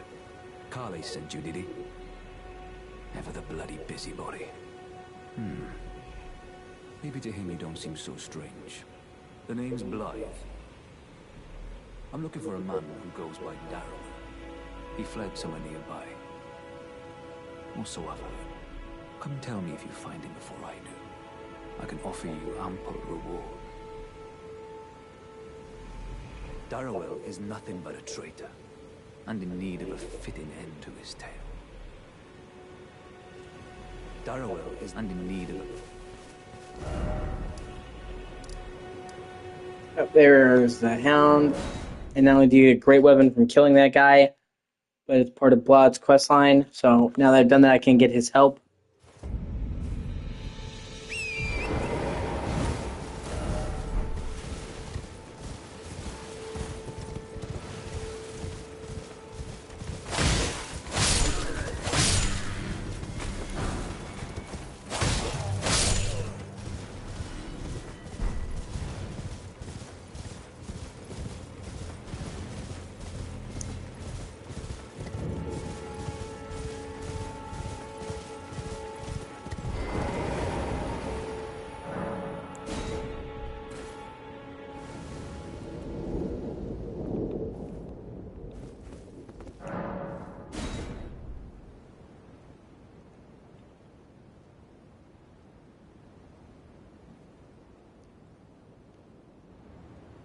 Darrow.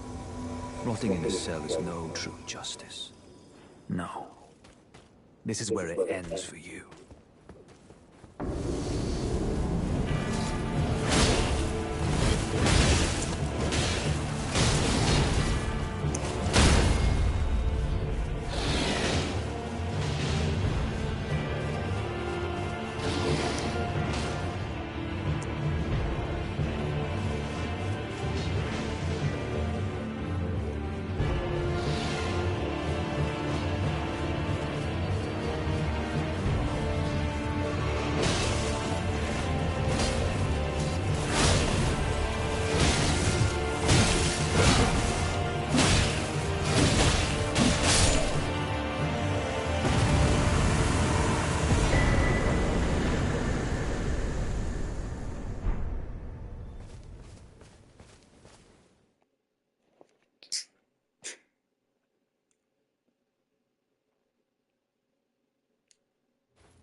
Here it is.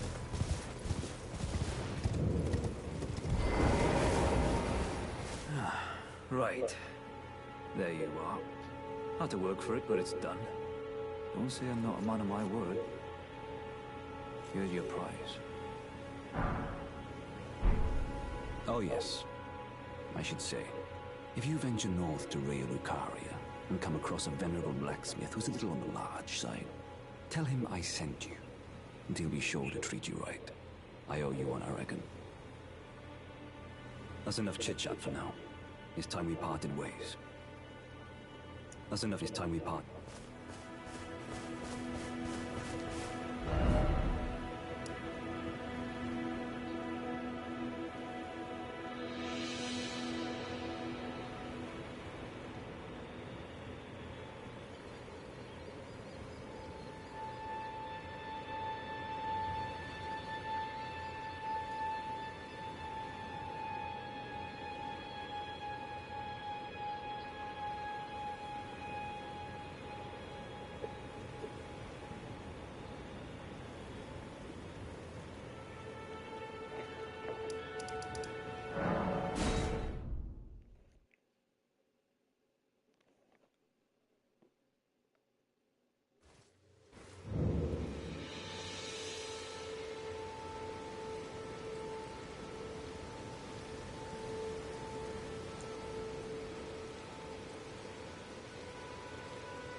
Always.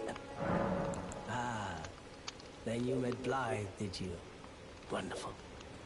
I'm glad I pointed you in his direction. He's boorish, blunt, and couldn't find his nose with both hands. But he's a good egg. I think the two of you are sure to find the best in one another.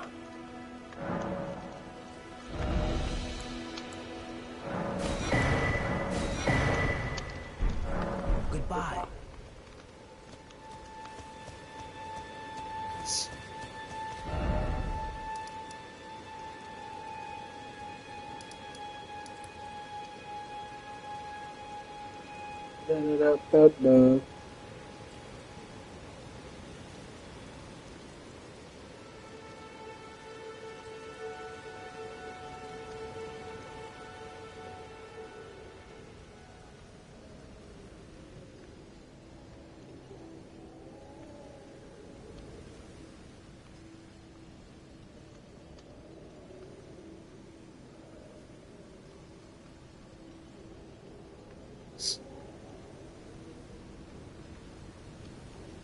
You see.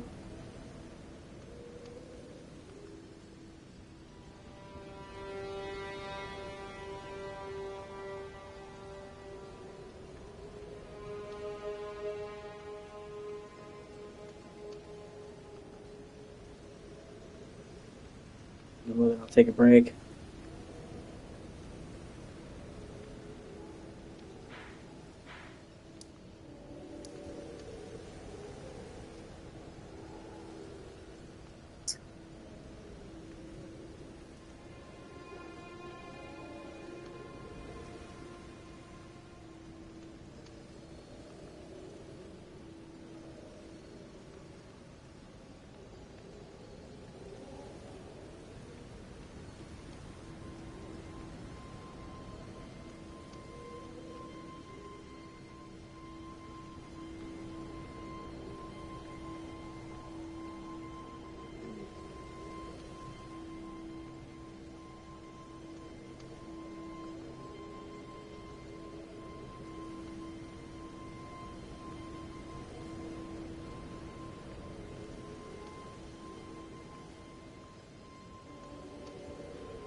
Okay. Yeah, alright.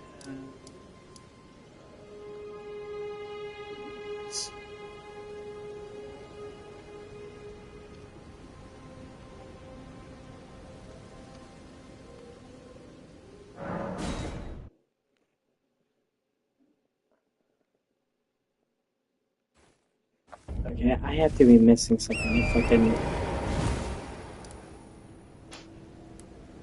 Mistwood Ruins. Let me go back there.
Nice.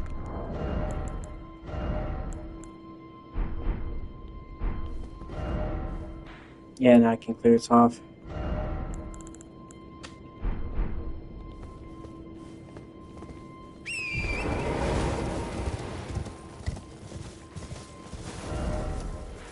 And make my way to the fort.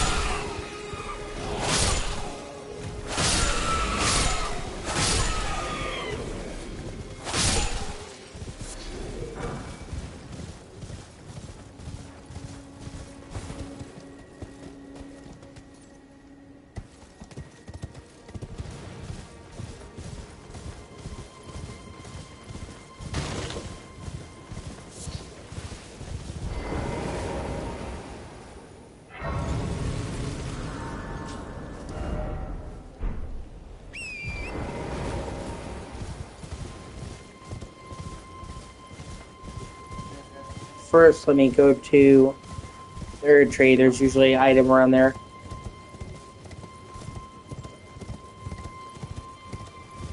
Hey, merchant. Nice! Dear customer. Yes, right this way. Right this way. Welcome, valued customer. Come, trade in our wandering emporium. Please, buy something. I'm hungry. I've been hungry so long. Please?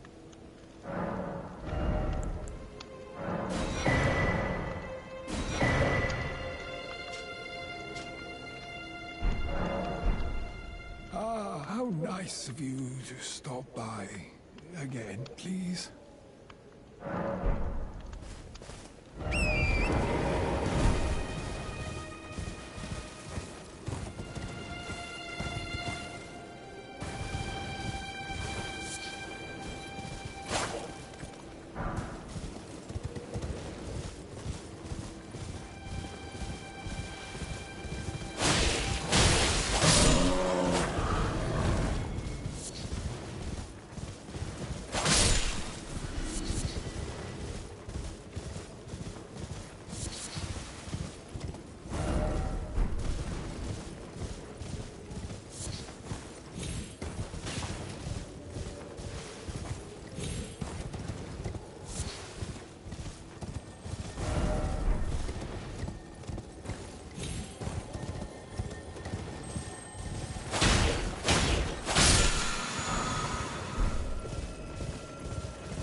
Never mind, there's one of the few minor Earth trees that doesn't have a boss around it.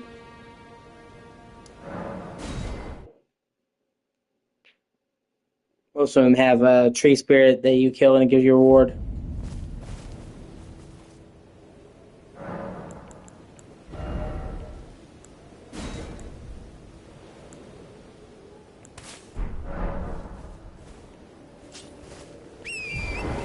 Alright, now we can go into this fort.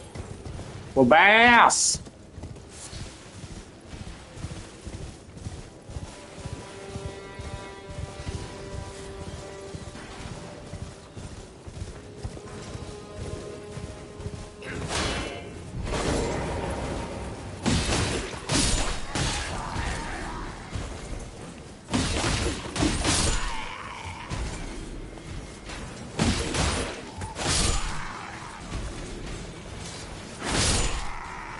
Bitch!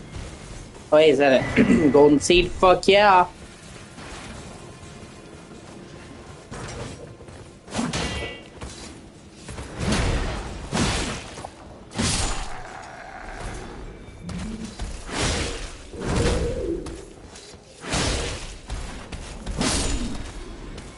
I'd have to look up what you're talking about. I'm not sure.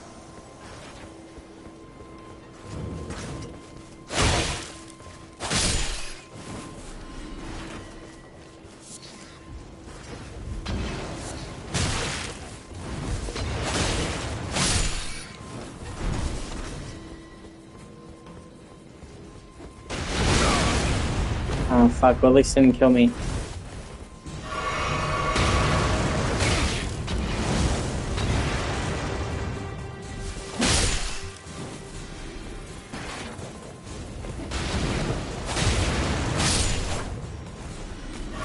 God.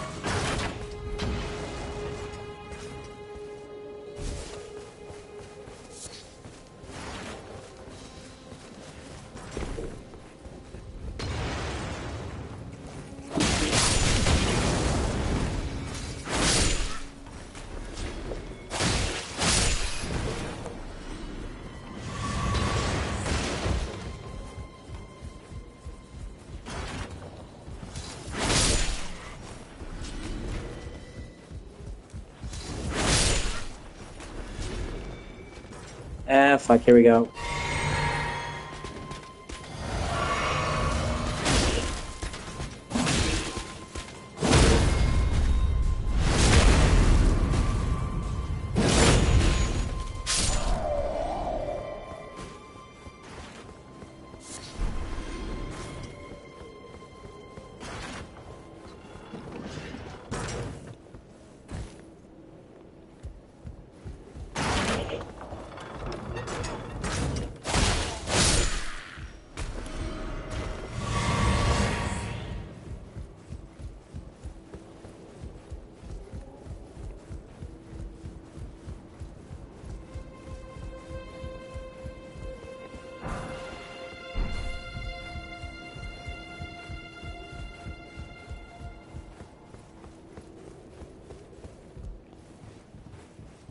All the way up. Nothing can stop me.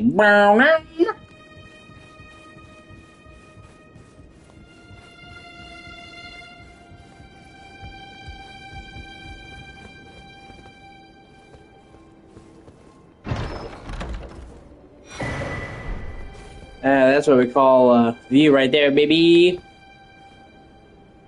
And that's the Weaving Peninsula over there.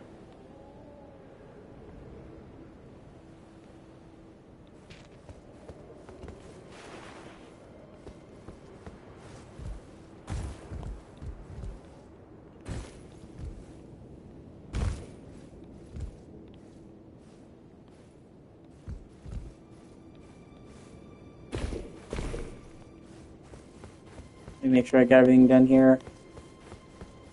Clearing this fort out as part of a side quest.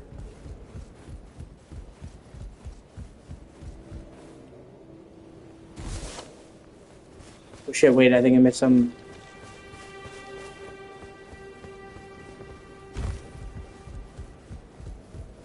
Yeah, dude, there's a lot of weird fucking shit, man, with athletes. Like, they train and push themselves so hard that they snap, dude. It's not good for anybody. Like, I remember there's this one, like, a super brilliant German athlete He like literally lost both of his legs. Trained to use a prosthetic. Won Olympics. He won the regular people's Olympics, and then he fucking killed his wife. It's the craziest thing, man.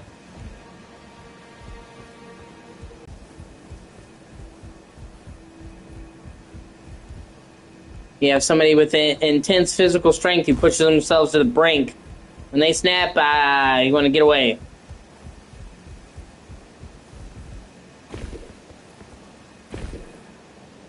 Okay.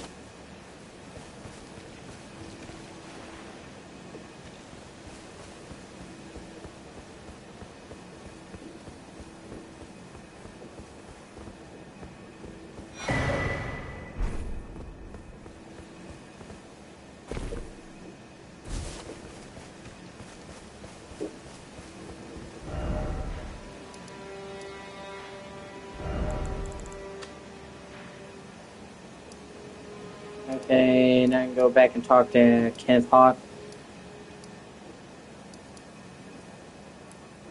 Hold on, I let my cat in and she's gonna have a mental fucking breakdown.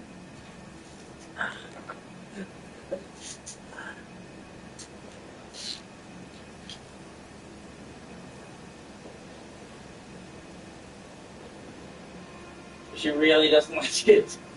I don't let her in. You think like some cats would get the hint, but no, she would literally sit there for hours picking at the door. Loudly, you hear just...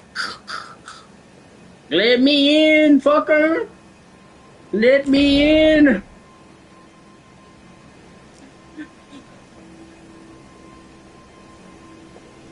It's like a vampire. You gotta open the door.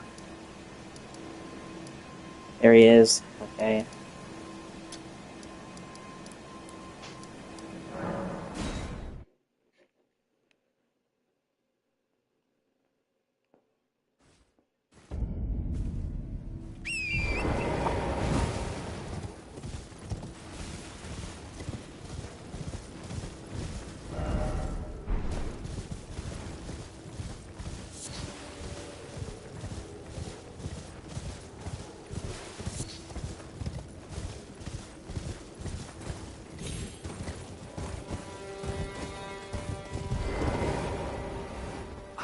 I've been waiting for you with bated breath. Did you manage to recapture my fort? Oh, excellent news. Just wonderful. And the knight's dead to boot. Well done, my friend. Well done indeed. I knew I was right to trust you. Now, here's your reward, as promised. Go ahead. It's all yours. Right then. Time for me to head to the fort. I've much to do. First, I'll have to re-establish communication with the demi-humans. What's that look? You don't believe me? Well, under the Erd Tree, commingling with the demi-humans is made possible. Even the vulgar shall not be left behind, under the rule of true order. Which is why I, Kenneth Haight, next in line as the rightful ruler of Limgrave, have sworn to uphold it. Just you watch, my friend. Just you watch. Ah, yes. I've been meaning to ask. Would you like to enter my service? I see bright things in your future, stout warrior. Enter into my service and learn the workings of the Erd Tree's true order. And who knows? Perhaps sometime down the line, the grace of gold will return to those tarnished eyes of yours. What say you? A fine accord, is it not? Very well indeed. I knew I saw something in you. I shall await you at my fort. We shall hold a ceremony for your knighting there, I think. I see great things ahead of us. We are truly by the Erd Tree blessed. Right, I've much to do.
Yeah, he had to establish communication with the demi-humans.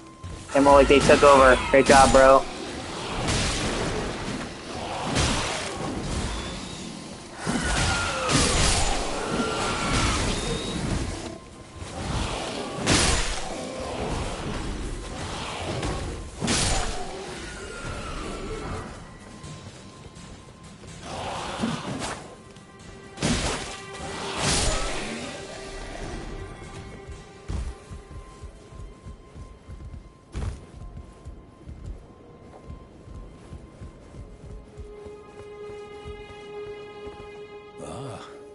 You, is it?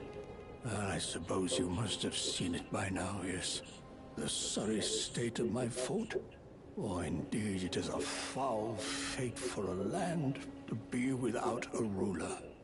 One must be found, with haste, and not that awful Godric, but a true and stalwart lord of the proper lineage to take the reins of Limgrave. I'm sorry to have lifted your hopes, but I haven't the authority to raise you to knighthood as things stand. The great Kenneth Height issues his sincerest apology. But now, I must begin my search post-haste for a true and stalwart lord of the proper lineage to take the reins of Limgrave. I must begin for a true...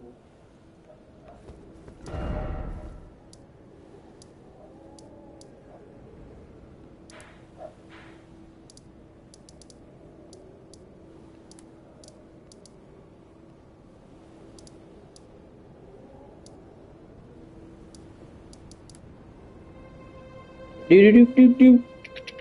Shh. Get you, Echo. I'll get you. Get you, get you, get you. You such a pretty kitty. I love you.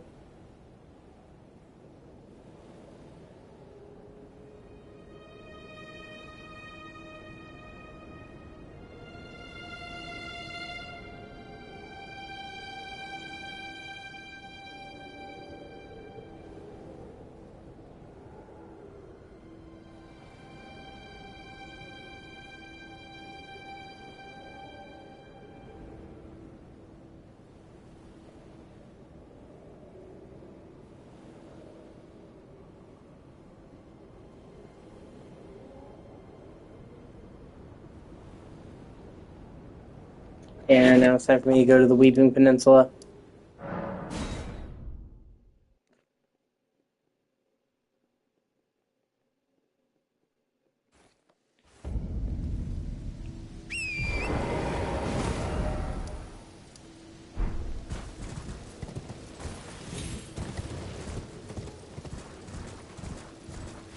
Oh wait, actually, hold on.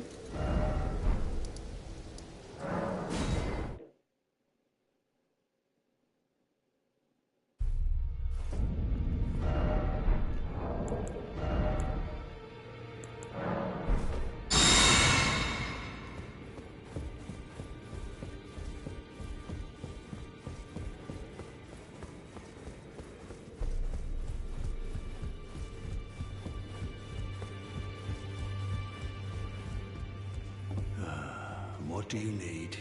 I have little time to spare.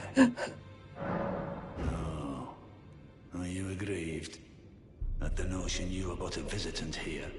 Then you would do well to remember the first words of grace given to you. Stand before the Elden Ring and become the Elden Lord. If those words held any meaning to you, follow the guidance of grace. Lay low the shard bearers and claim for yourself a great rune.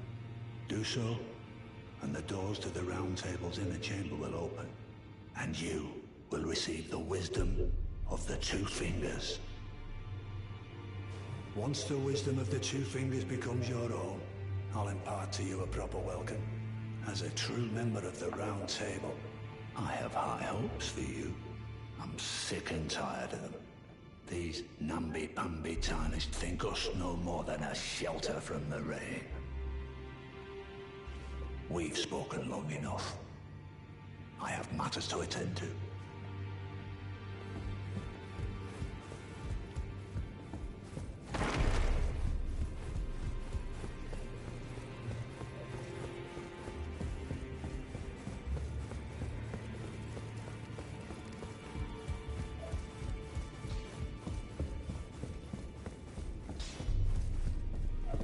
pleased. Would you like me to hold you once more?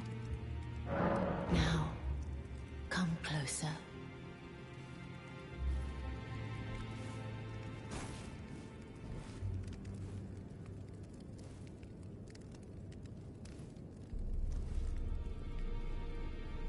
You are so very warm.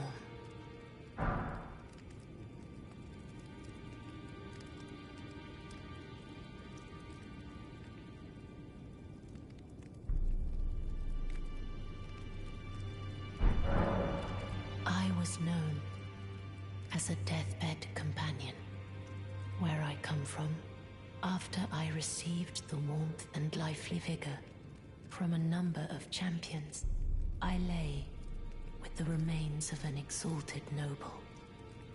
To grant him another chance at life, to do so is the purpose of my being. But before I could bear the noble into new life, I was awakened by the guidance of grace and chased from my birthplace. Pray, be kind. Despite all that, I still wish to be a deathbed companion. So please, let me hold you like this, as often as it takes. Then good day to you, my dear.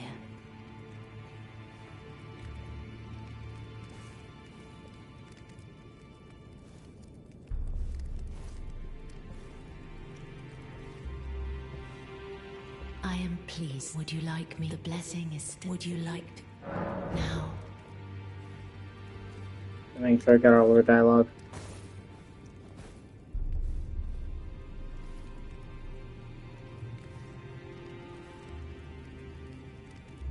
You are so. Then good day to you.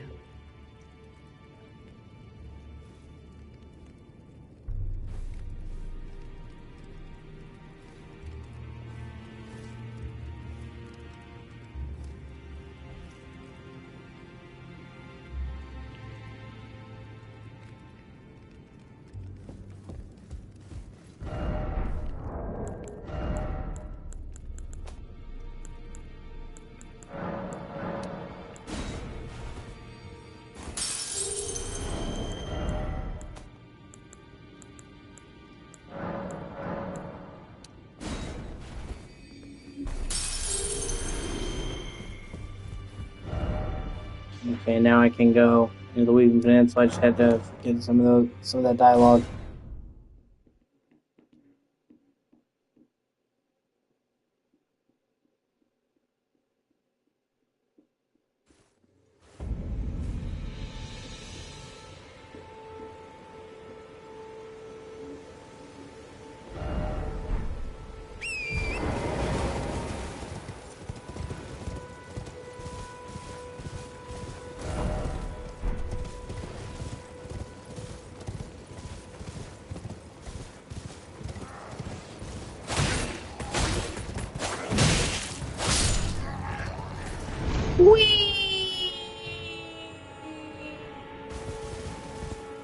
Time to cross this bridge! Y'all motherfuckers! I mean, who likes armed robbers?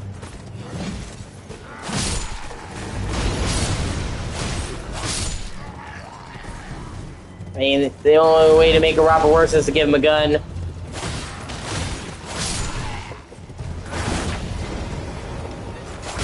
Get justice!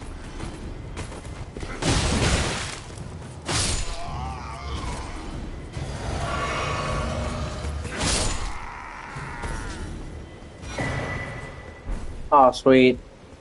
Nice.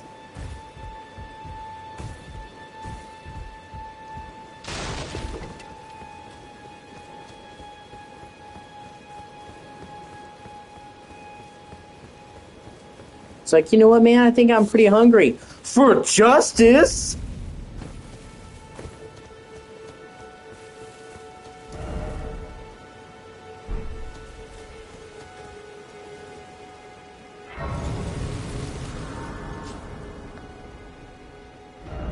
Yeah, like the Ocean's 11 kind of caper kind of thing, yeah.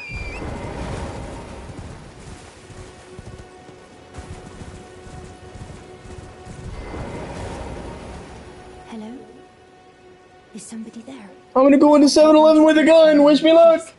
My name is Irina. I've escaped from Castle Morn to the south.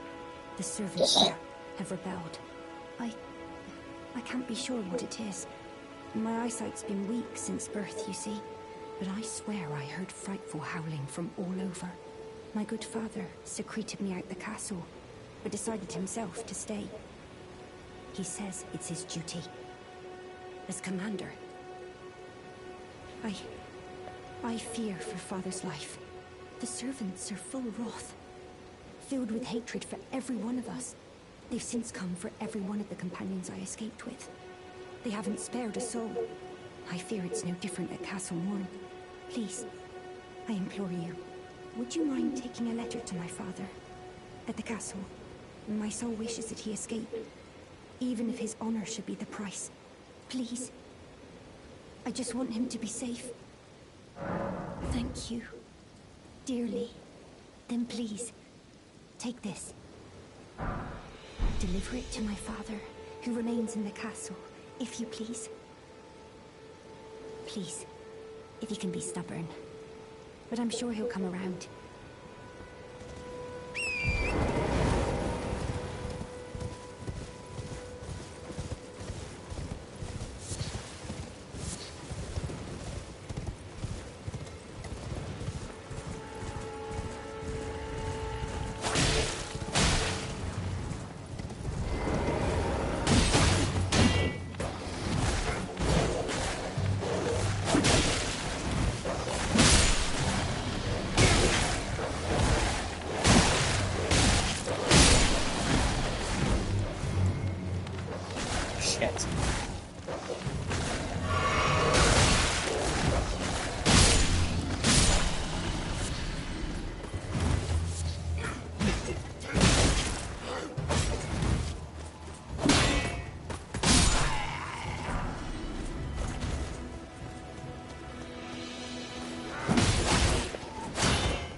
Bitch.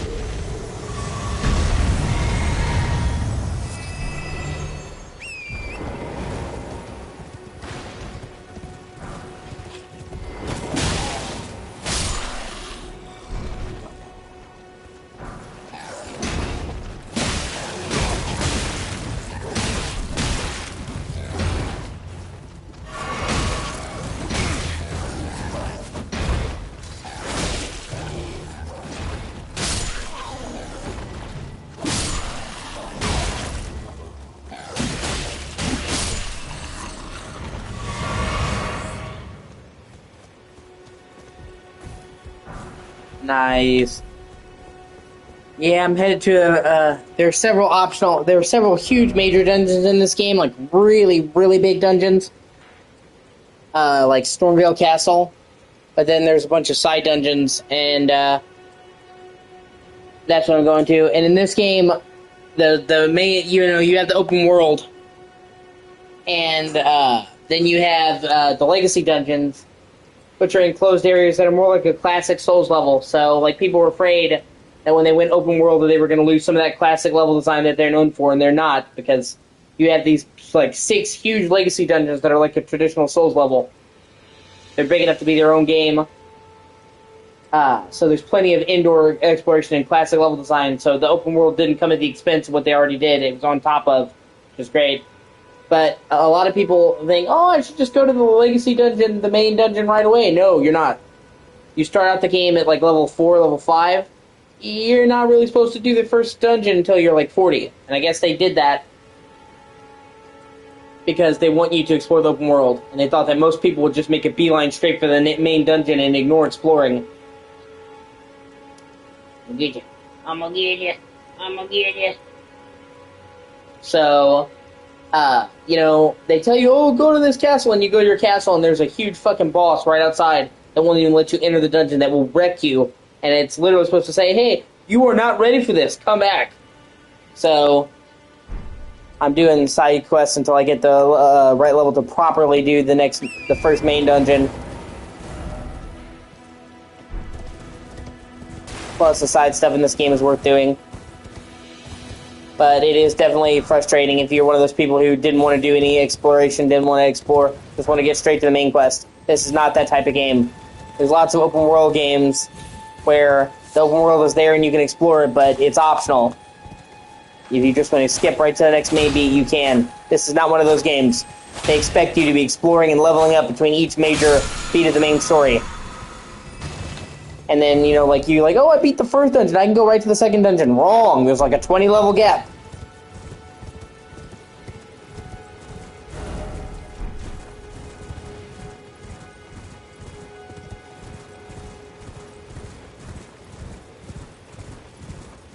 Oh, hey, merchant. Nice. Yeah, the world's great.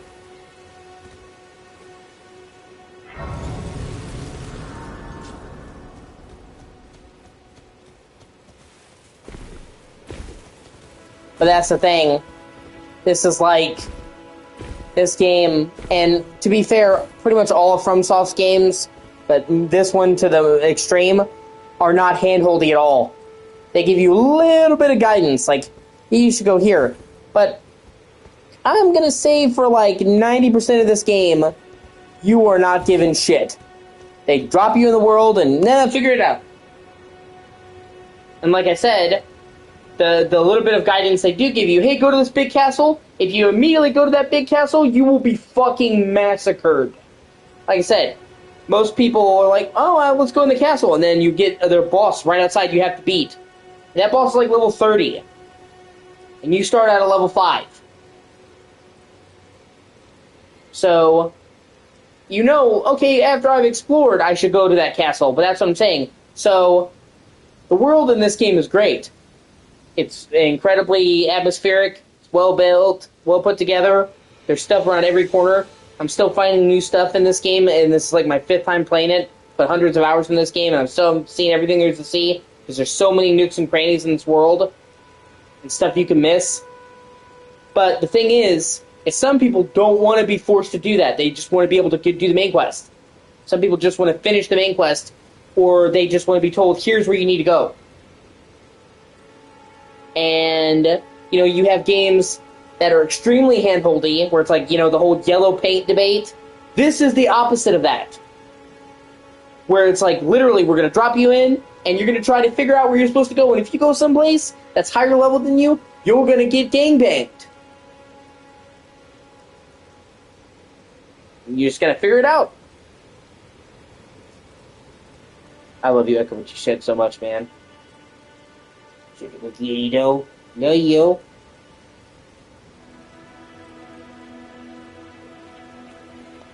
So, you know, there's a lot of games, like, you know, take Ubisoft games, or even a lot of open world games. You can explore if you want to, but most of the time exploring the world is optional. You can go and just do the next main story quest. If you're playing Assassin's Creed, for example, you're like, yeah, I'm an explorer, I'm just going to go to the main quest. That's not really a thing here. Now, to be fair, this game has so much to do in it that you don't have to do anywhere near everything to beat the game. Yeah, and I'm talking about being properly leveled. Even, you know, if you just do like a quarter of everything there is to do, you will be more than leveled enough to beat the game. So it's not like you have to do every side quest before you can proceed.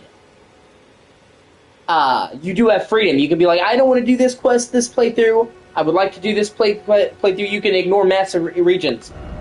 There's entire regions of this map you never have to enter, like this whole fucking red map over here. That's the first part of it. Caelid, what you can see goes from here all the way to here.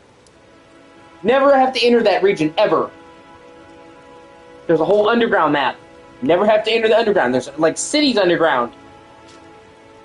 So it's not like you have to do every side quest before you can continue. You have a lot of flexibility, but the thing is, you can't just start the game and go main story to main story to main story to main story. You're expected to level up and do some side shit before the first dungeon, and then between each major dungeon, there's usually a jump in level, so you have to do the side stuff there, some of it. That's what I'm saying. Even though you're not having to do all of it, you're still having to do, I would say, like a quarter of the side stuff to finish the game, unless you're a super good speedrunner, but that's obviously not the thing. So, you know, there are going to be people who are like, okay, the game told me to go to the castle. They're going to be like, why can't I just go to the castle? They told me to. They don't like oh man, I have to explore and level up along the way. So, Elden Ring is one of those games that you need to play for the experience. If you play it to beat it, you're not going to have a good time. I mean, it's got a main quest. The main quest is really good. But a large part of this game is getting lost in the world, stumbling at all kinds of crazy shit around each corner. You know, I started out here, and now I'm all, you know, it's got what the best Bethesda games have. You start out in point A, you go to point B, but along the way you get 50 fucking detours. Not because the game can't show you, but because, like, oh, what is that over there? Oh, what is that over there? And then suddenly, oh shit, it's been 5 hours, and I didn't do the thing I thought I was going to do. Because there's so many things that you can see, and like, oh man, I want this. Oh man, I want that. Holy shit, what's over here? What's over there? It's, you know, the Bethesda school, getting lost along the way. So if you just play it and you have that narrow focus to, I'm going to beat this, not only are you going to be under level, but you're kind of missing out on a lot of the fun. So Elden Ring is not one of those games that you go in to beat. It's one of those games that you go in for the experience of getting lost in the world and exploring, and then you beat it along the way.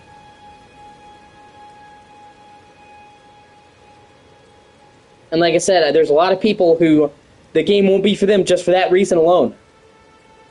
Some people don't like it being mandatory to explore. They just are like, okay, let me just do the main quest if I just want to do it. I can understand that, but that's the thing. And I feel like that was specifically done because people were afraid that the open world would be filler. You know, they had never done an open world game, and even so, there had never been an open world Souls-like like this. So even for FromSoft, it was uncharted territory, and they wanted to make the open world an essential part of it. We're not just doing open world to do open world. So I'm pretty sure that's why, because they were like, well, we don't want the open world to be filler. And we don't want people to think that the open world is just empty space. So you're gonna need to explore and get out there and find shit. And while that's great, that the open world isn't just window dressing, it also means that if you just try to go from point A to point B, you're not going to have a good time. Like I said, you exit the tutorial at like level 5. And basically before you can even fight the boss, the first major boss to get into the first dungeon, like level 30. So you're expected to explore this shit before you can even tackle the first dungeon. And then you get to the next region, there's another level jump. So it's not designed, you know? And like I said, it is flexible. You choose what you're doing. So it's like, in this region, there's 10 major things you could do. You only need to do 2 of them to progress. So while you have to do side stuff, it's not like you have to do everything. You have freedom in what you do or don't do. But you can't just go, oh, I'm going to go from main dungeon to main dungeon to main dungeon to main dungeon. It doesn't work that way. You will be perpetually underleveled and getting one-shotted if you do that. They fully expect you to explore the open world and do that shit in between the main beats.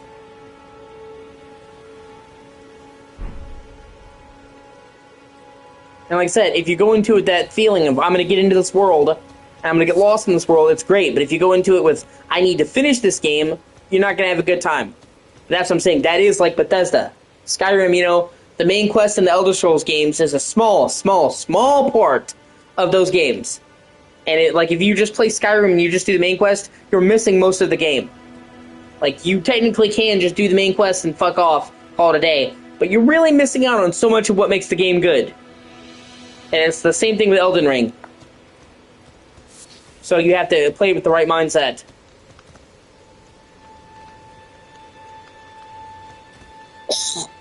And you know, a lot of people, they don't like yellow paint and being felt like they're being infantilized. I'm sorry, it's a hard to say word. Infantilized? Yeah, infantilized. Where it's like they need to be told. But on the other side, you have no guidance. And a lot of people don't want that either. They would like some general shit. And they said, this is one region, by the way. This is not even the whole region. Okay, there's a whole area to the south that I'm in that I haven't even gotten on the map yet. Because you have to find the map fragments. They show you where they are, but you can't see the map until you get the region for it.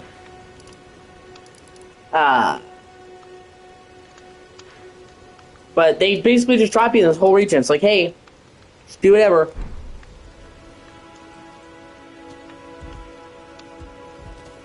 I know, Sally.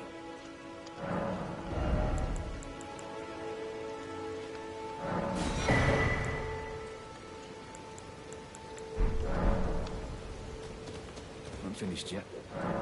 Wait a minute. Yeah, those are rare keys. I need that.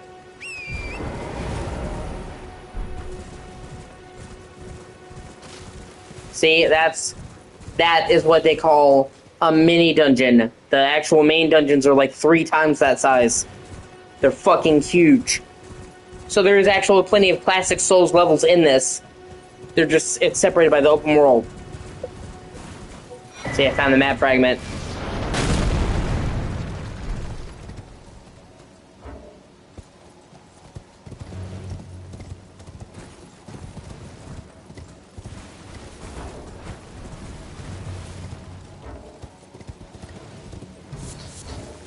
Yeah, fuck, I've got to kill this guy. There's this giant archer trying to come at me. Piece of shit.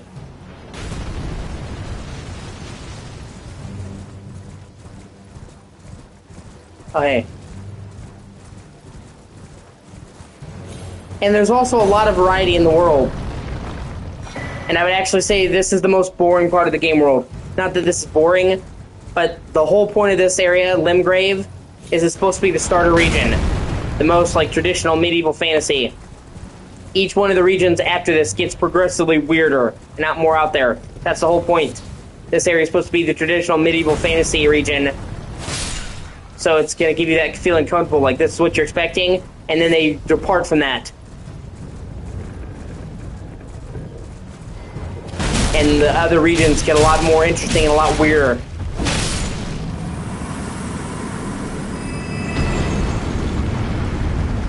This is the traditional medieval grasslands kind of thing. Here we go. See? All of this right here is the first region. There's like 6 of these regions. So this is not even a quarter of the map. So then you go to Caelid, which you see a little bit over here, but I haven't gone into it. That whole land is fucking pink and poisoned with rot, called scarlet rot. So it looks almost alien-like. Go to fucking over here, Lernia. It's like this beautiful blue swampland, so it's like you have this giant marsh, and then you have huge cliffs on the either side of the marsh that are land. So it's like giant cliffs surrounding a huge marsh, and you fully get to go up on the cliffs. So you have this big ass crater, and then you have mile high cliffs around it, and you explore the whole thing. And then there's fucking Altus Plateau, which has a big lost city. It's like a big ruined city. You know, like a lot of games, you'll go to a dungeon, it's like, this was a ruined city. Like, you know, a lot of the things in Skyrim, it's like, oh, there's a ruined city. No, Lindell, the actual capital, the former capital, is a full city with like a poor district, a rich district, the slums, fucking headquarters. It's like an actual fucking city. And that's what they consider a dungeon, an entire ruined city. And then that region has giant windmill countryside villages and a fucking volcano. And then you get to the mountaintops of the giants, and it's once again it's snowy mountains for the giants. So there's like giant chains that you walk across. And then, like I said, the whole fucking underground. There's like an entire underground map. and that there's like lost cities underground, underground. And the underground is not what you think it is. There's fucking outside. Okay? You go to the underground, you take this huge elevator to get there, and then you're thinking, oh, it's gonna be a dark cave. There's fucking stars in the sky.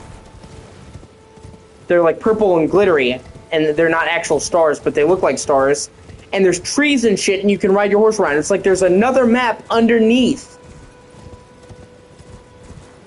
Like, oh wow, this is not what I thought the underground was going to be like at all. And there's like 3 major underground areas that are broken into smaller areas. Like there's like an entire other map underneath the game, the rest of the world. So, you know, you're exploring the game, you're like, man, this map is really big. And they're like, oh shit, there's like a whole other layer fucking underneath. Yeah.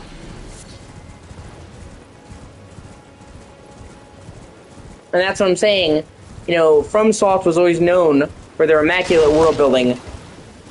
A lot of people who don't play these games, or don't, you know, understand these games, think that people like these games because they're hard. And that's only one really, really, really small part of it. Okay? A huge, huge, huge reason why people love these games, FromSoft games, is their immaculate world design and attention to detail. They know how to convey atmosphere like nobody's business. Their worlds are always incredibly thought out, incredibly well-realized places that feel like they could be a real place. There's entire fucking videos dedicated to the lore in these games because it's that deep. That most people would never even pay attention to. When you see people talk about the Souls games, they don't say, oh yeah, did you like it because it's hard? No, it's like, oh yeah, you remember this like super cool character, Solaire? Praise the sun! It's the world and atmosphere that draws people in, as well.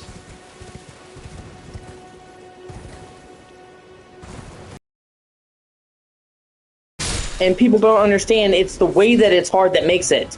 Any fucking game can be hard. Just make it bullshit.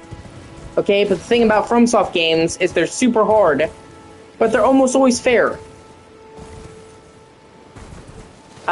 You know, obviously there's some parts that are cheap mistakes, but 90% of the games are totally fair. They're hard, but they're fair, and they're designed for you to flip the tables. It's designed so when you first play the game, you're going to get your ass handed to you. Then once you get good, you're going to flip the tables and you're going to beat their ass. That's why you see people do these super hard boss fights without getting hit. Because once you get good at these games, you get really good and suddenly they're trapped in there with you. Not the other way around. It's like, you guys are stuck in here with me. And they couldn't do that if it was just bullshit. That's what I'm saying. Once you learn how to get good, suddenly all these things that were killing you, you're now making them your bitch.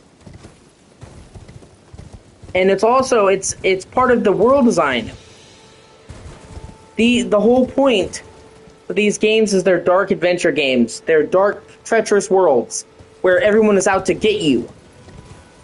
Okay? And a lot of games do that. You know, Game of Thrones, it's a dark fantasy land. There's grim stuff around every corner, but they don't really sell that. And part of the difficulty is to sell that.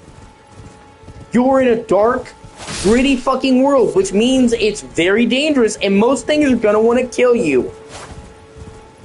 So it's not just about being hard for hard's sake. It's about being authentic. You know, in a lot of fantasy games, they're like, this is a lost kingdom. Like, this was a great kingdom, and then it went to shit, and it's like, okay, there's like a couple bandits here. You know, in the FromSoft games, like, wow, this used to be a city, but it's lost now. And there's some nasty shit here. And that's also the thing, is the games always have beauty in them. They're not just entirely grim and dark. It's like a dark, ruined kingdom, but it's beautiful. Like I said, this fort's crawling with monsters, but it's still cool. And you can almost be like, man, before everything went to shit, this would have been a really cool place to live. They said, oh yeah, it's a dark, brutal world, but we have this beautiful tree that's shining light, the fucking world tree, Yggdrasil. I mean, they call it the Erd Tree, but it's fucking Yggdrasil.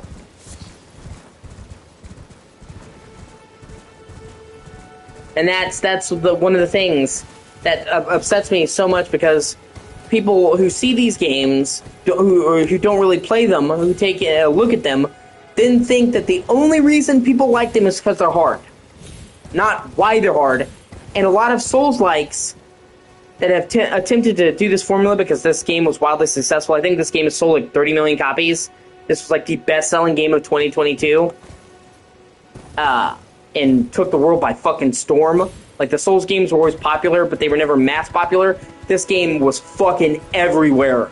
It was the breakout hit of that year. Just the right place, the right time, and it went insane. But all these people think, so you just like it because it's hard? And that is just, like, so demeaning, because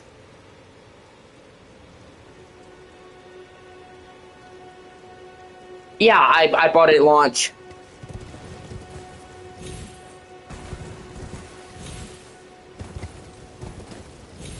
Yeah, exactly. They knew their audience.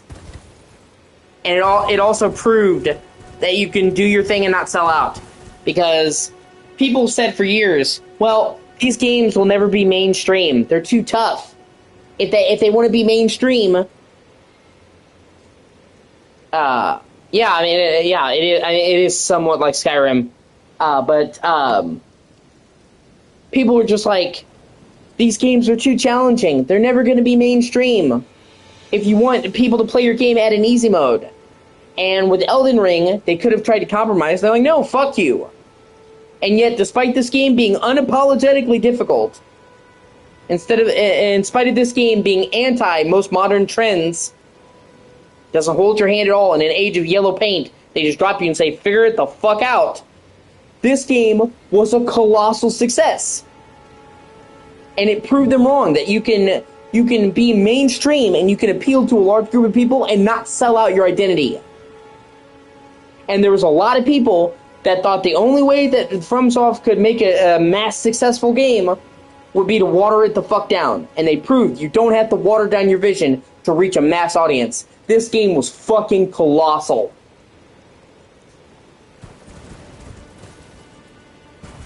And so, of course, because of the huge success of this game, it was a gold rush of Souls-likes. But so many of those people who attempted the success just thought, oh, it's hard. People like it because it's hard, right? And they would focus on the mechanics and not the world design and the pacing. The atmosphere in these games is a huge reason why people love them. They handle dark, sad worlds to a T. I guess the proper word would be melancholy. Melancholic worlds. Because they're dark, but they're still beautiful. They're not just totally ruined. You can see, oh man, there used to be really cool stuff here, and it's supposed to be sad that it fell. And that's what I'm saying, like Bloodborne. If you've ever played Bloodborne, there are so many people who are begging for a PC port of Bloodborne, a remaster of Bloodborne. 11 years now, because it was March of 2015, so 11 years later, and people are still clamoring for a Bloodborne sequel.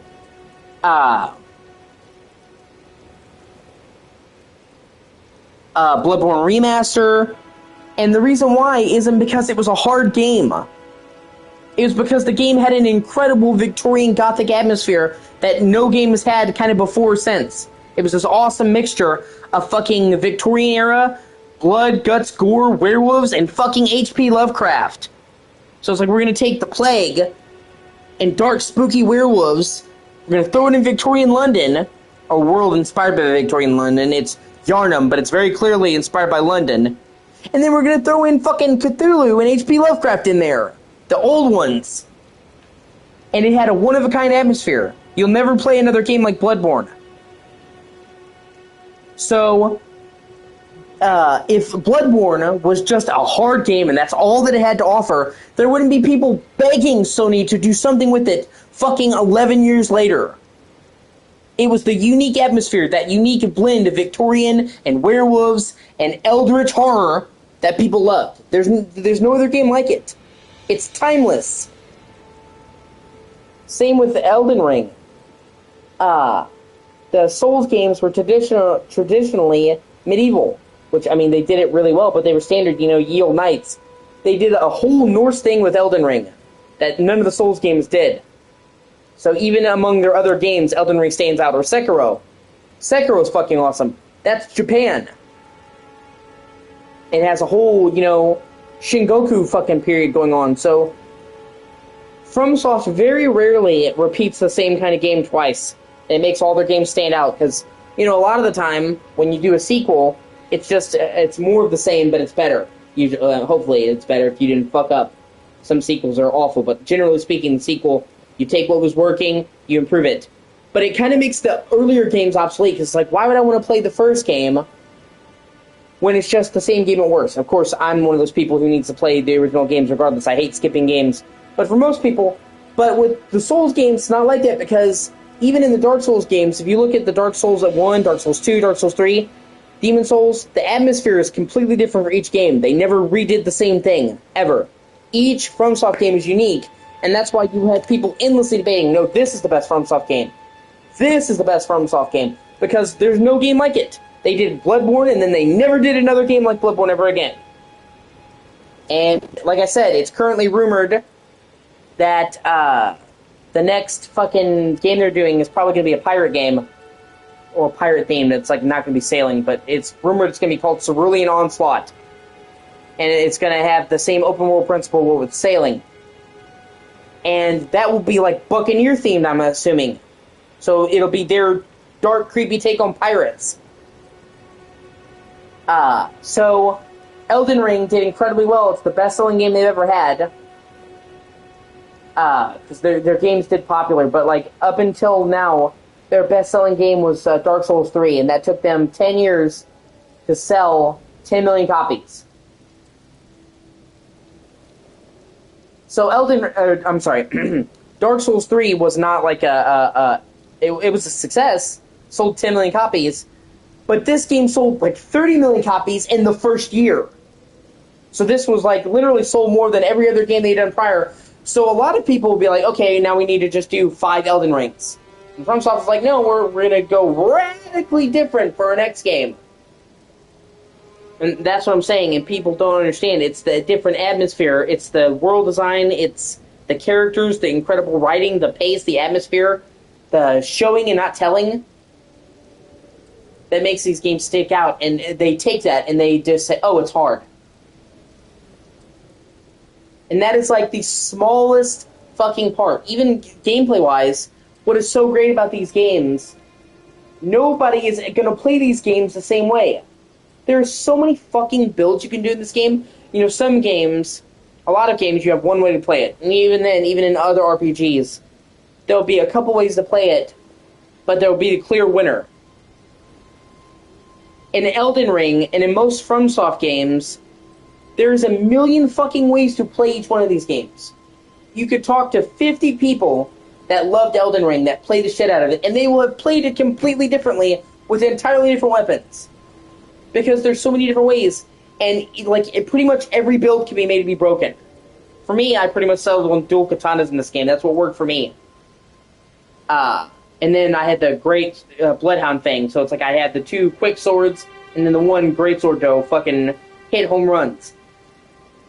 But even if you were to go dex, somebody could use a fencer sword, dual scimitars, daggers, claws, whips. You go magic. There's like 4 different schools of magic that are completely different. So even if you knew 2 people that played Elden Ring, they're mages, like I use incantations, I use sorceries that are totally different. I use pyromancy. So this is a game that lets you win your way. I think there's something like over 150 weapons in this game. And they're very different, even in the same class. You'll have, broadswords and shit that are different and have different movesets. And so there's, 20 different fucking weapon classes in this game. 4 in completely different schools of magic that don't share anything in common. Bows.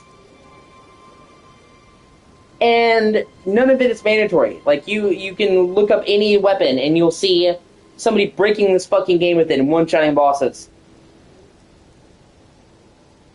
And that's the thing, is you get to play it your way. They throw you in this open world.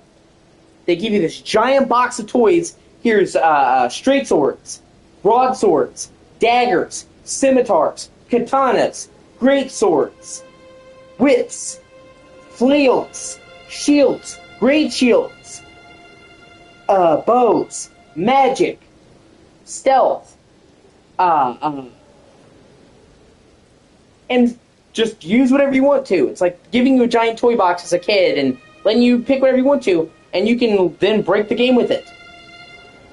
And it makes it so that everyone plays it differently, and it also makes the game super replayable, because, like, yeah, I played Elden Ring with this build, but now there's this whole different way I could play the game. I could go magic this time, or I could go the opposite build, so it's very replayable, and that's what I'm saying.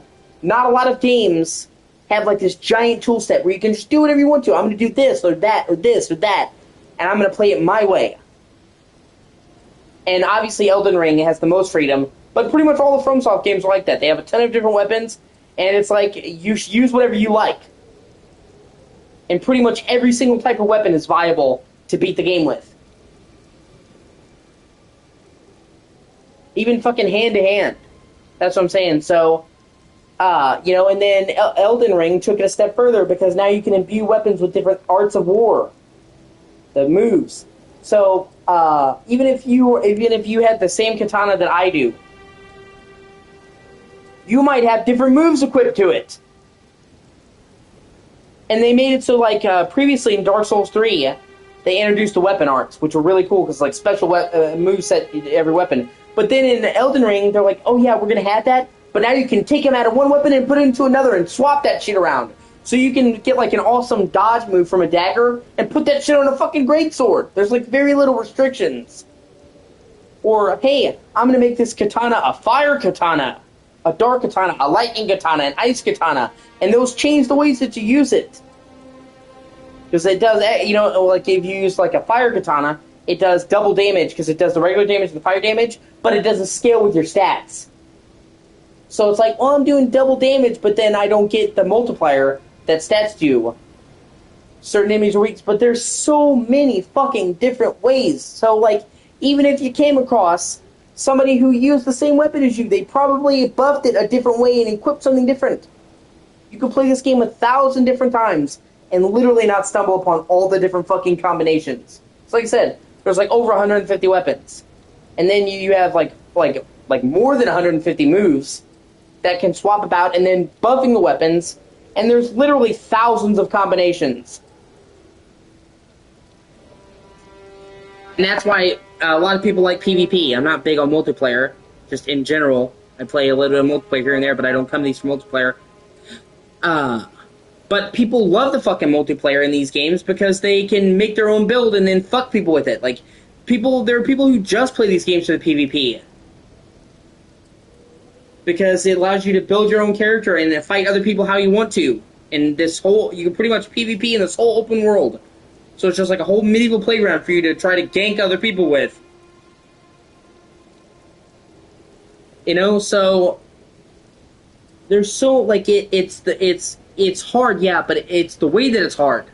It's the world design, the atmosphere, the memorable characters, the exceptional PvP if you're into that, the fucking freedom to play the game however you want to play it. You can do like 99% of this game in fucking any order. Yes, obviously there's an order the game would suggest to you, okay? But if you're good enough at the game, you can fucking break that. And even if you're following the order, like, okay, I'm starting the game, I'm early in the game, so I should be in Limgrave. I can go anywhere here. So the game just gives you the freedom to do what you want to do. And doesn't try to tell you, oh, this is what you should be doing. And that's what I'm saying. All of those things come together to make the FromSoft games legendary. And it's so fucking frustrating to see people ignore that and then think, oh, it's just because it's hard. Like, that is like the smallest part of what it is. You're so focused on the fucking forest, You're not seeing. I'm sorry. You're so focused on seeing the trees, you're not seeing the forest. That's the whole fucking thing.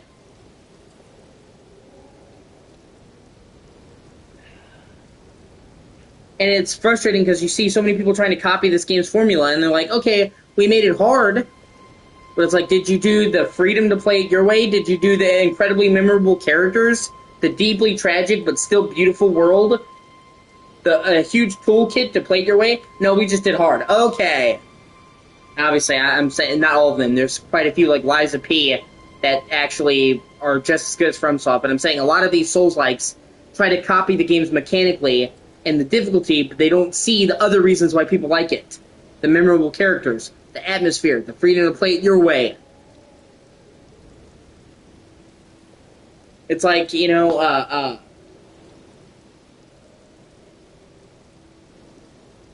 it's just the smallest part of it, and that's what I'm saying. There's so many other games I can play if I just wanted a hard game, man. You thought that, or people, think that you're playing it so you can be smug to other people. And don't get me wrong, I'm sure there is. Games like these, can cause some people to have an elitist attitude. Like, oh, I beat this game, so I'm better than you. That's not why I play it, but some people are like that. But for the most part, people are not playing it so they can feel better about themselves and belittle other people. People are playing it because of that sense of accomplishment. When you finally beat the fucking boss. Like I said, I played so many games. So many fucking games in my life. Thousands of games in my life. And this game is the only... not just Elden Ring, but these games in general are the only time that I've ever felt my heart fucking pound in my chest when I'm about to kill a boss. Where I get a fucking actual adrenaline rush when I've been spending all day on this boss, and now I'm 2 hits away from killing the boss, but I've got 1 fucking heal left. And literally, it's the only game I've ever played that actually makes my heart fucking pound when I'm in the middle of a boss. The rush, man. And then the feeling of, literally, the boss killed you, boss killed you, boss killed you, and then finally turning around and then you giving it to the boss is the ultimate fucking feeling of accomplishment. It's like climbing a mountain. It's hard, man. When you get to the top, it's like, oh shit, yeah! But yeah, it's hard. It's not for everybody. It's frustrating when you die over and over again.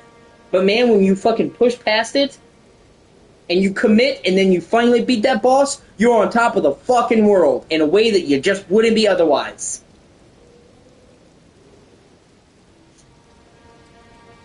I'll be right back. I'm getting a drink. Oh, hey, Dustin. It's good to see you. I'll be right back, man. I'm just getting a drink real quick.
And I'm trying to think of the equivalent, okay? But saying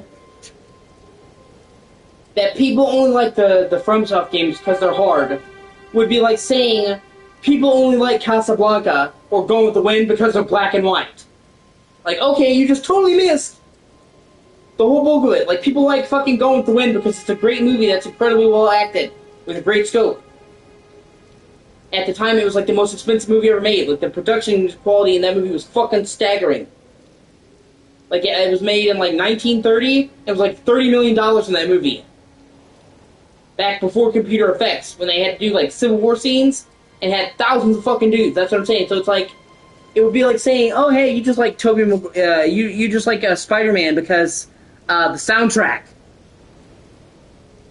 Like, that is like the smallest part of the fucking movie, man. So it's just a pet peeve of mine when people assume the only reason that people like these games is because they're hard. It's like, okay, tell me that you never really played one of these games without telling me that you've never really played one of these games. Like, if that's all this was hard, I wouldn't be a huge fan of the series. I wouldn't get all the fucking games. I've literally, when the first game came out, and Dark Souls came out, I didn't have a PS3. But since I've got into the series, since Dark Souls 2, I played it at a friend's house. I played Dark Souls 1, but the game that made me fall in love with the series was Dark Souls 2, which, yeah, hot take there. But I'd fallen in love with the series.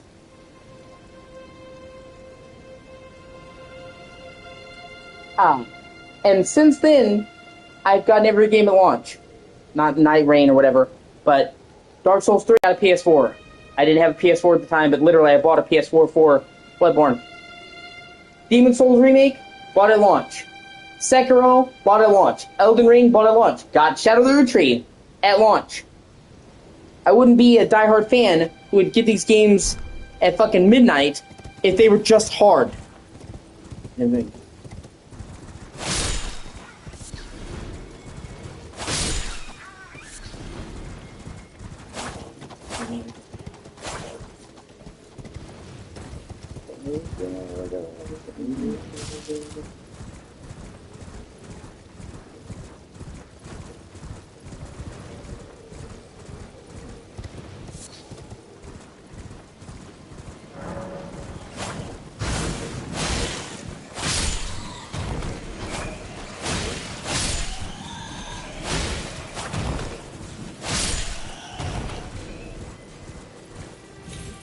Okay, let me, before I go into Fort Morn, I'm gonna do some exploring around. That's a pretty big side dungeon I'll be in for a while.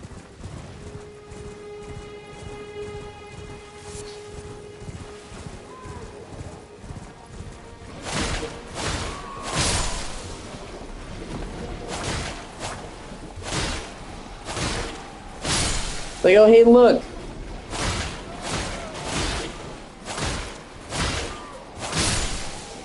A fucking...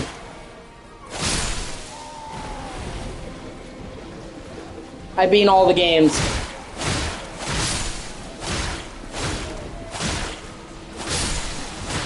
And all the DLC as well.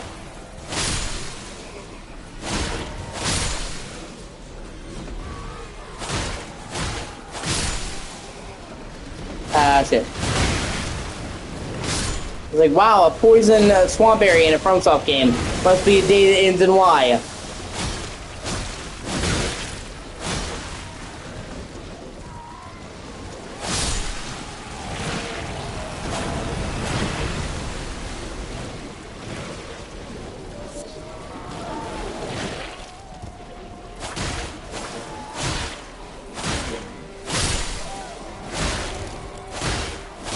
Not getting off the horse because I would start getting poisoned if I wasn't.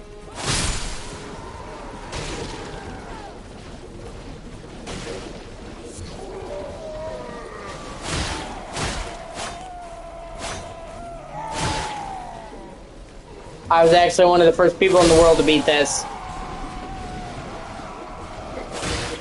I still have a screenshot I took somewhere. I have to look. But when I beat this game, it was less than 0.1 of people had beat it. So I was one of the first people in the world to beat this game. Obviously, you know, people beat it before release, but I'm saying, like, in the general public, I was one of the first people to beat it. It's like 1% of 1% of people had beaten it when I got the trophy.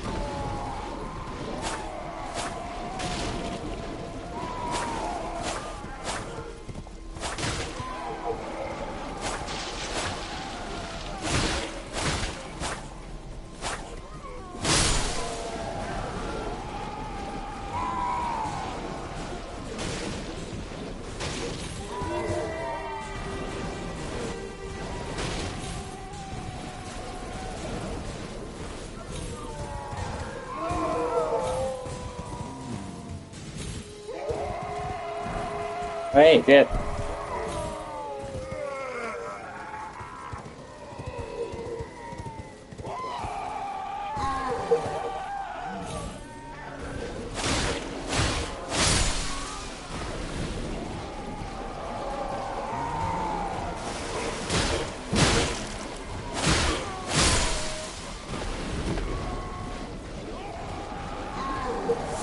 Okay, I think they may just keep spawning in the swamp, so...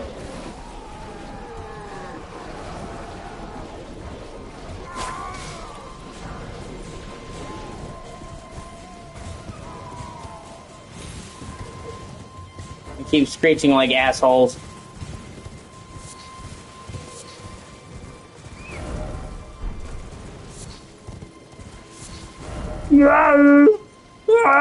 Like fucking bobcat.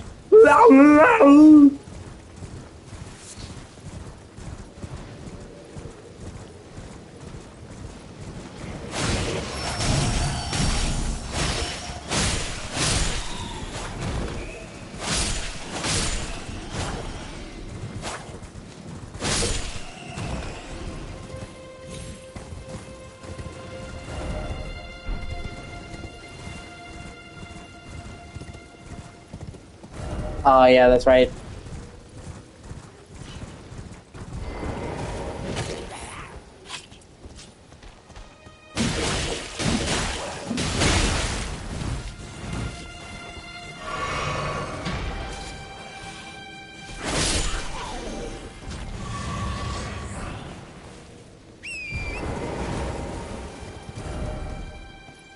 Trying to get on top of this wall.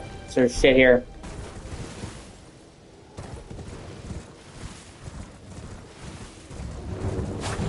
Oh shit. Yeah, see, just randomly stumble into a fucking open world boss.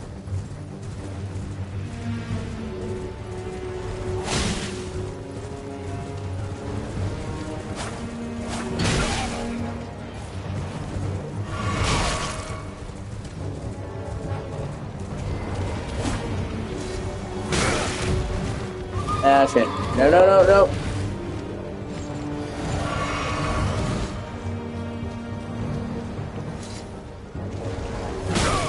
Ah, what a bitch.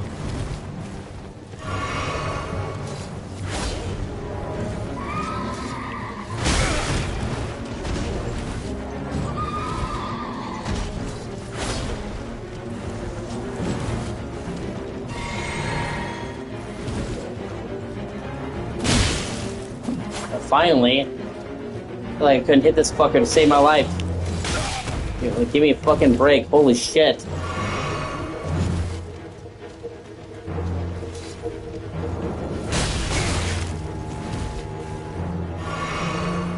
Like, I'm actually doing good damage when I actually hit him.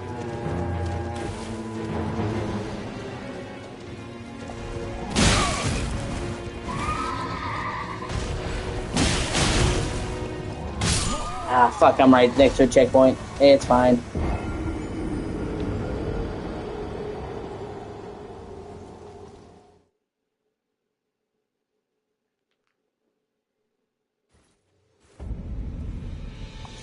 Oh, hey, I'm right there. Nice!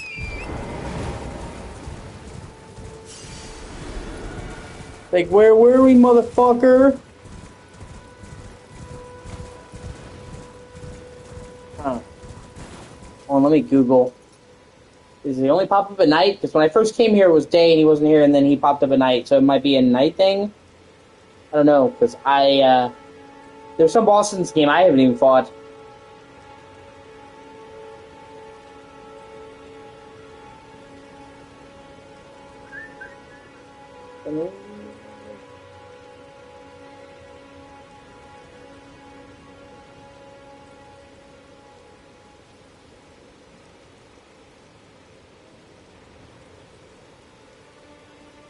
Yeah, who knows? That's what I'm saying. I'm trying to see what the category is for making him spawn. Because I want to kill him.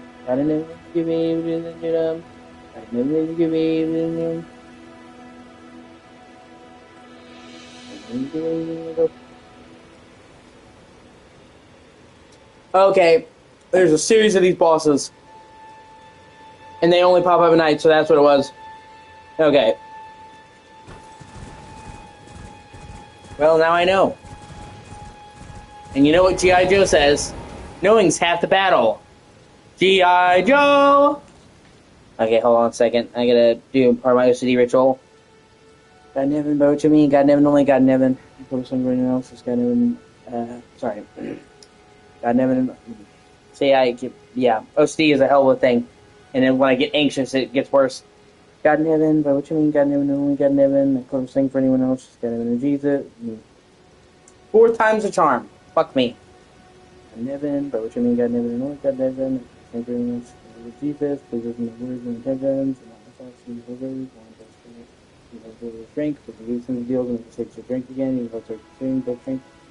I'm a dead man. Jesus, we still have my clothes right now. Please, if everything is okay, please get me okay. Oh, sorry. Let me do it one more time. God never go to me, God never know, God never know. I'm saying for everyone else, just God never Jesus, Jesus, my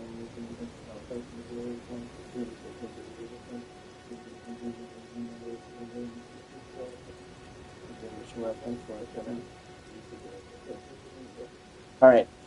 I'm sorry about that.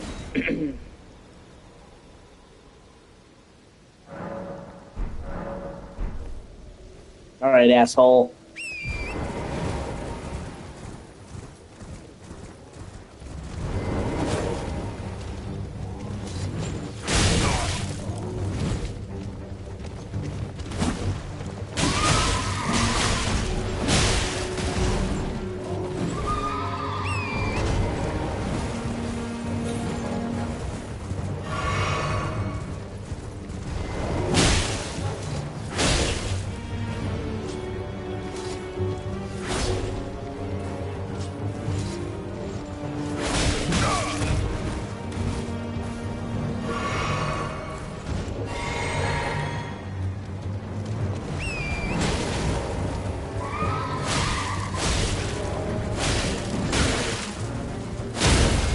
Oh shit.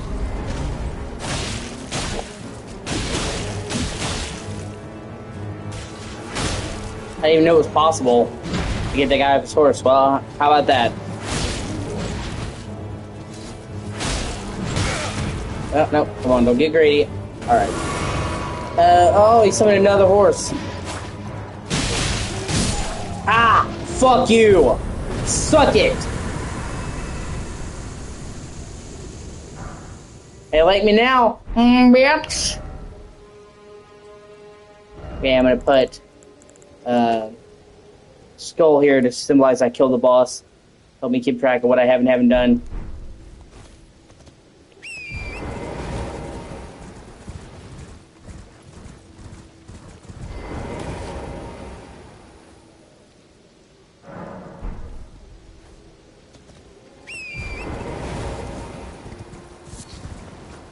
Whee!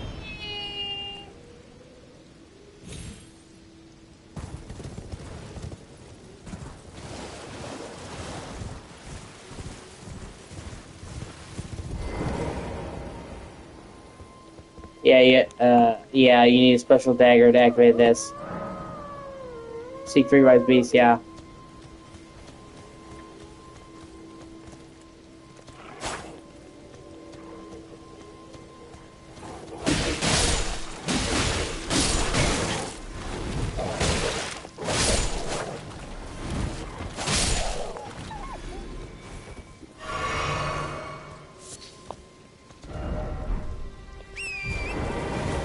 Oh, hey, another checkpoint. Nice! Oh, shit, and another mariner.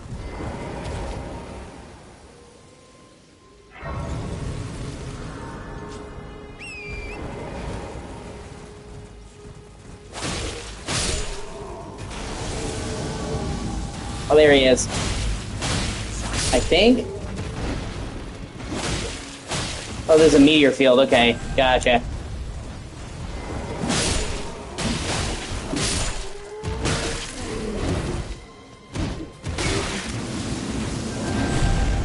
Like, man, that'd be really cool if they weren't using it to kill me.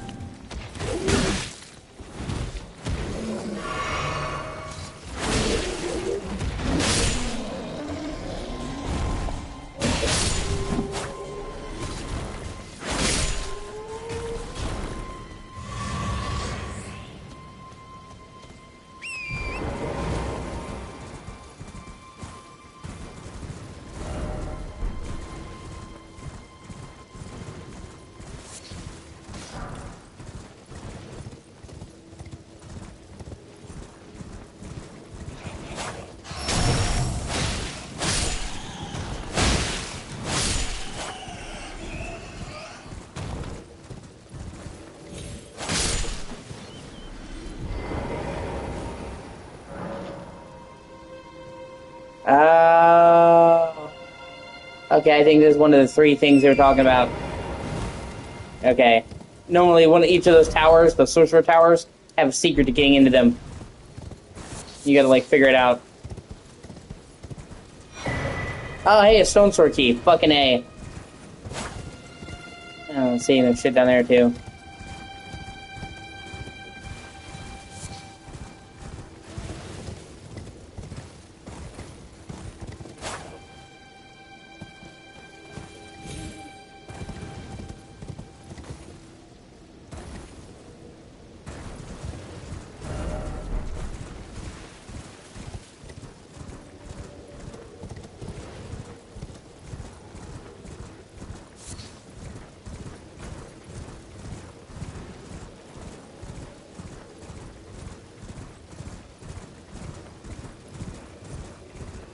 Oh, sweet.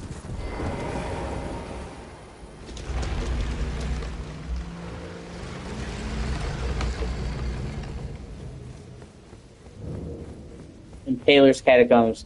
Oh, this place sounds pleasant.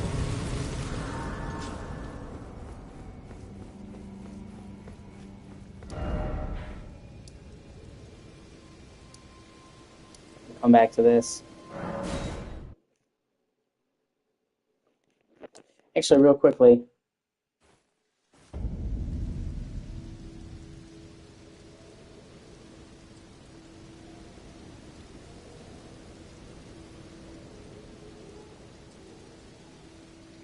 Same in that tower. I'm curious how to open that.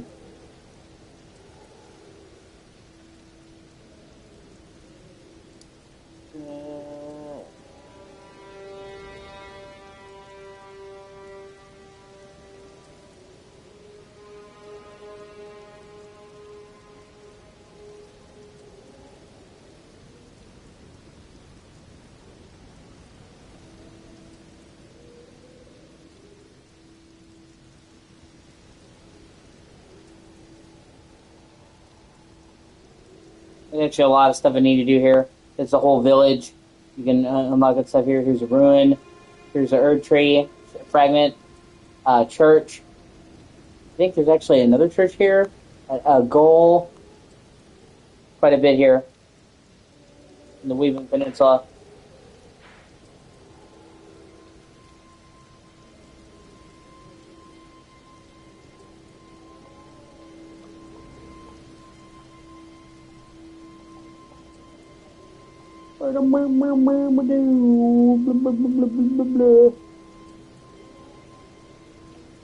Okay.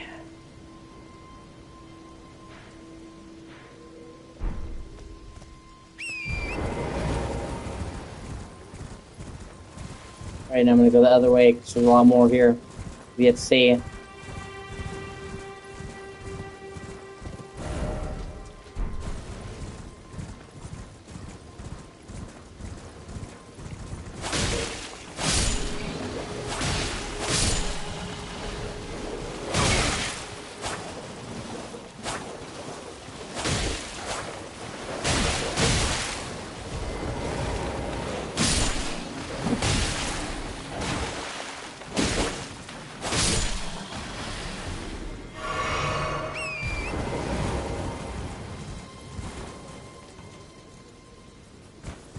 Hey, sweet.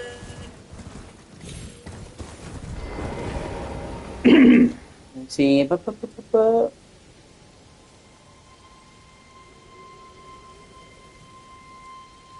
Oh, okay. So looking at their ghost tortoise that I need to attack. It said wise beasts. Okay, I get it. Turtles, wise. Okay. Yeah, I see what you're doing there, bro.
Yeah, and this is the first tree spirit we're about to fight.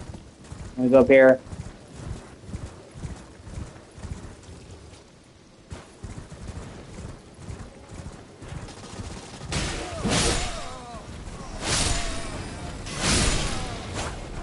Fucking wizards, man.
What's another one of the statues?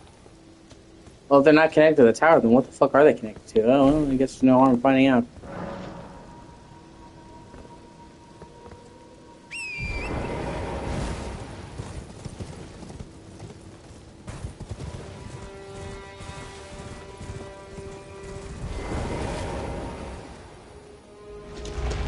Okay.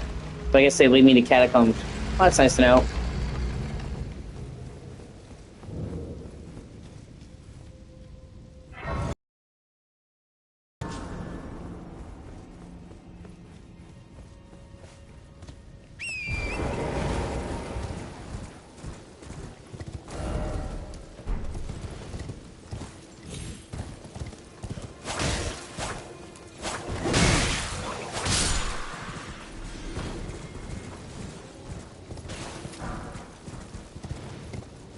Yep, there he is. Fuck. Okay.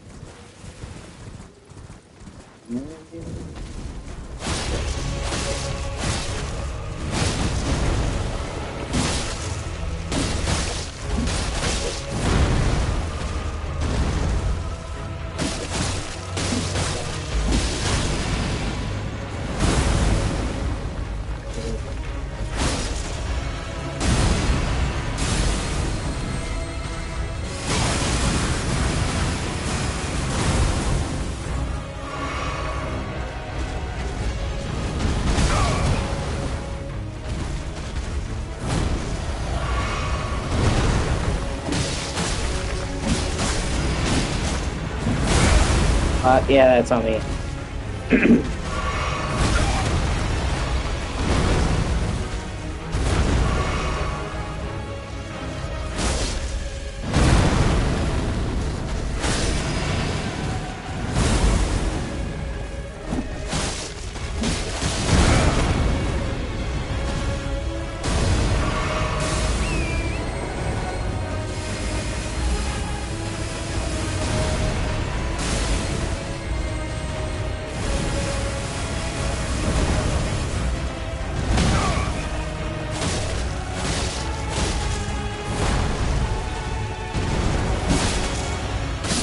Yeah! Clutch! Fuck you!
Second.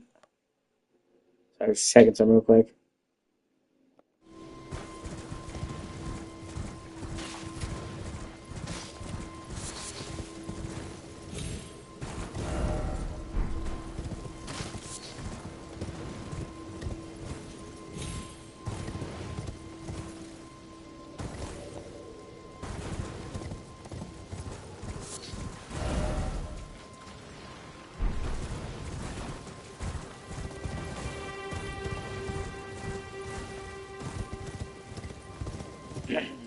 Okay, that's okay. That won't hurt me. Shouldn't.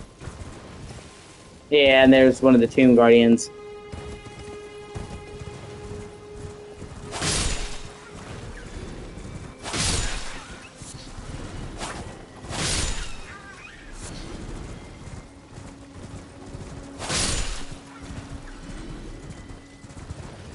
Not gonna go to that guy right now, though.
Nice.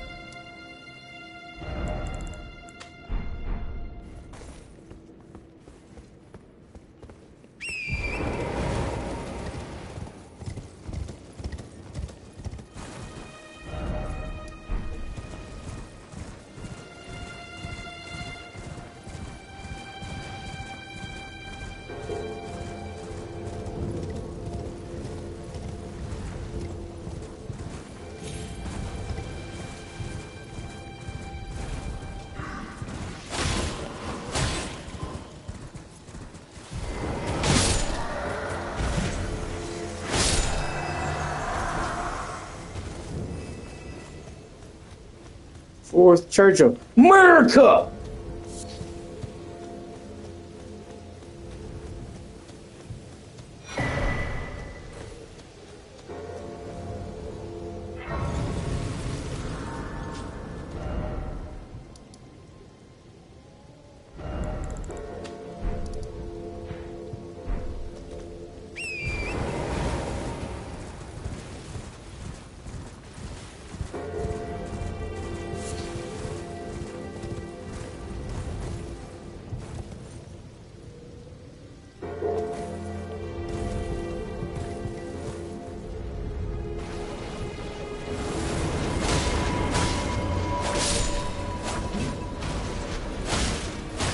Yeah, these fucking guys, the super armed dudes.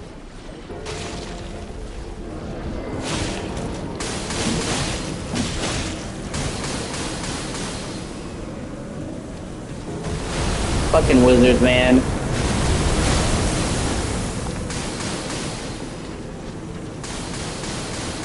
Ah, fuck, I was trying not to get poisoned. Fuck.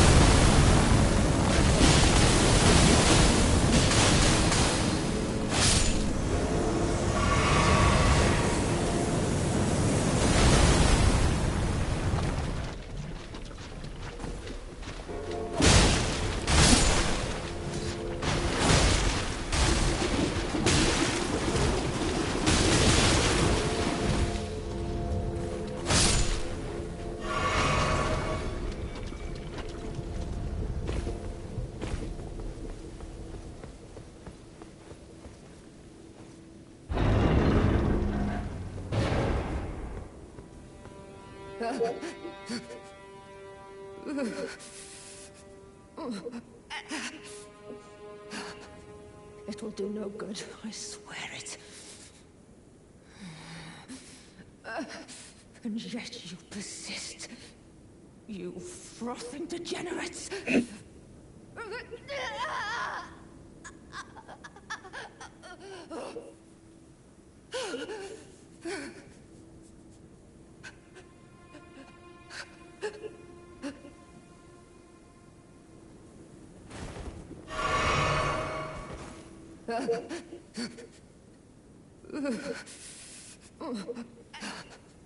It will do no good, I swear it.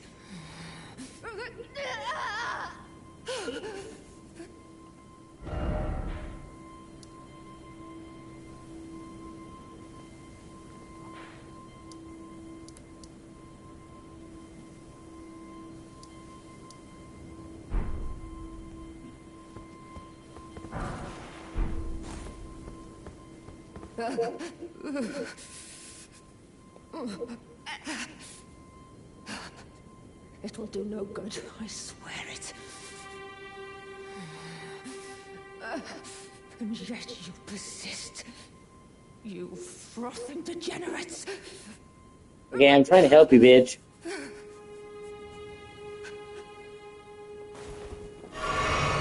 It's like slow your roll, hombre.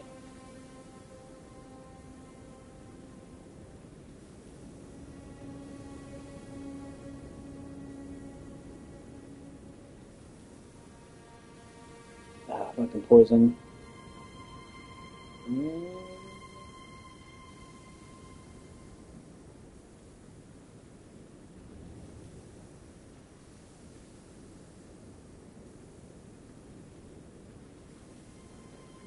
Okay, as we're later in the quest line.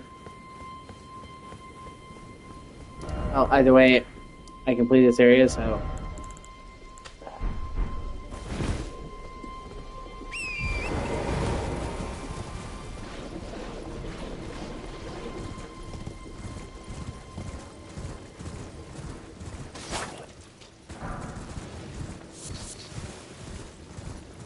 Hey, another merchant and a shack. Nice. Actually, I will rest here. That poison nearly wiped my ass out.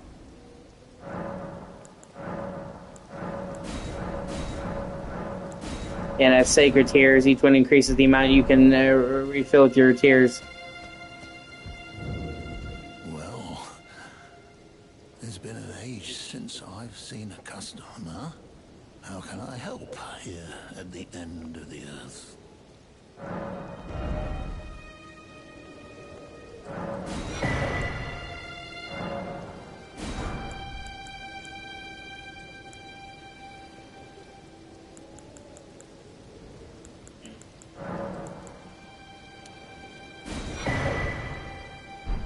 Have a safe journey.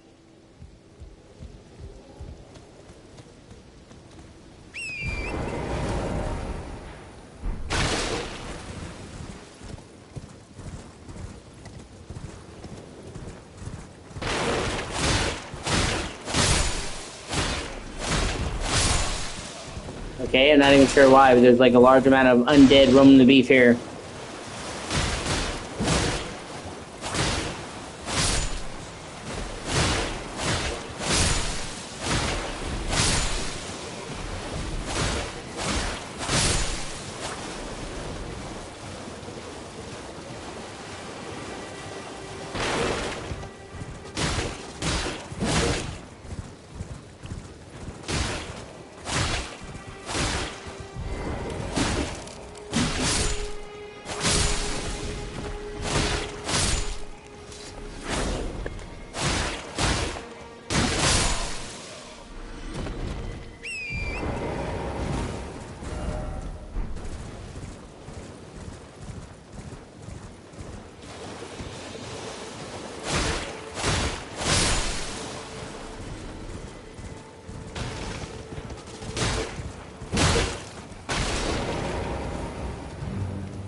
Ah, I forgot they can grab on you.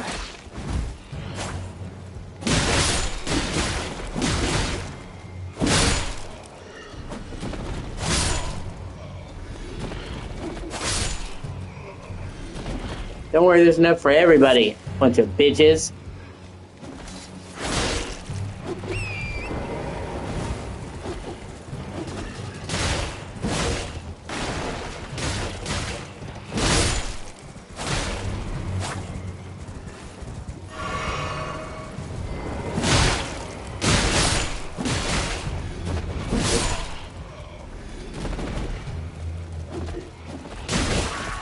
Ah.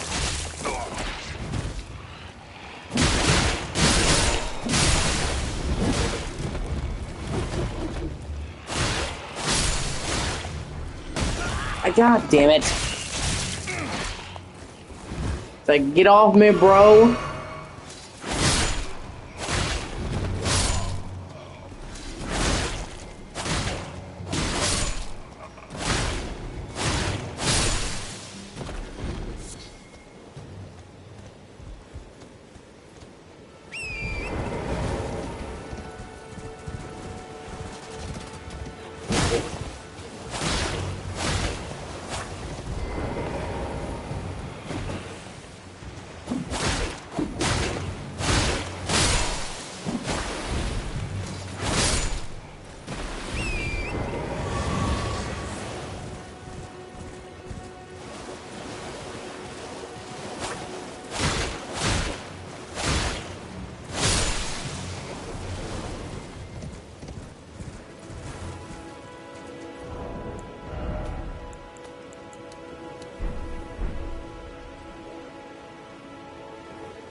God, I hate these fucking things.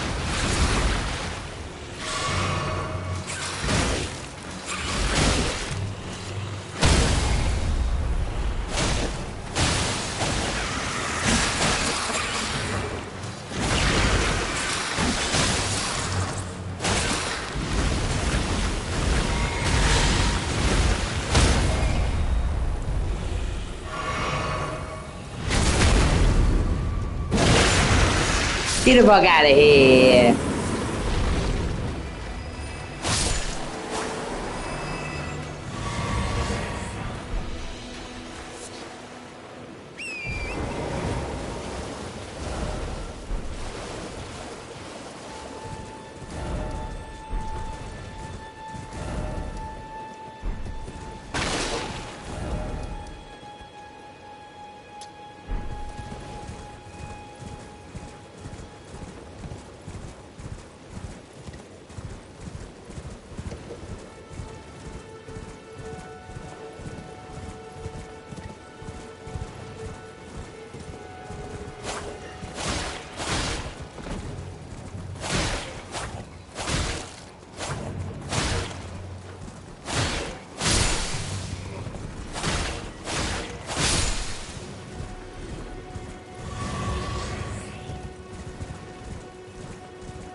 You predominantly use them for crafting.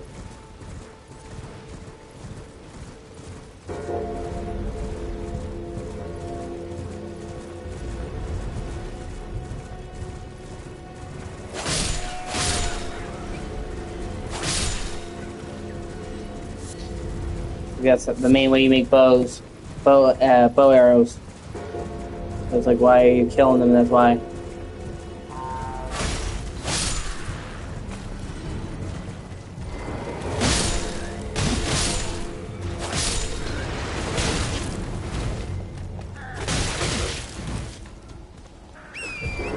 Yeah, I see you there, fucker.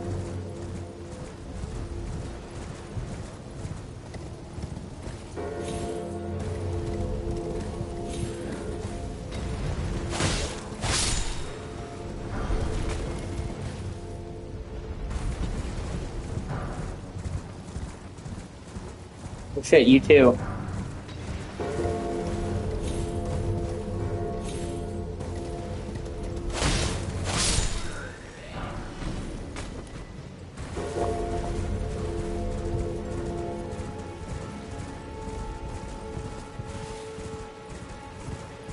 Yeah, I see that tower guy there.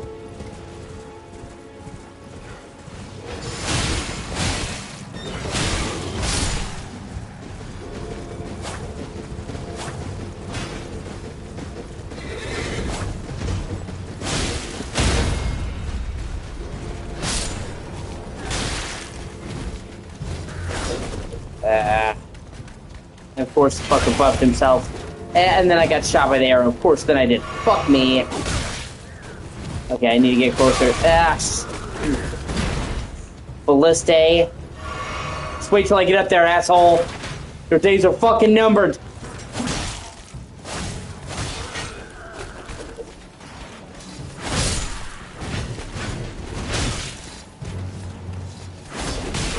God.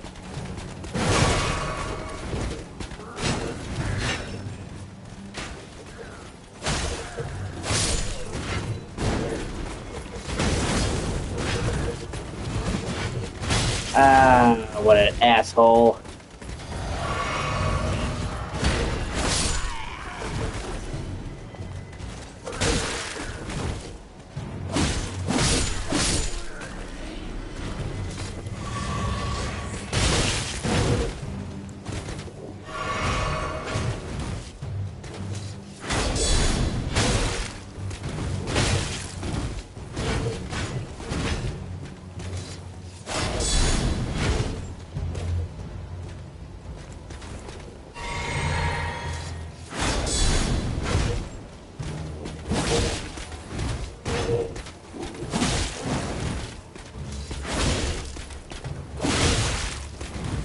Ah, motherfucker. Thankfully, I got a checkpoint. So frustrating to get down to the last one and then die. Piece of shit. Oh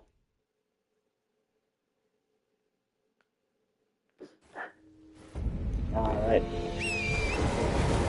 Once more onto the fray. I'm sorry, once more onto the breach. Is I believe how the saying goes.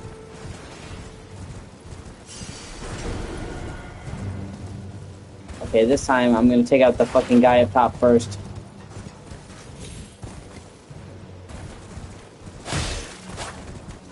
Well, I'll kill the grunts.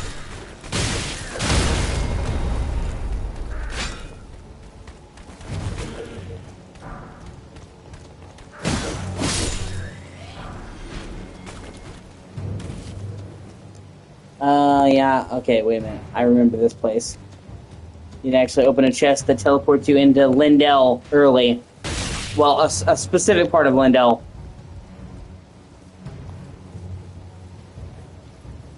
Because they're a big fan of chests just chucking you in the middle of fucking nowhere in this game.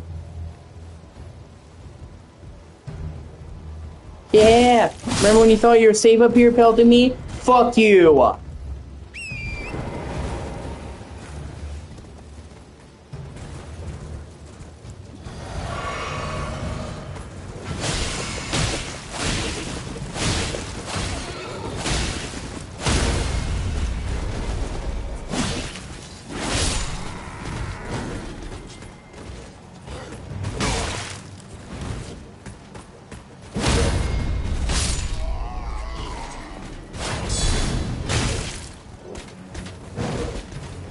Fortunately, I wasn't able to stop him before he buffed himself.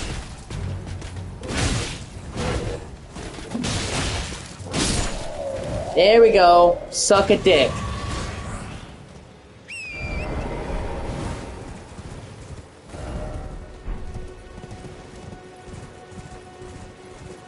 Before I... Oh.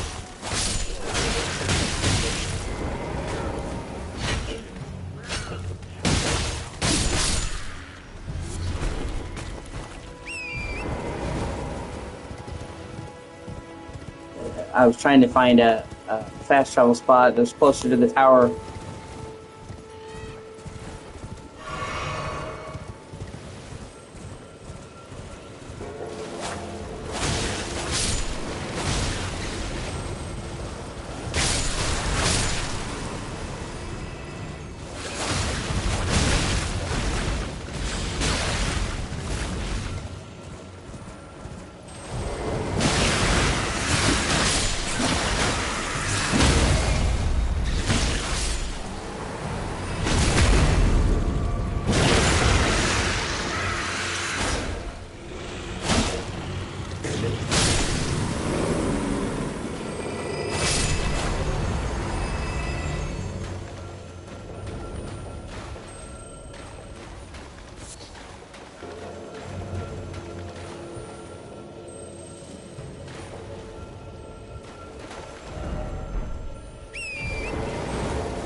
Well, then I guess fuck it.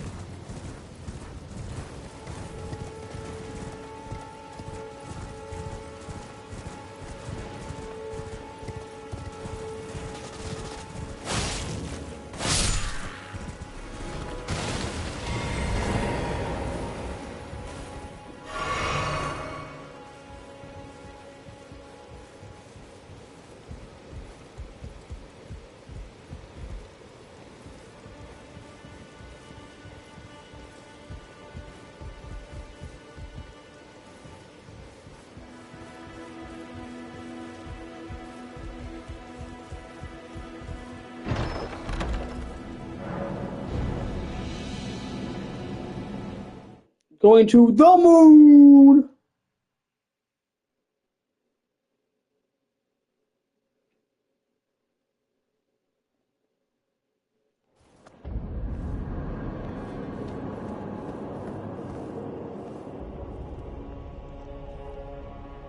God, the city's so cool.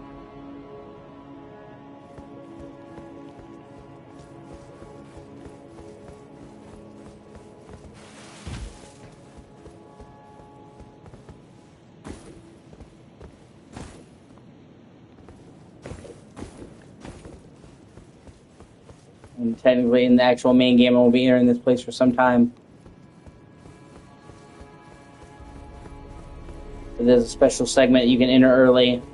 And there's treasure chests, and it seems like a trap, but there's actually a special loot you can only get here.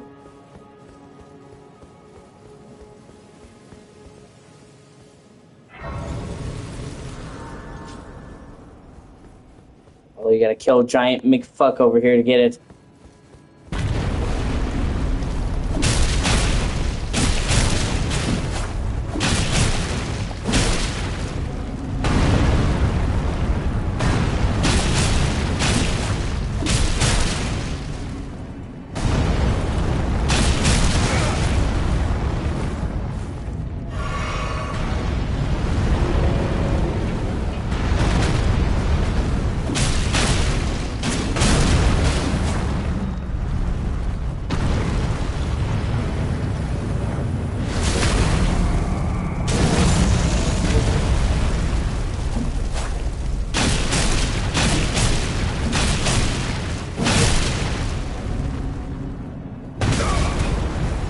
No shit.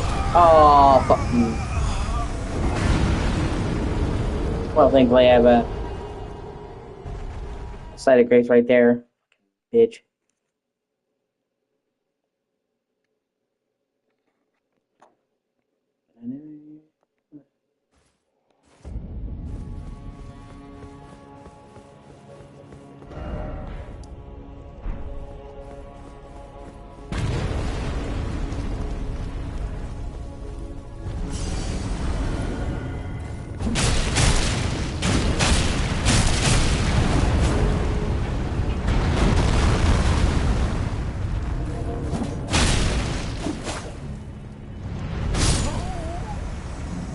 Oh shit, I died again.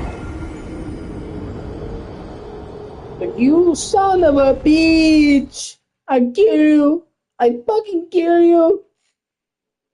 I break your face! I fuck your mouth!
Yeah, I'll try it one more time, and if not, I'll just have to come back.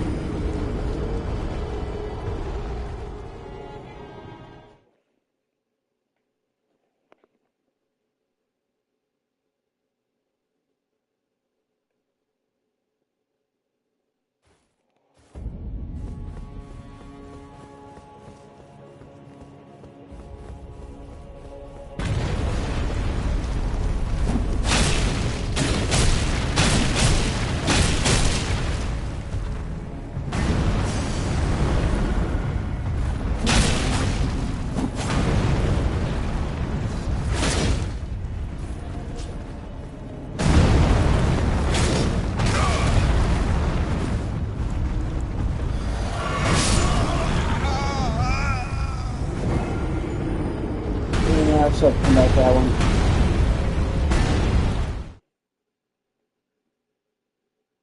Well, first I'm gonna run to get that treasure chest, and then get my souls back, and then make a break for it.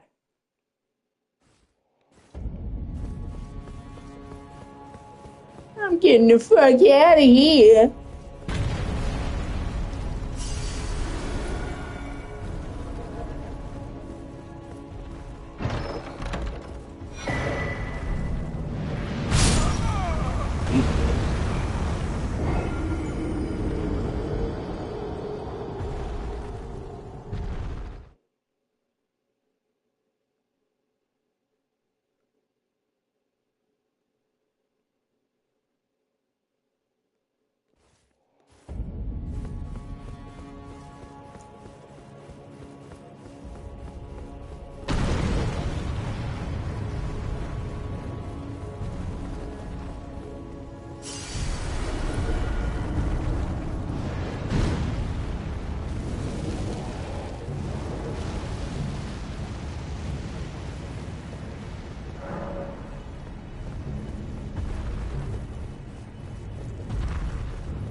No, at least I got the treasure chest. Blessed deer, mountain deer, deer the deer.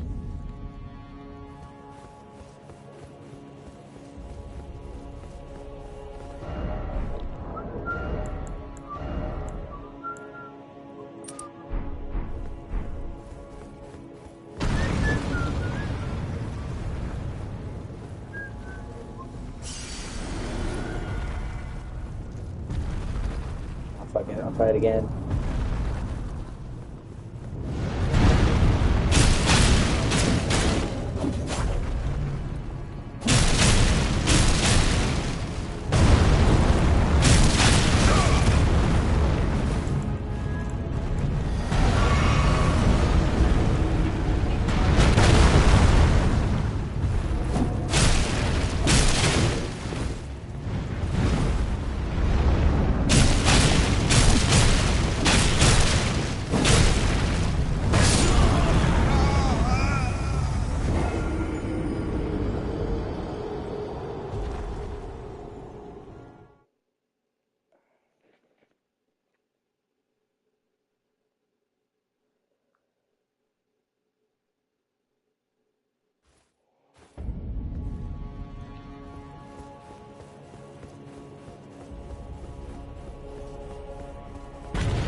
Oh, fuck you.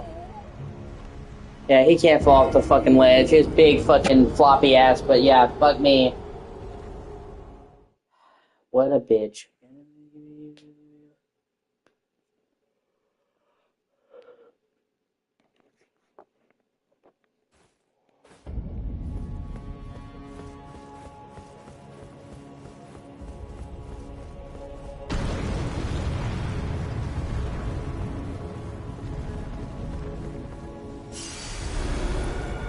Give it one more college try.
Of course it got me.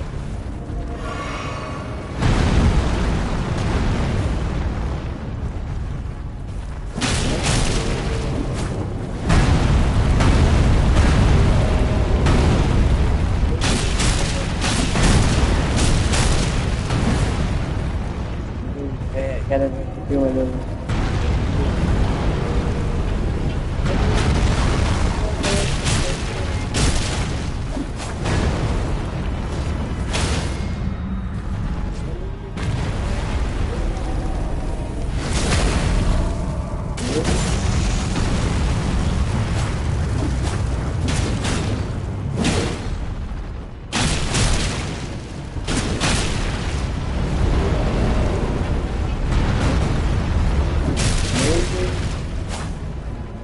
on just a little more. Oh, thank fuck.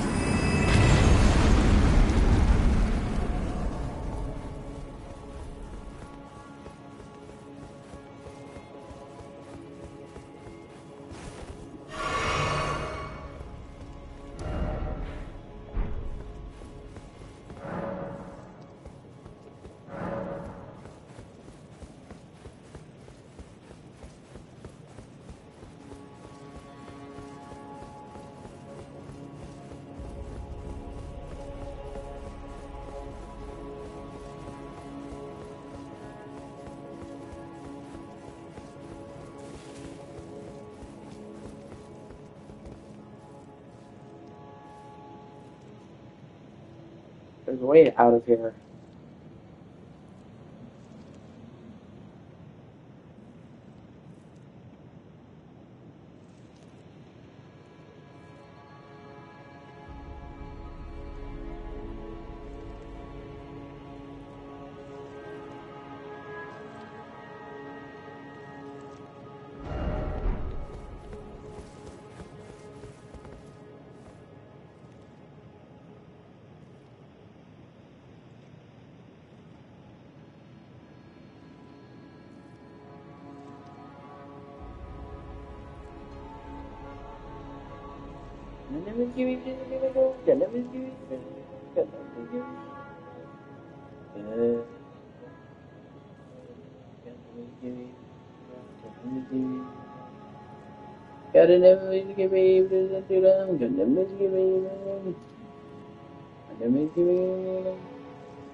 Okay, now I can leave. Thank fuck. Oh shit.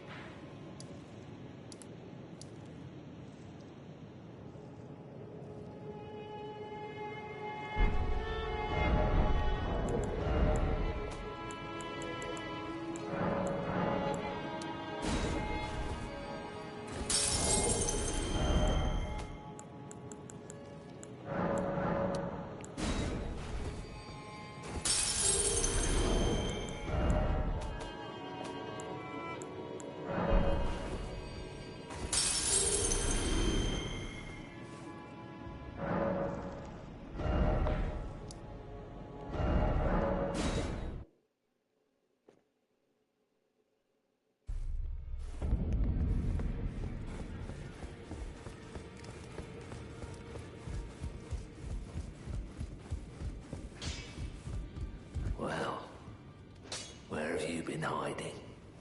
I took you for dead. No matter, it's all the same. Lay out your arms, then.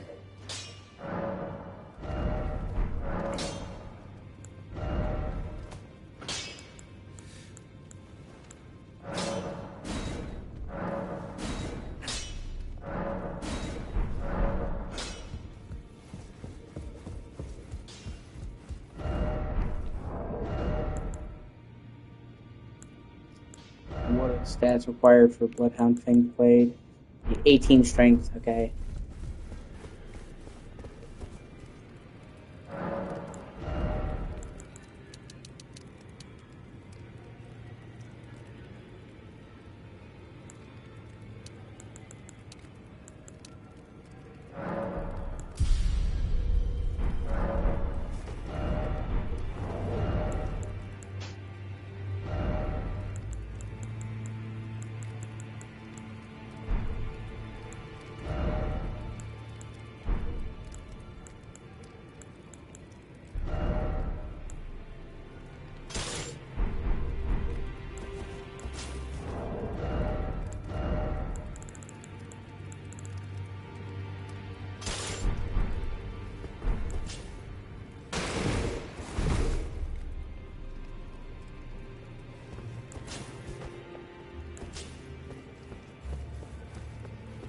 And now we're cooking with gas. Bitches!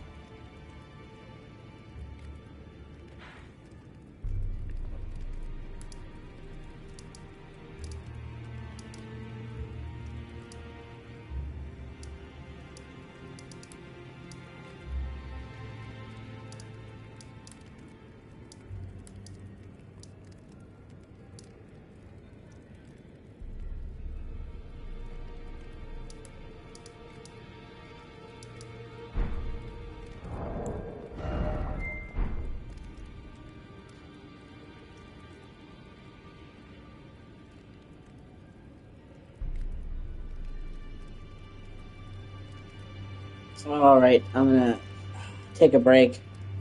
And if I'm having an interview, I'll stream again. If not, I'll go to bed. Thank you for watching.